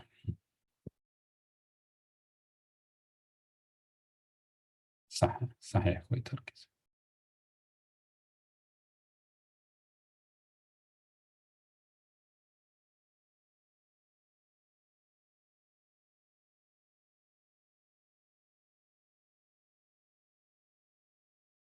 العفو. طيب ناخذ 10 دقائق وبعدين نرجع عندنا محاضرة عن كيف تبحث عن المعلومة، كيف تبحث عن using database. إن شاء الله بتكون يعني محاضرة مفيدة لكم، شيقة بإذن الله. نرجع على الساعة 2 إن شاء الله. شكرا لكم.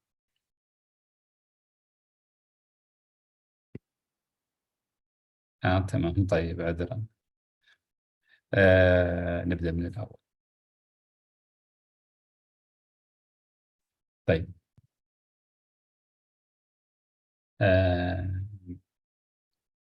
احنا راح ناخذ introduction to search queries in health research.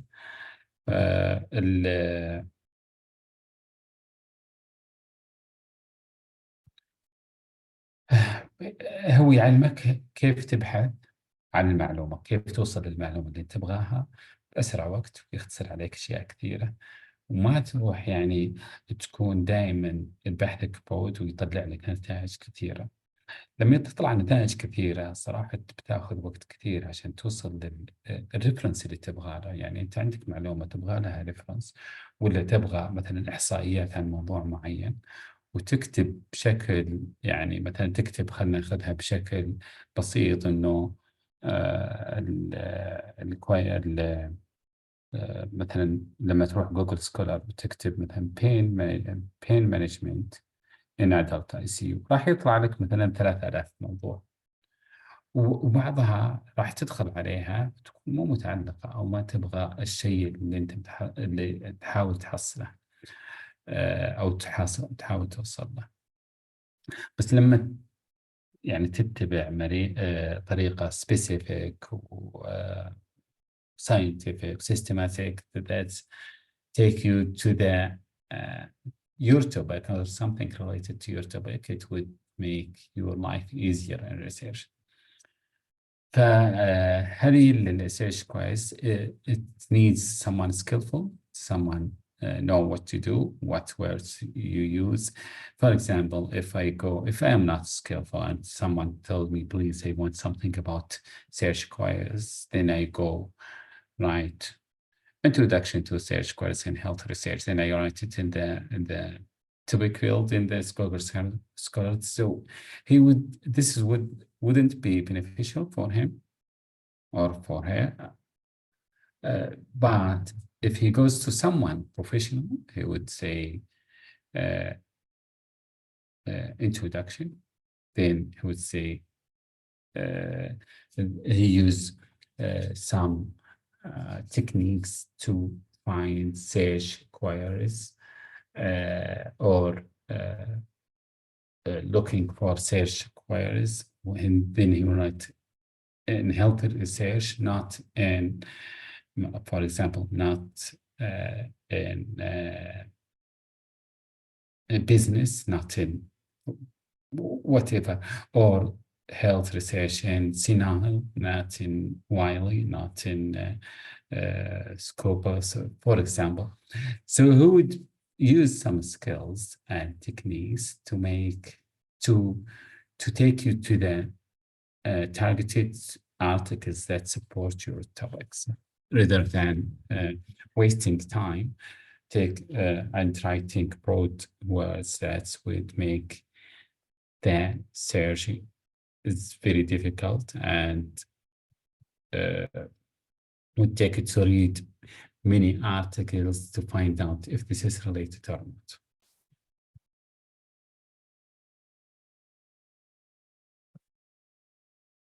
So we have three kinds: broad queries, specific queries, and Boolean queries. Broad queries, what is unprofessional person would do, they will write the topic, for example, as I told you, in Google Scholar, and you would get as many as Google Scholar could give you, maybe sometimes 5,000, 6,000.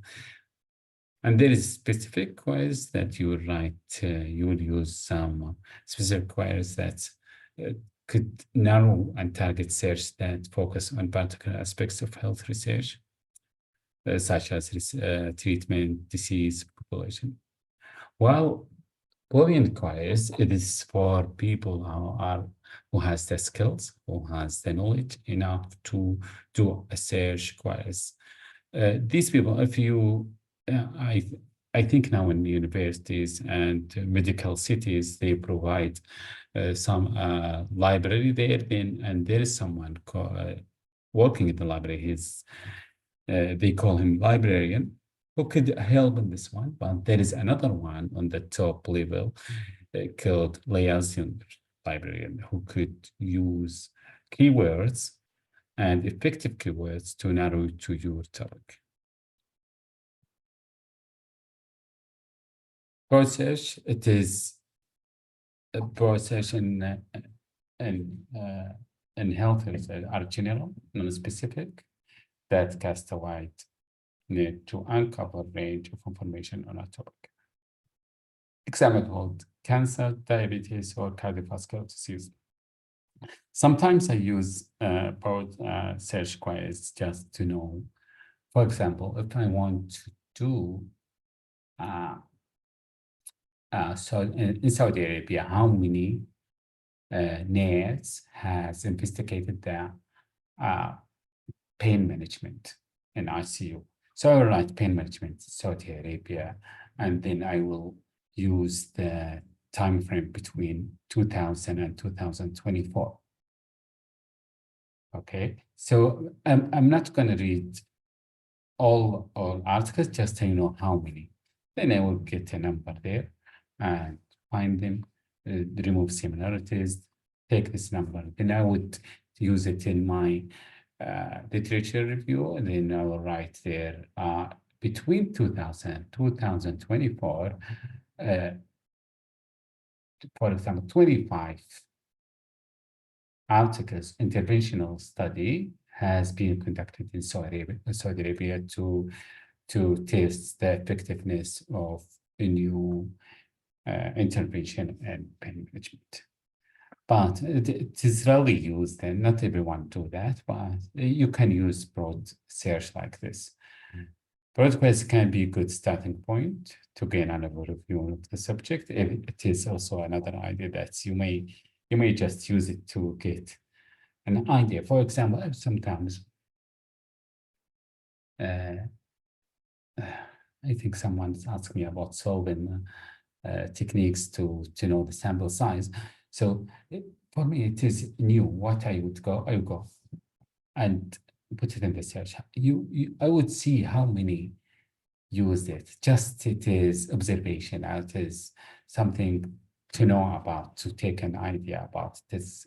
I'm not going to comment anything about it. Just I would say, oh, this is someone. It is popular, or it is common. It is not common. Like something like this. So you could use this broad queries for this one. Specific, narrow down your research terms to keywords that are highly relevant and specific to the health topic or condition you are researching in. Try use medical terminology, diagnostic codes to find more targeted information. Utilize advanced search operator like quotation marks, plus and minus to include or exclude specific words. I think in Google and Google Scholar, you could use these things and you put in quotation to get exactly what is between brackets, or to plus this one but minus this one, not this one. You could use similar techniques, but it's not valid and credible and as much as the database like Snell, Wiley, Scopus, and etc. PubMed person. Boolean search, this is what we need to pay attention to. Boolean search requires allow researcher to combine keywords and phrases using logical operator like and, or, and not to refine and focus their search in health. These advanced techniques can help find the most relevant and accurate information by narrowing down or expanding the search, results, and find results that contain all the specific words, for example, diabetes and treatment, or cancer or oncology. Not heart disease, but not prevention. So you give me the articles that has heart disease, but not that talking about precaution and prevention. Importance of using appropriate search on search queries in health research. Utilize well-crafted search queries is crucial in health research to eventually locate relevant, reliable information, precise queries. I think we talked about this. I told you that it saves your time and ensure comprehensive coverage of the topics, minimize the risk of missing important insight, and breakthrough that could impact patient care and public health. Tips for constructing effective search: clearly define your search question. Those keywords come from your objective, from aim, from hypothesis, from search questions, and those must be always connected to your topics. Use relevant keywords, combine keywords or Boolean operator, consider synonyms and related terms. So if you say barriers, you consider writing obstacles, your hinders and difficulties, for example. So use all synonyms that could cover all things related to your topic. Common challenges in using search queries. Constructing effective search queries for health research can be challenging due to complex and technical nature of medical terminology. Researchers often struggle to find the right keywords and phrases and that precisely capture the information they seek. Additionally, the vast amount of health-related data available online can make it difficult to sift through irrelevant or unreliable results. Identifying trustworthy source and accurately evaluating the quality of information is crucial. Yet it can pose significant hurdles. Tools and resources for improving search queries. Advanced search queries use Boolean, specialty database. For example, in nursing, we have Sinahu, we have PubMed, and those for doctors or dentists, they think they have something. I don't know what's it, but I'm a physician. I think I'm not sure about if it is PubMed or Scubus, but if you do just simple research on Google, you will find out what is database, what each database has specialty in. Reference material, leverage medical dictionaries, textbooks, and clinical practice guidelines to understand key terms and concepts. So you must have prepared for references and for keywords. Search tutorials, take advantage of online tutorials and workshops to learn advanced search techniques for health. Something here is not written, it is called Liaison. I have done maybe 2 or 3 and maybe articles I'm preparing to publish. Just I went directly to the Liaison and told him, please help me out here. And always I find I prepare my keywords and I prepare my techniques to do the research, but when I go to them, I know they do better and they can see that on the results. تفضل بدر، عندك إضافة أو سؤال؟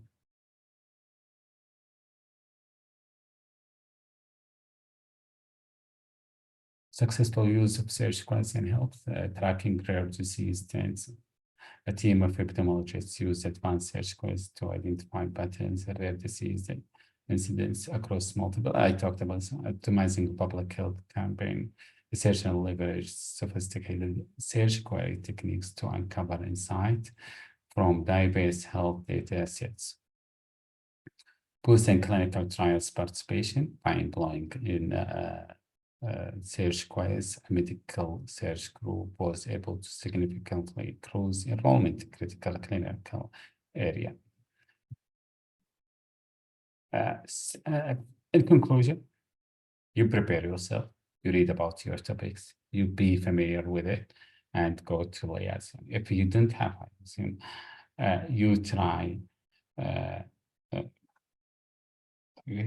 you try consulting someone expert if you don't have the library around, or you don't have someone to help you. If you can't, so you try many database, 3 or 4, not 1, not 2, try 3 or 4 and compare your results. You will find the best formula for writing your keywords, and you put them there in the research and find what is the best combination you got to get the best result and relate it directly to your topic. Any question?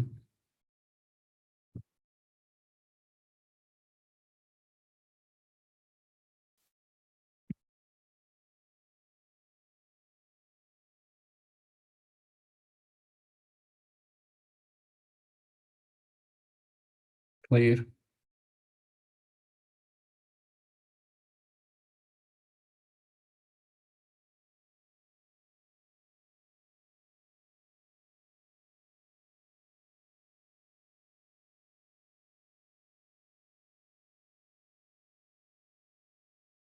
ما حد عنده سؤال؟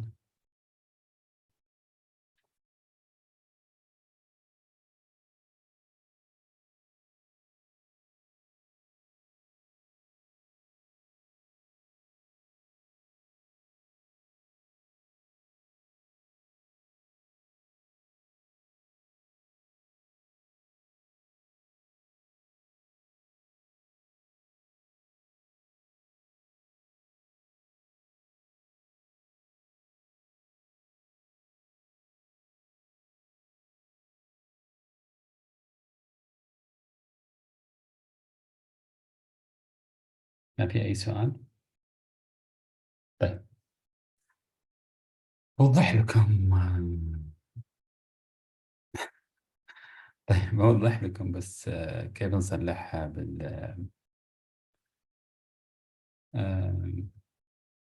على يعني نطبق على أرض الواقع. لو كان في أحد عنده access to database ممكن يستفيد من الموضوع هذا.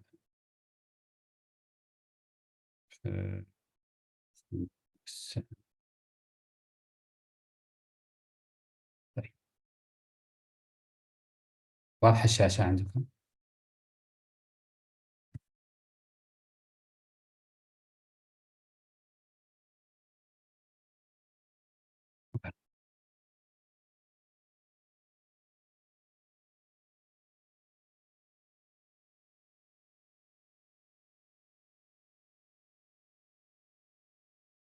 طيب معلش برجع. أنا ودي أحد بس يعطيني موضوع يبحث فيه أو حاجة، أو موضوع يعني مو بالضرورة الموضوع بشكل كامل، بس عشان نساعده وممكن نطلع نتائج وتستفيد منها. في أحد عنده موضوع يبغى نبحث فيه؟ طبعا هذه اسمها إبسكو هوست، وهذه الداتابيس اسمها سيناهو. زين، داتابيس مشهورة طبعا، هي متخصصة بالتمريض لكن تقدر تبحث فيها. هذه الأشياء الأدفانس ريسيرش. زين، ممكن تسوي هنا يعني تشوز الداتابيس اللي انت تبغاها.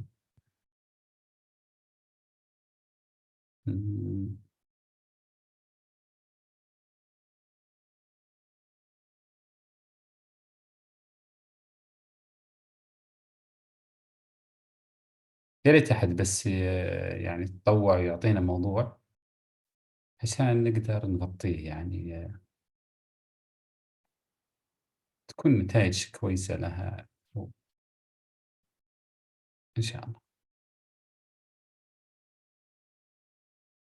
ما أدري إيش المشكلة. العموم يعني شوفوا الآن أنا عندي هنا access لللايبريز هنا، فدخلت على في من A to Z. في هنا تشوفون واضح ولا أكبر كذا أحسن؟ 19th century index يعطيك عن البوكس، عن newspaper، أشياء بالأرشيف، Cambridge companies collective special essays and major writer، يعلمك online access to Cambridge history search، peer review academic journals، background information، capital miners، investigative political، يعني يعطيك حاجة عن إيش اللي متخصصة فيها، ويعطيك overview عن إيش شيكاغو مانر اوف ستايل اونلاين. في اشياء طبيه، في اشياء هندسيه، في اشياء سياسيه، يعني زي كذا. هذه كلها داتابيس. تمام. طبعا انا اخترت ليش سيناهل، لاني اول شيء عارف موضوعها. تمام. وعارف وعارف تخصصها.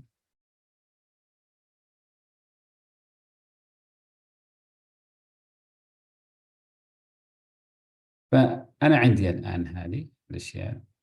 طبعا لو رحت جوجل سكولر مثلا، خلينا نكتب جوجل سكولر. تمام.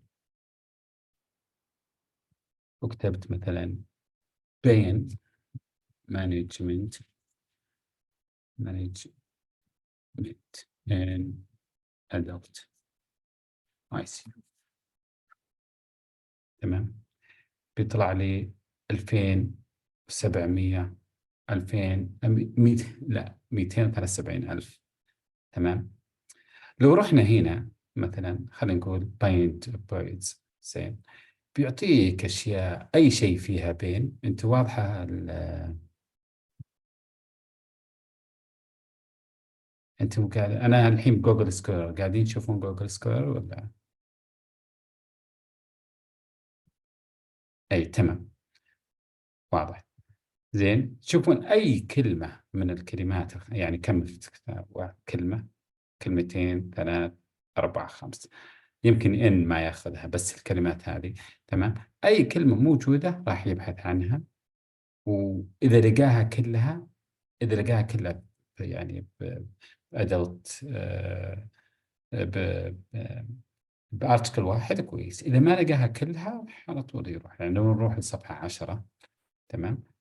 بين مانجمنت، شو مو بالضرورة يكون شيء متعلق فيه. زين. شو يطلع لكم الأسسمنت، يطلع لكم مثلا هنا شو intensive care بين بس مو متعلق بالمانجمنت أبدا. هنا طيب أنا أنت معاي بصفحة سنها ولا؟ بس لأنه لما واضح، لأنه مرات لما تنقل بين الصفحات ما يسوي شيء. واضح؟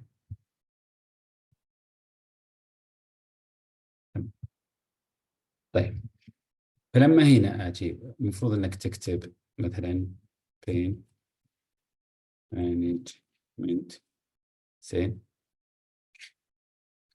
select and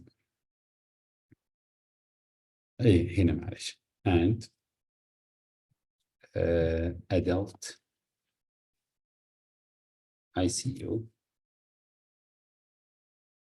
مثلا or adult intensive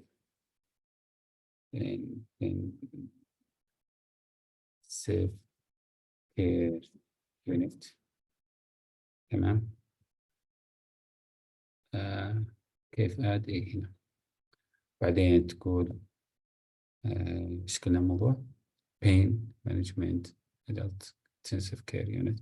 فالحين تفكر عن synonyms مثلا pain control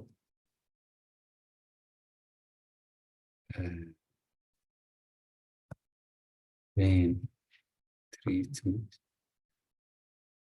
تمام. ممكن تضيف هنا تقول not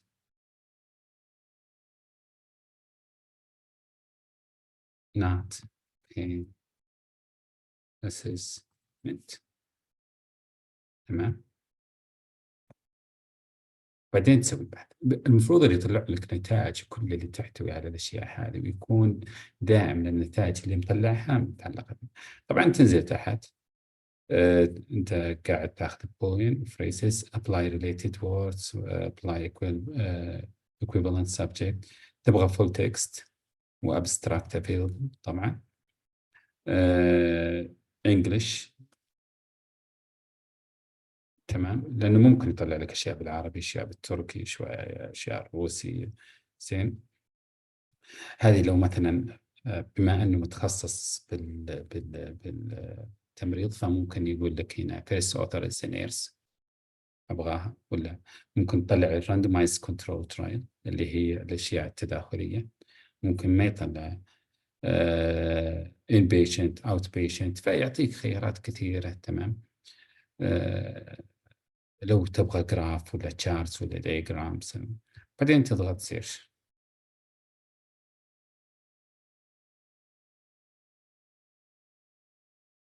تمام. طبعا هنا يحفظها لك. حلو. ويعلمك الأشياء. كم طلع عندنا؟ 45,000.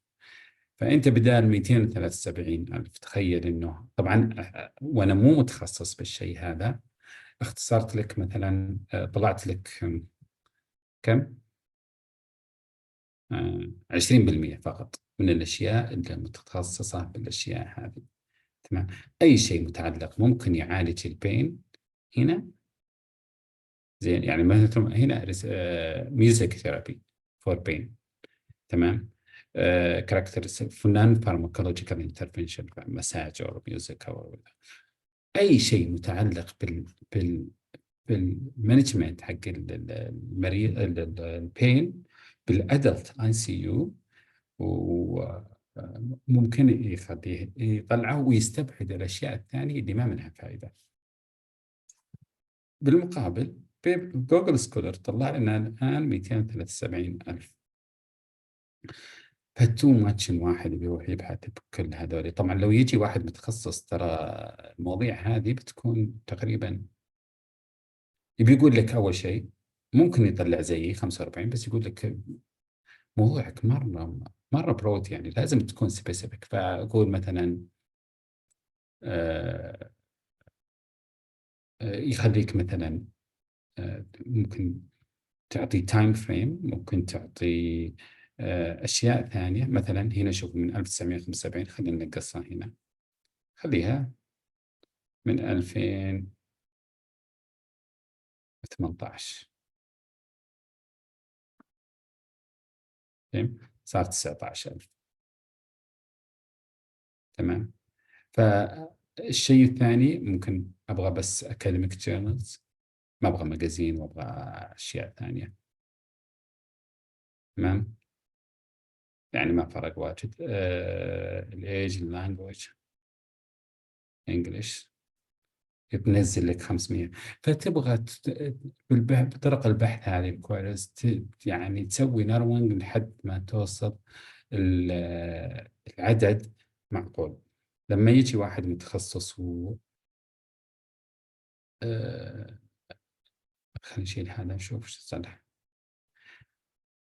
متخصص بيقول لك أول شيء والله موضوعك مرة كبير، لازم تشوف له حل. يعني موضوعك مرة كبير وكذا بالشكل هذا بيطلع عندك أشياء. فاكتب مثلا various. خلينا نضيف طبعا خلينا نسوي edit هنا. تمام. and barriers. see.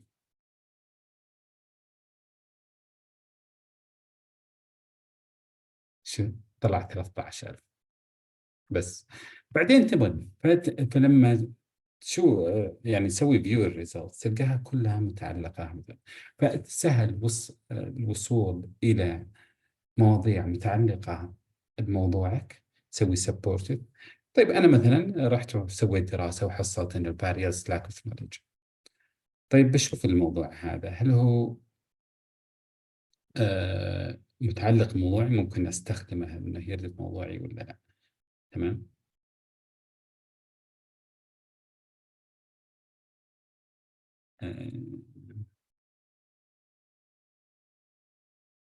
طيب view PDF.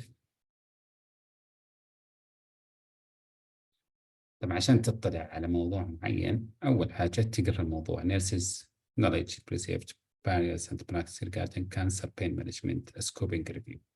تمام.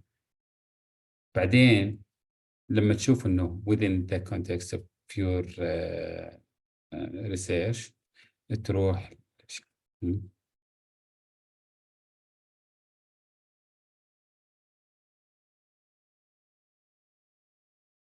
تقرأ الابستراكت nursing critical as powerful text review. ما حصلت حاجة تفيدك ممكن تروح الكونكلوجن. تمام.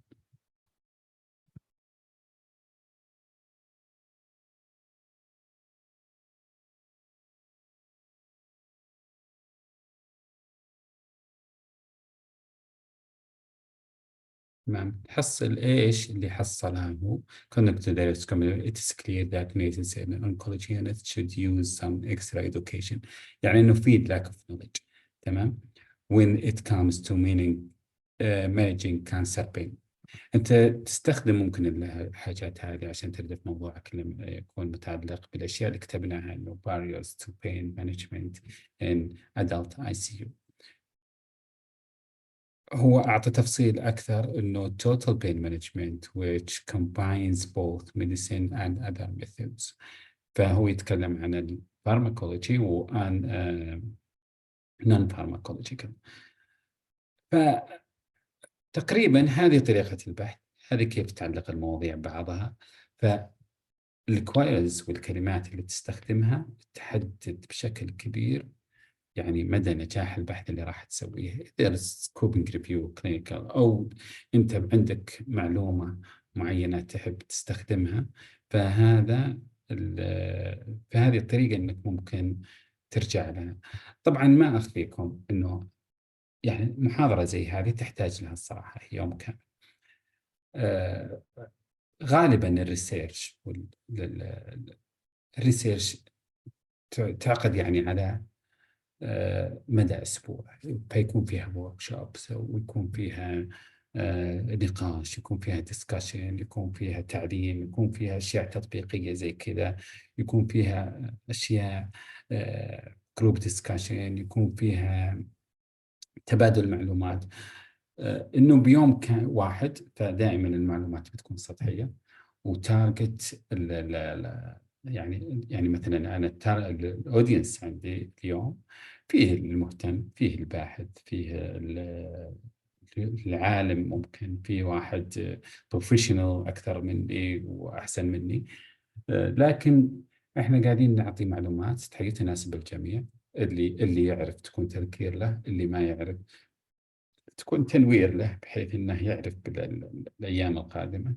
وممكن نبث حماس فيكم للناس إنها اللي يبغى يبحث أو يبغى يسوي بحث ممكن نكون متبيتر بالنسبة له I hope. وإذا كان واحد ما كان عنده أي علم يكون تنوير لا يعرف إيش البحث، إنه لازم يكون الأشياء اللي يصلحها مبنية على أبحاث، مبنية على evidence based practice اللي ناخذها من الأبحاث. ناخذها عشان إيش؟ عشان نطور من البراكتس اللي عندنا، نطور من طريقة تقديم الخدمة للمريض. هذا eventually will take us to improved healthcare in Saudi Arabia, improved in our it is good investment in ourselves, good investment for others. It will give clear path to everyone working around. And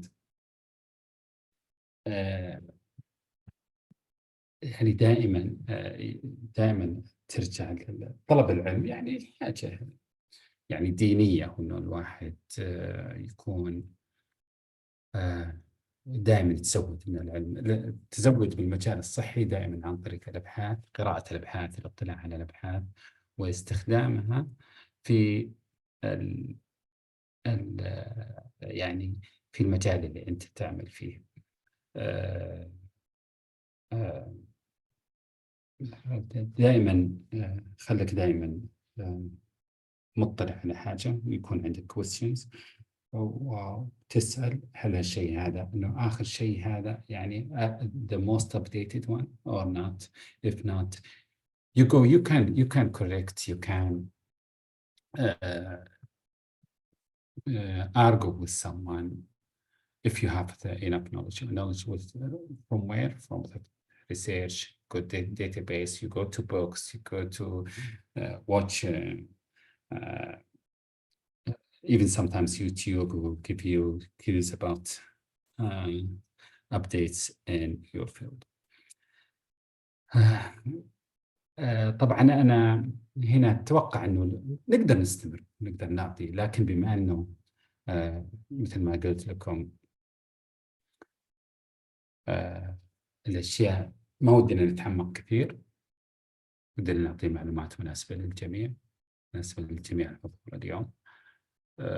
اللي يعني استفاد يا ريت يوصلها للناس الثانيين، وتكون يعني بكذا ننشر مفهوم الأبحاث والبحوث الصحية بيننا احنا في المستشفى وبالوزارة وبالمجال العمل وبأي مكان كنت تشتغل فيه، بحيث انه هي توقع الثورة القادمة كل المجالات الصحية اللي هو التركيز على الأبحاث، ويكون العمل في المستشفيات وفي المراكز الصحية وفي الكلينكس وفي أي مجال حتى بالبرايفت يكون مبني على شيء evidence based practice. بكل مستشفى راح يحصل عنده بوليسي جاية من الوزارة، وكل واحد بيحط له بروتوكول للشيء المناسب لشريحة المرضى اللي موجودة عنده أو العاملين.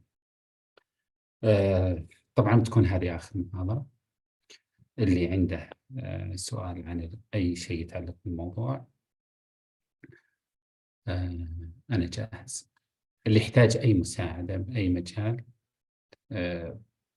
يعني على حسب الإمكانيات وعلى حسب الأشياء اللي نقدر نقدمها، أنا برضو جاهز.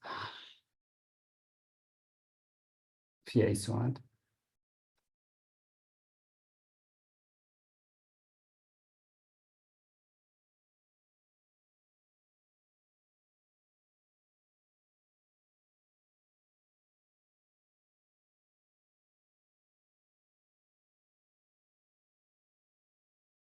الله يعافيك.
طبعا بيكون هذا نهاية الكورس اليوم، ما في أي محاضرات زيادة. يعطيكم العافية، موفقين إن شاء الله. أتمنى أن كنا خفيفين عليكم، قدمنا لكم الفائدة، وموفقين إن شاء الله جميعا. بأمان الله.